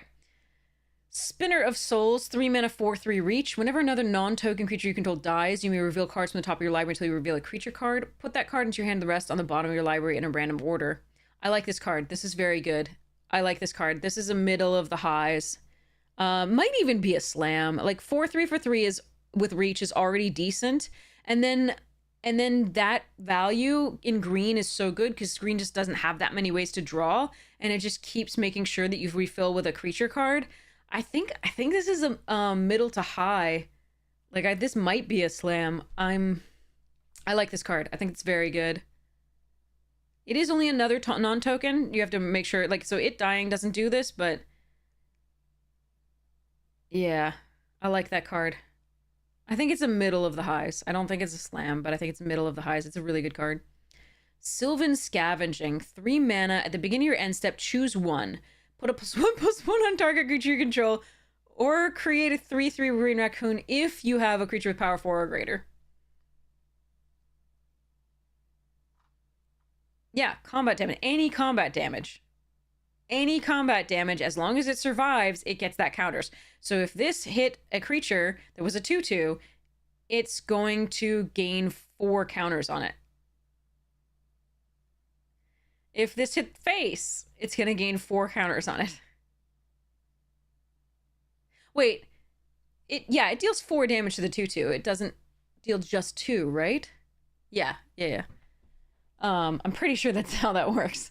All right. Anyway, it's late and I'm so anxious and a mess. Sorry. Sylvan Scavenging. Okay. So that seems good, right? You get to put up some kind at the end of the step. Or you get to start making Deuter guys. Okay. I think this is on the low end of high, but I think it's a really good card. Might be mid, depending. It's best in Gruul, obviously. Or anything with 4, guaranteed 4 toughness a lot. Alicia, who laughs at fate. 1 in a Rakdos set of colors. First strike 2/2. Whenever it attacks, put a +1/+1 counter on it. Okay. Yes, it still has the 4 damage. You can just assign the 4, right? It's actually doing the 4 damage even though the creature dies at 2. Okay. So, incoming ad break again, 40 seconds. Thank you so much for sticking with the stream. Really appreciate it. Through the ads, they are what enable us to have a stream at all. Yay. There are other streamers on who you can go visit too if you would prefer to avoid the ads, or you can subscribe with Prime or pay monies. Yay. Okay. Anyway, this attacks put a +1. Seems good. At the beginning of your end step, if you attack this turn, return target. Wow, this card is great. Okay, if you attacked, like, it doesn't have to attack. If you attacked, just return target creature. Oh my god. I'm gonna go with, it's 2 colors. So I don't think I can say slam. I think it's mid of the high, but I want to slam this card. This is so powerful, and you can probably splash it. This is so powerful. I want to say slam this. So, but it is 2 colors. I don't know. It's not, yeah, it's a very good one. Early, I think, the 2 colors are great for removal. Absolutely. To get in with the raid. It doesn't even have to have attacked for this. And, I really want to say slam this, but again, the only thing holding me back is the 2 colors early. I mean, first pick, first pack, maybe. Yeah, I don't know. I don't know. Anyway, Anthem of Champions. Creatures you control get +1/+1. This is fine. We've had anthems before. I don't think that this synergizes very well with the this particular thing. Yes, you can go wide with tokens and this gets the +1/+1, but I prefer the like charge effect. I also prefer the +1/+1 counters because I think that's where the synergies lie in Selesnya. So this is a fine card, but I'm not going to be slamming this card. This is like a upper end of low pick. Sorry, lower end of high pick. Sorry, lower end of high pick / upper mid, honestly. Because it's 2 colors, creatures you can get +1/+1, but again, it doesn't synergize really with the white green and what it wants to do as much. Going wide, sure, a little bit, but I'd rather the instant speed +2. Honestly, the uncommon in that deck. I'd rather this, which puts a +1/+1 counter on the things, because there's so many things that get value for putting +1/+1 stuff in Selesnya. So anyway, you could probably splash it in a different deck and be happy. Like you could splash it in like a flying deck and be pretty happy. Like a blue-white deck and put the green to just splash for this, but I don't know. Not hugely a fan of this right now. Ashroot Animist, 2, a green and a white, 4/4. We all call these anthem effects. That's great. Trample, so I love that it's there. Trample 4/4. Because Glorious Anthem was the first time we did creatures you control get +1/+1, I think. It was 1 a white and a white. So all right, when this creature attacks, another target creature you control gains trample and gets +X/+X until end of turn, where X is this creature's power. That card's great. And it's a 4/4 to start with, and it has trample, and it gives the, yeah. Okay, so, but it does have to attack, it's when this creature attacks. So I'm gonna go with middle high to lower high on this one. It just does what that deck wants to do all the way. Again, probably lower end of high. It's probably on par with the Sky Knight Squire. I don't know about Drake Hatcher. And Tiny Bones. Yeah, loot doesn't really do what the Gruul deck wants to do, or like the green deck in particular. But yeah, okay, wait, what? Oh god, hold on. Okay, so Alenda's back. So lifelink hexproof from instance, as long as your life total is greater than your starting life total. Guess +1/+1 has menace, an additional +5/+5 as long as your life total is at least 10 greater. All right, it's still a 4/4 lifelink for 4, and Orzhov wants that. I'm gonna put it on the low end of high because it does what the deck wants to do. If you have life gain synergies, it's gonna get better. Hexproof from instance is not inconsequential. A lot of the removal is at instant speed. But there are sorceries, of course, and we've seen enchantments. So this is still killable, but it's harder to kill. So I'm still gonna put it on the par with that, you know, the Ashroot and the +1 kitty up here. It's good stuff. Okay, now what's Coma doing? So it's the same casting cost as before, I think. Can't be countered, as always. Trample, ward 4, 8/12. Whenever it deals combat damage to a player, create.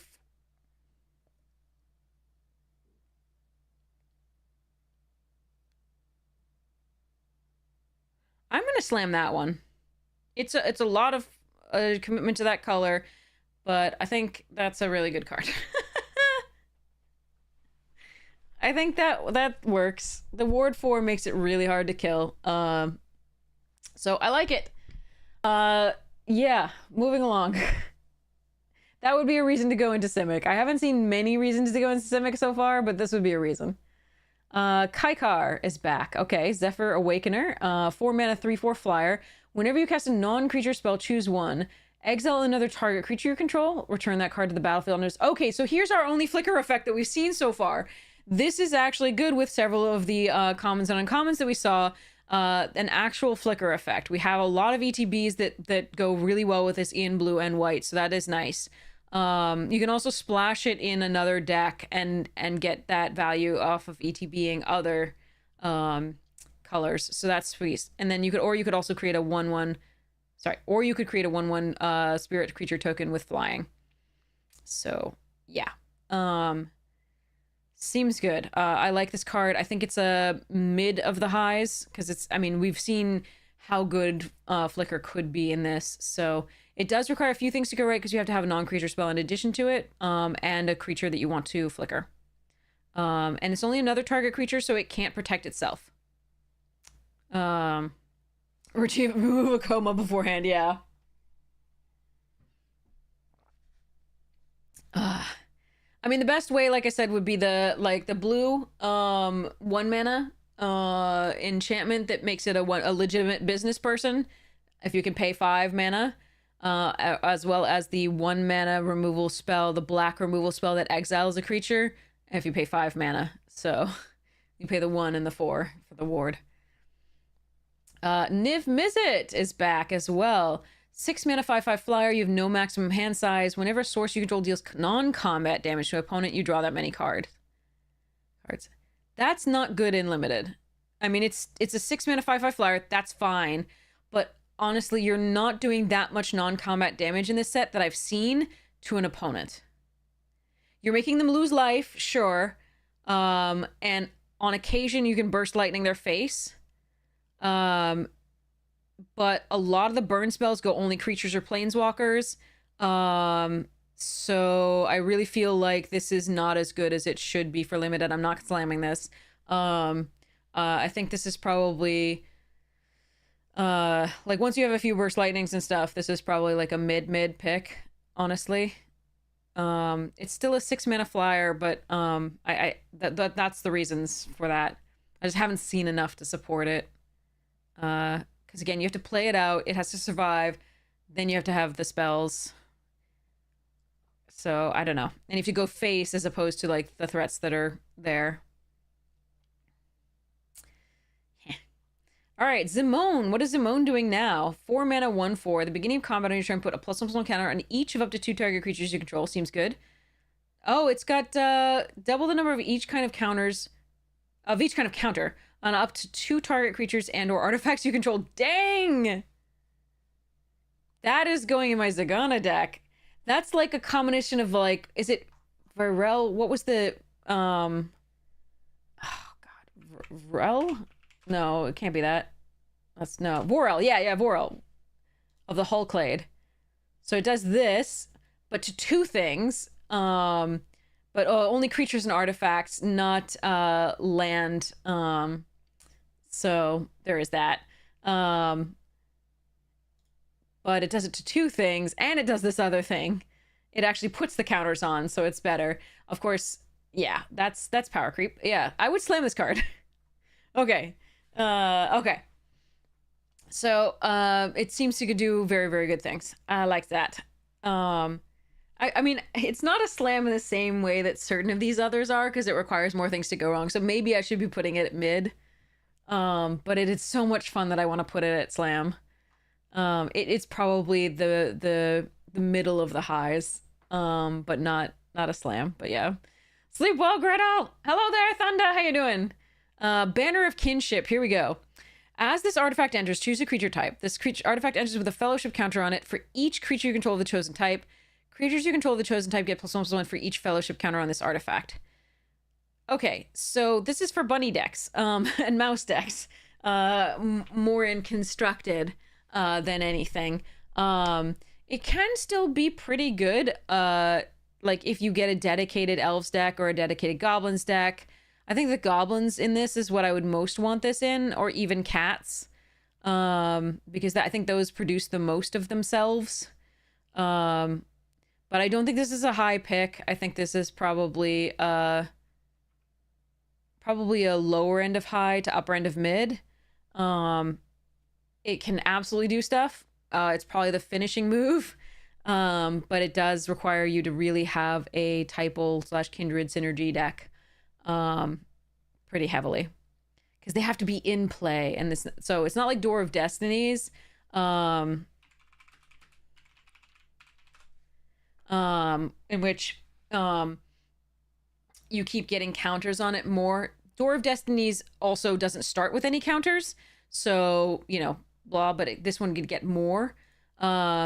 This is best if you curve into it with creatures of that type, obviously. So, but it's cute. All right, Leyline Axe. Okay, what is this gonna do? Let's see.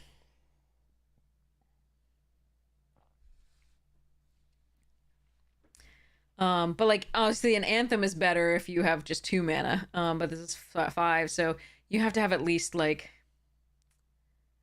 a few. If you have 3 of all that type, yes, the same type. But remember, in limited, that's going to be a little bit less likely. I mean, sorry, a lot less likely than in constructed. So Leyline Axe, 4 mana. If this card is in your opening, holy crap. Okay, it's a Leyline, but it's an axe. Okay, and equipment. If this card's in your open hand, which if I put it in my deck, it never will be, you may begin the game with it on the battlefield. It equips 3 and gives +1/+1, double strike, and trample. So ideally, it comes in your opening hand. And it's probably worth running. I don't think I'm going to be, you know, unbelievable.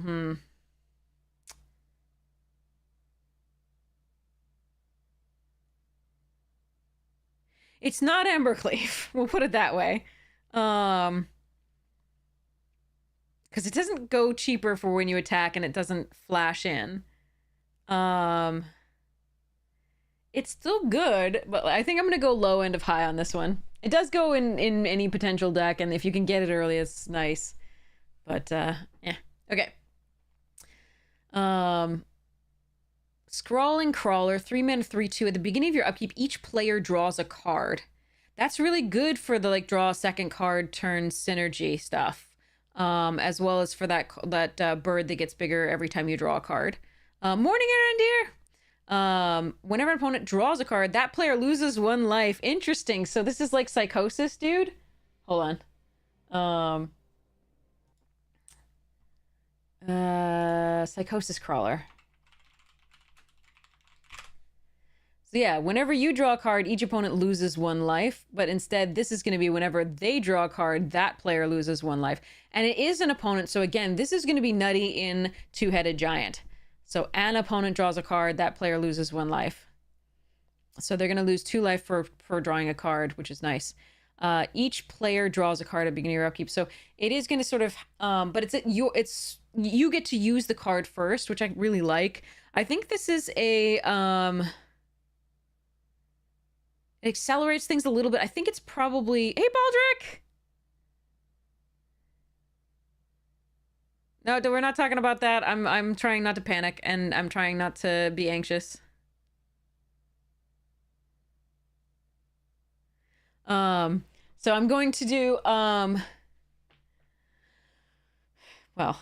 unsuccessful right now. Now I want to...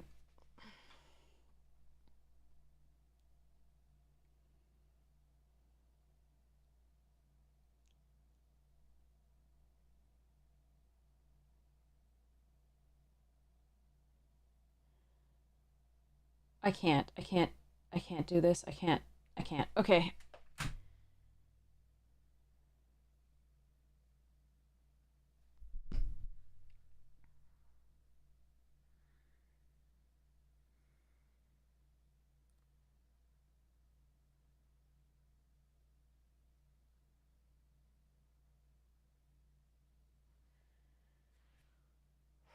Okay, Scrawling Crawler.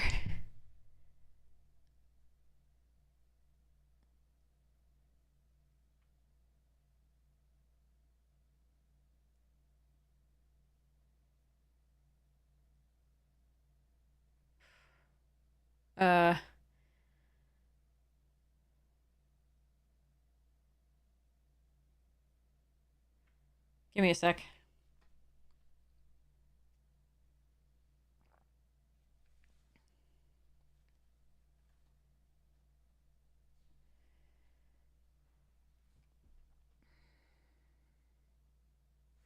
I need a minute. I'm sorry. I'll be back.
Okay. Okay. Um. Hi, Scuffle. Welcome, welcome, welcome.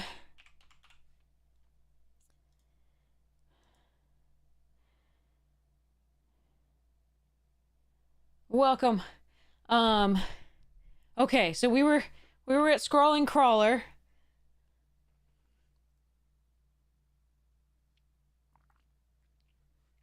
Um. So this looks really fun and limited. Uh. Hi. How are you? Um.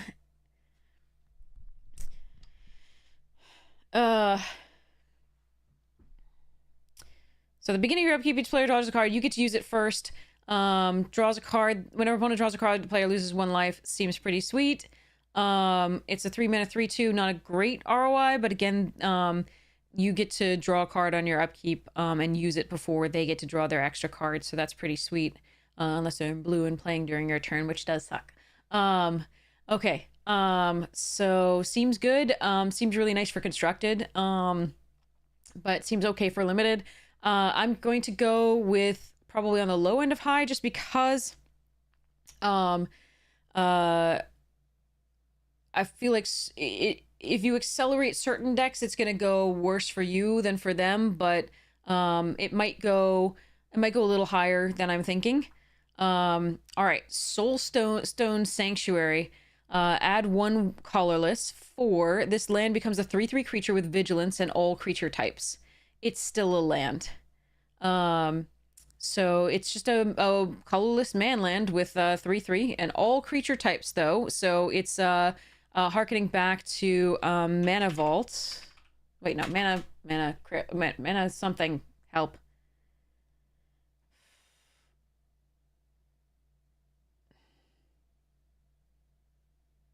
Mutavault. That's what it is. Mutavault. Yeah, you guys got it. Yep. So becomes a 2/2 creature with all creature types still in turn. It's still a land. That's for 1, and it's very powerful. This is for 4, 3/3 with vigilance in that. And all creature types. It's not until end of turn like this is, so that can explain the difference. So yes. So that's the difference there. It's an interesting one. Again, if you're in multiple colors, it's going to be a little bit more difficult to justify putting the colorless land in your deck. But if you are in 2 colors, I can see definitely running this as just an extra value piece out of the land slot. If you're provided your colors, your dedication to colors isn't excessive. Like if you have a ton of 2, color pips in each color, I probably wouldn't try to run this. I think it's an upper mid pick, or mid pick, not in the high picks, for that reason.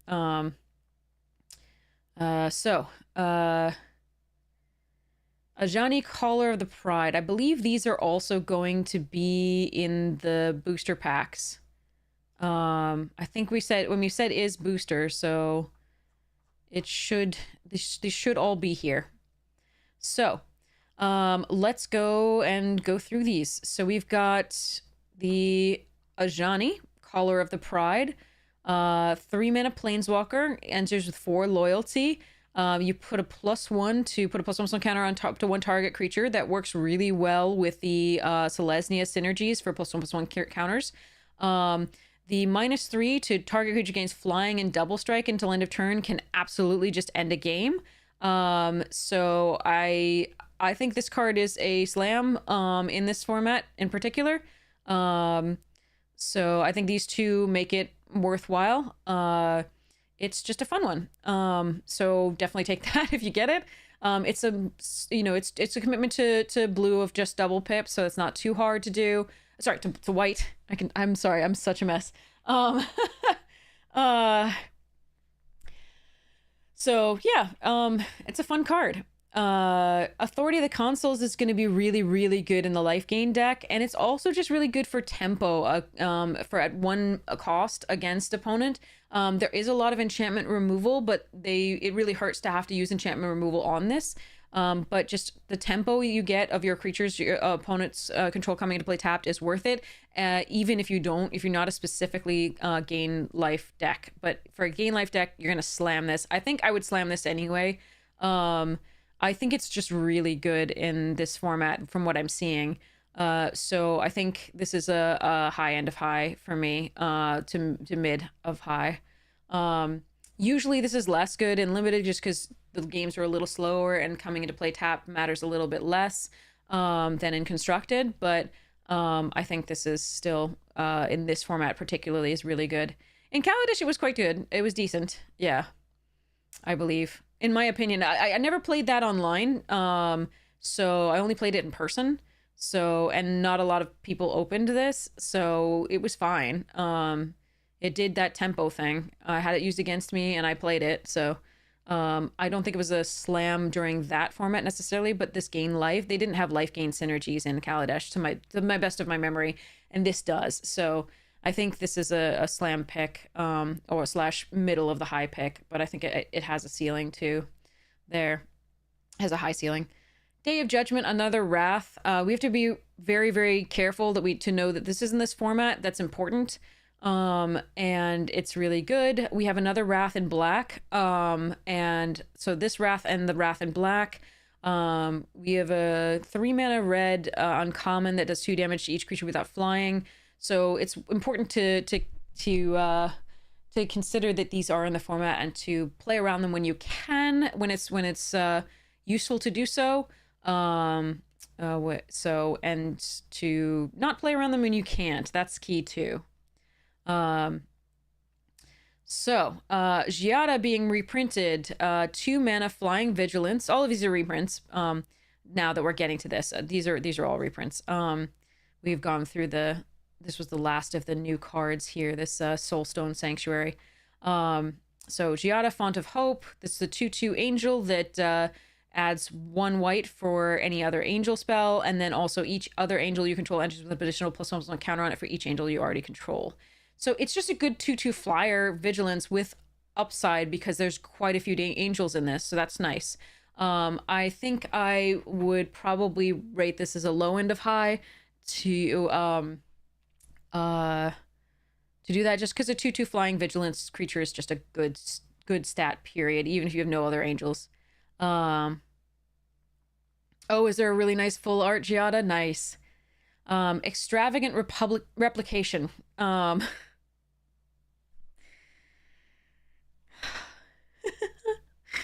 Okay, anyway. Extravagant replication, 6 mana. At the beginning of your upkeep, create a token as a copy of another non-token permanent you control. Just 1 Ether Tiger? What do I look like? A peasant? So this is a sweet little card, especially if you have the ET stuff with the ETB effects. It's really sweet. I think it's more a gimmick than anything. I think it's probably, could be good. It's a target non-land permanent, so it can also copy other things. But remember, it does nothing for 6 mana. So we have to be a little bit worried about that. Like just like we were worried about the red one that does nothing for 6 mana. So the next turn you're going to get value out of it, but not until then. So it's a little bit of a risk, and therefore it goes lower on the pick order. So I'm going to go mid of the mid / upper end of mid for this one. Omniscience is without draw is less good. I think this is probably something to pick up in paper, just because you might want to play it in a commander deck or some sort of constructed, but I do not think this is worth playing in draft. It says another target. Yeah. Another target non-land permanent. You cannot copy itself.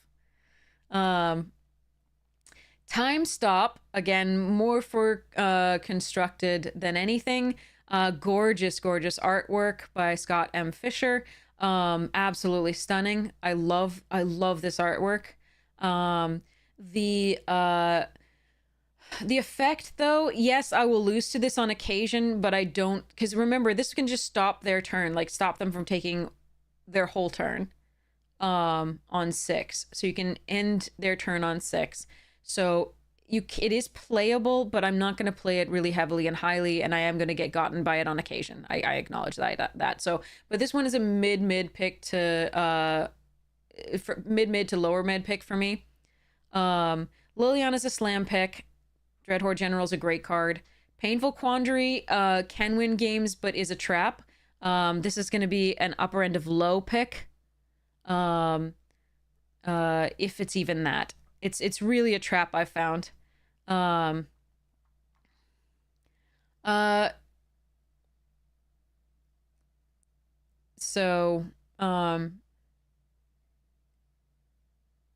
This ends the turn. So if you can play it on their upkeep on the 6th turn, you can stop them from playing anything that turn, doing anything from that turn, and you just go into yours.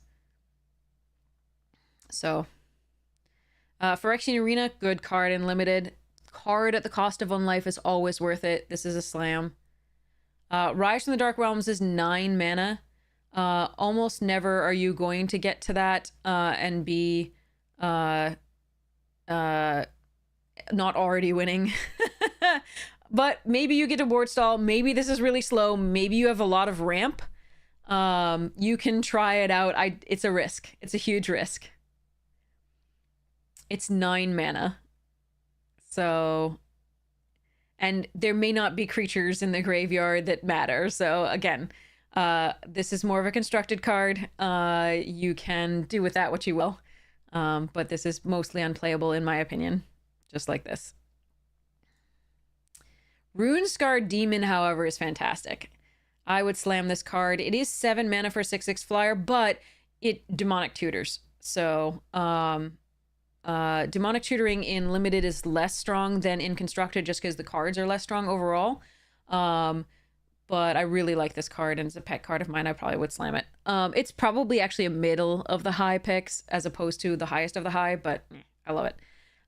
Brass's Bounty, more of a constructed card in my opinion. I don't like this card in limited at all. We don't have like a you win if you have X treasures in the battlefield, or if you sacrifice a treasure. It's a lot of value cards. Drakaseth is a slam. It's great. It is a real commitment to red, but it's a very powerful card. Atali, also very powerful card. So these are high picks. Flamewake Phoenix, Flying Haste, attacks each turn if able. It's a 2/2.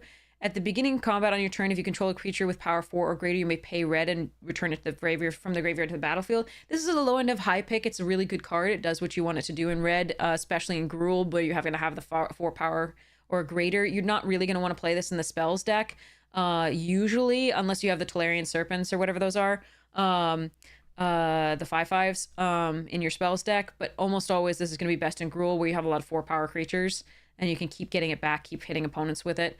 It's not a slam pick, but it is a fine card.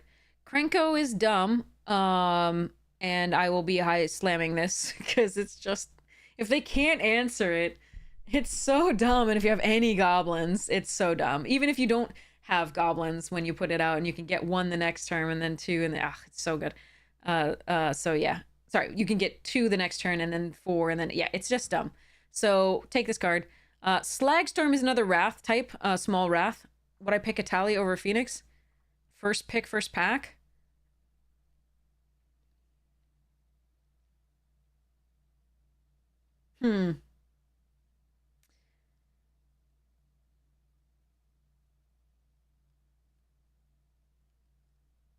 Probably. Given the number of flyers that I've seen that just eat this, I think I would take Atali first pick, first pack over Phoenix, yeah.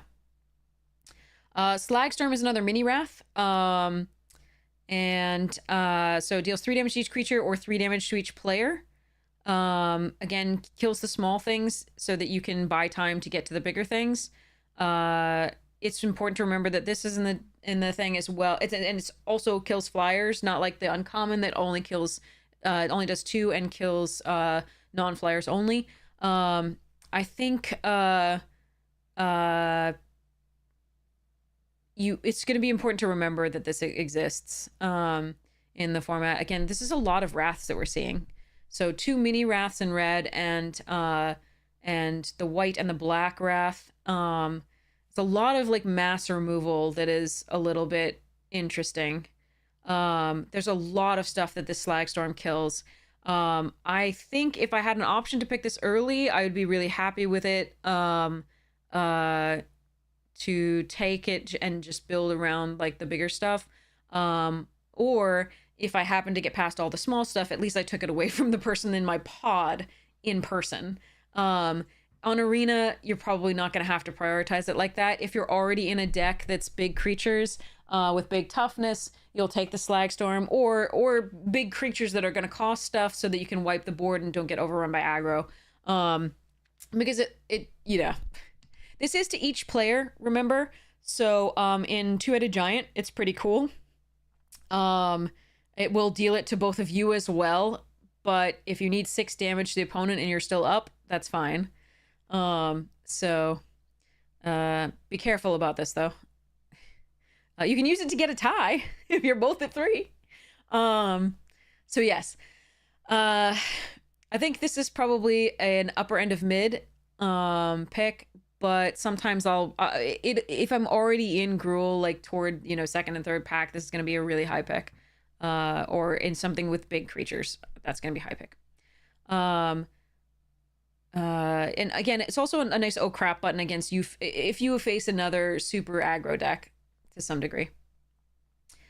Doubling season in limited is not usually worth it. It takes too much investment of mana, and then again doesn't do anything the turn it comes into play, usually unless you have something already getting a counter naturally, or so on and so forth. It's more of a gimmick than anything, even in a set that has a lot of counters or creates tokens. You can take it because it can go into it's very valuable in certain EDH decks. Really, really good. I love it, and I love that art. But I think it's not a high pick in limited. This is a nice, we've got a lot of elves in this that I've seen, so this is a nice card. It's a 3 mana that ramps you and also is an elf lord. So again, if you have a lot of elves, definitely take this. I don't think it's a slam first pack, because again, it's a double green and 3 for a 2/2. So if you aren't really going to be doing much with that, that's a problem.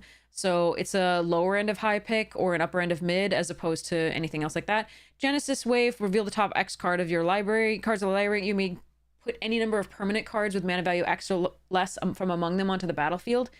Then put all cards revealed this way that weren't put onto the battlefield into your graveyard. So it is a way of getting Threshold pretty quickly for the Simic decks if you wanted. Mainly you have to have a lot of mana and 3 green to get a lot of value off of this. So if you have a lot of ramp, great.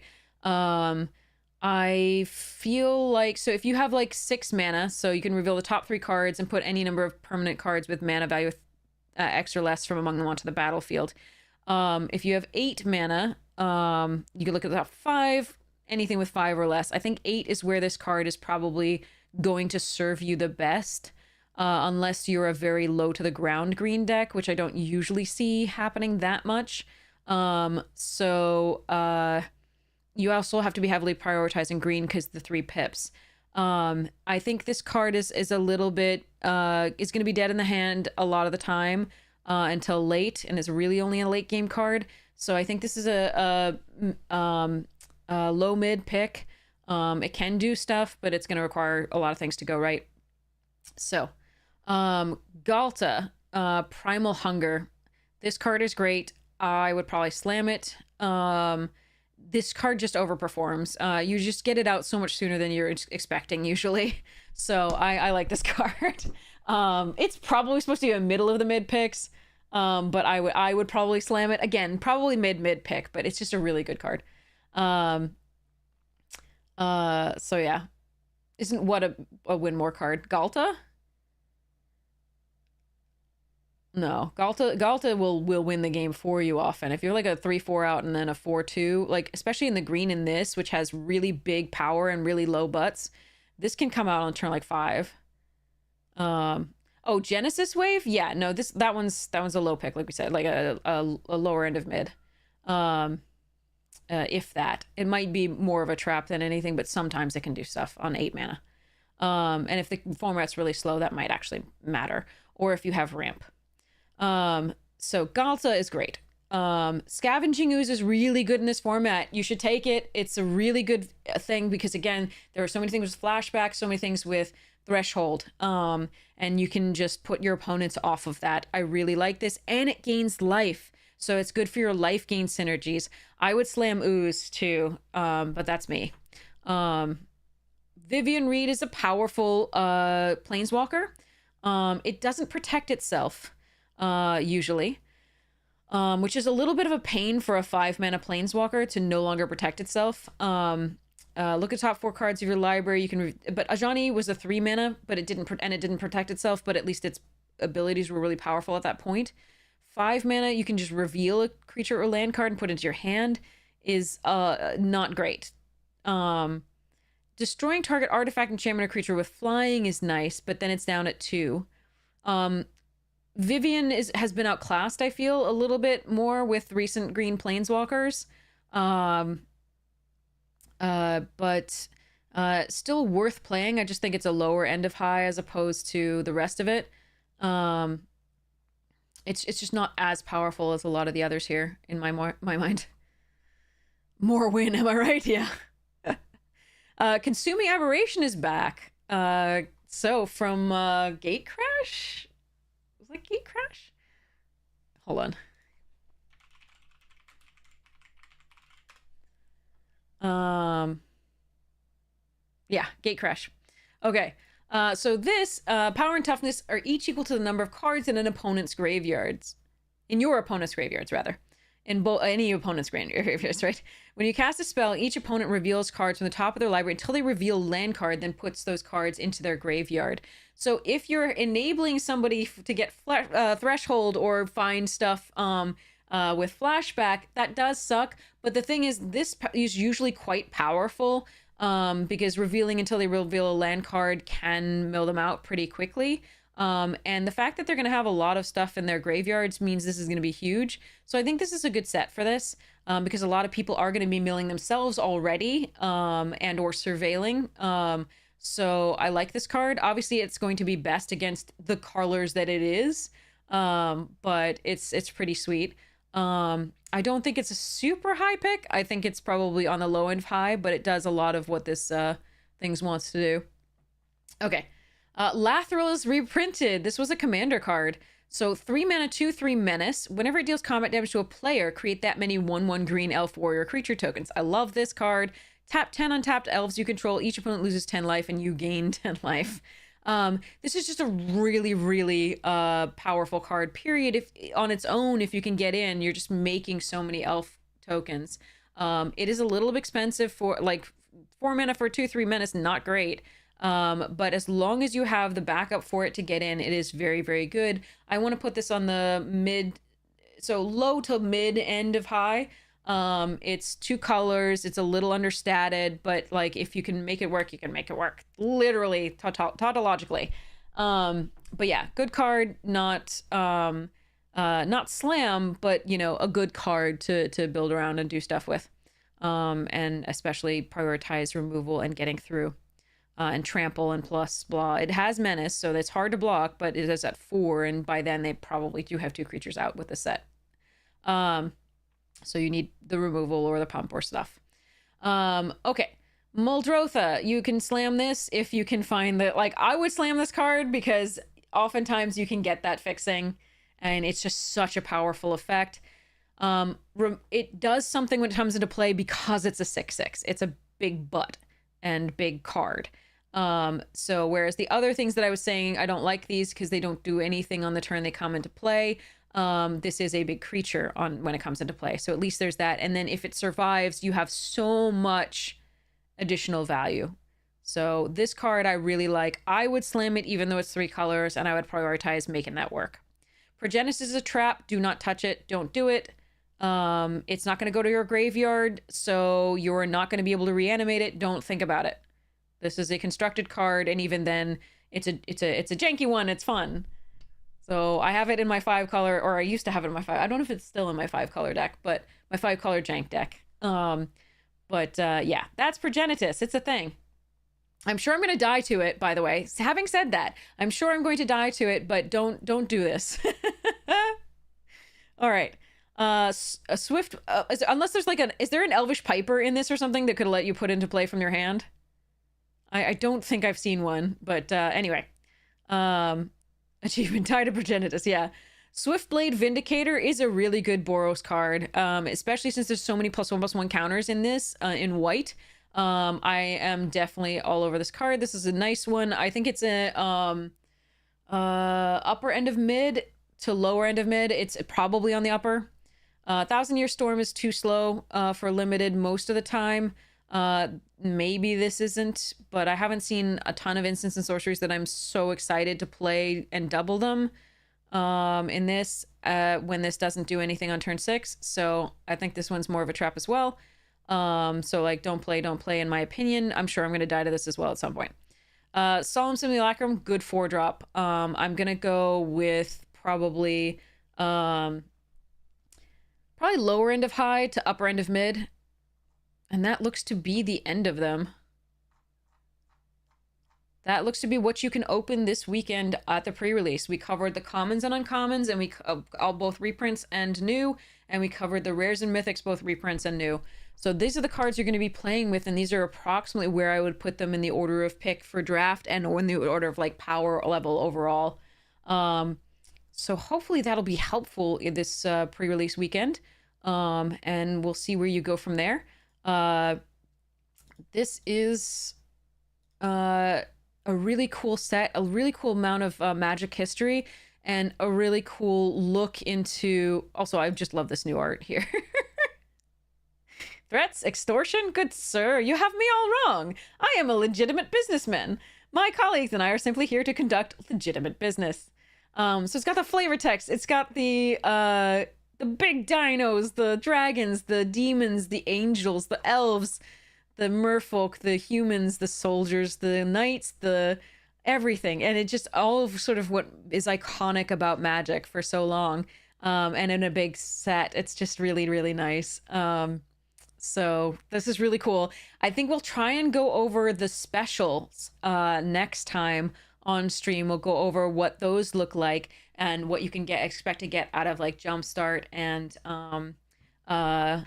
all sorts of other extras. So yeah, the Jumpstart and the special guests and the special treatments, etc. So pretty neat. So hopefully this has been enjoyable. I'm so sorry. I'm such a mess right now. And I'm probably gonna have to sign off now rather than playing a game like I wanted to after this, like yesterday. Yeah. Thank you for allowing me to focus on something else tonight. And some really cool Magic cards in this new Foundations set. I love you too, Vega. I appreciate it, and I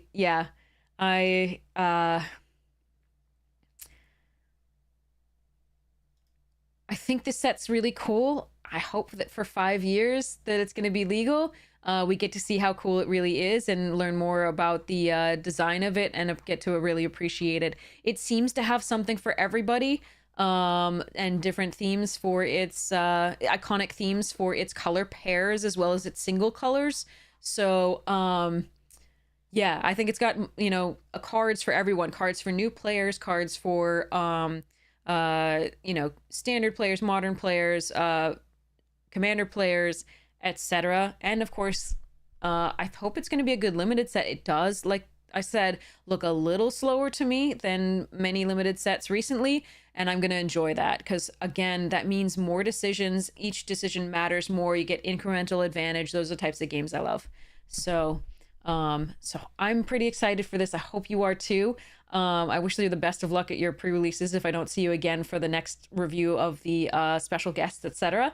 But yeah, I thank you for hanging out with me, and I'll see you hopefully tomorrow. I do have some students coming up because ACT is coming up soon, so I'm not exactly sure when I'll be on, but I think tomorrow will work, unless I'm crying all day. We'll see.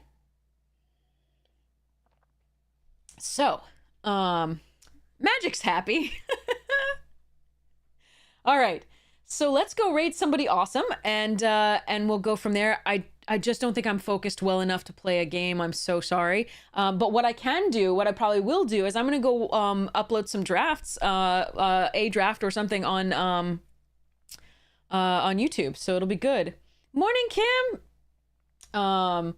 No, it's not that they're prolonging releasing more sets. It's that this is going to be legal for a long time so that they can guarantee that these, you know, certain cards will have staying power, I think. It's the equivalent of a core set, basically. It's just big and for longer than a core set was legal. So yes. Hello, Kim. Best wishes to you. So let's go see. What was I typing? Oh, yeah. Here's the YouTube link in case you want to go see that. I put up a new short, and I put up a, like yesterday, I think I put up the chainsaw draft, which was really fun to watch, I hope. So take a look at it. And I'm going to put a new draft up soon, tonight, like right after I do this, because again, I can't focus on anything other than that. So, have such a good morning, noon, night, afternoon tea, second breakfast, whatever time it is for you.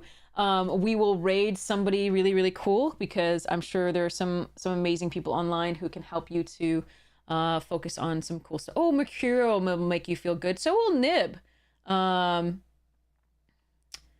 Do you want to raid Nibtropolis or Mercurial Blue? Oh, Phoenix, thanks. Thank you so much. I really appreciate it. It's so nice to hang with you. If anybody wants to talk in Discord, I will also check that periodically as well. We can create a whole new channel so that we don't bother anybody who doesn't want to be bothered, okay? So if you have something you want to, yeah, let me know if you want that channel created. Let me know in Discord. And we'll talk. So, anyway, Nib is doing magic, but Mercurio isn't. Okay, so we'll do Nib. Let's do Nib. Okay, we love Nib. Nib is great. Okay, Nibtropolis. Okay, let's start this raid. Nib is really, really sweet. You'll have a great time hanging. You'll be able to focus on something that isn't the real world. And hopefully that will calm everybody.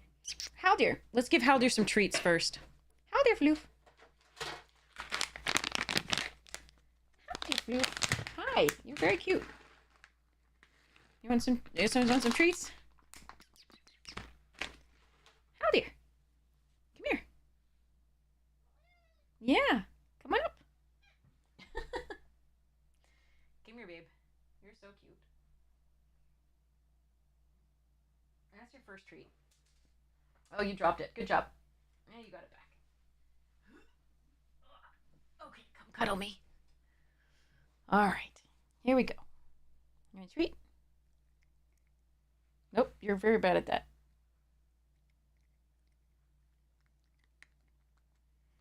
Good boy. You want more? Yes, he does. All right. Oh, sweet Vega, thanks.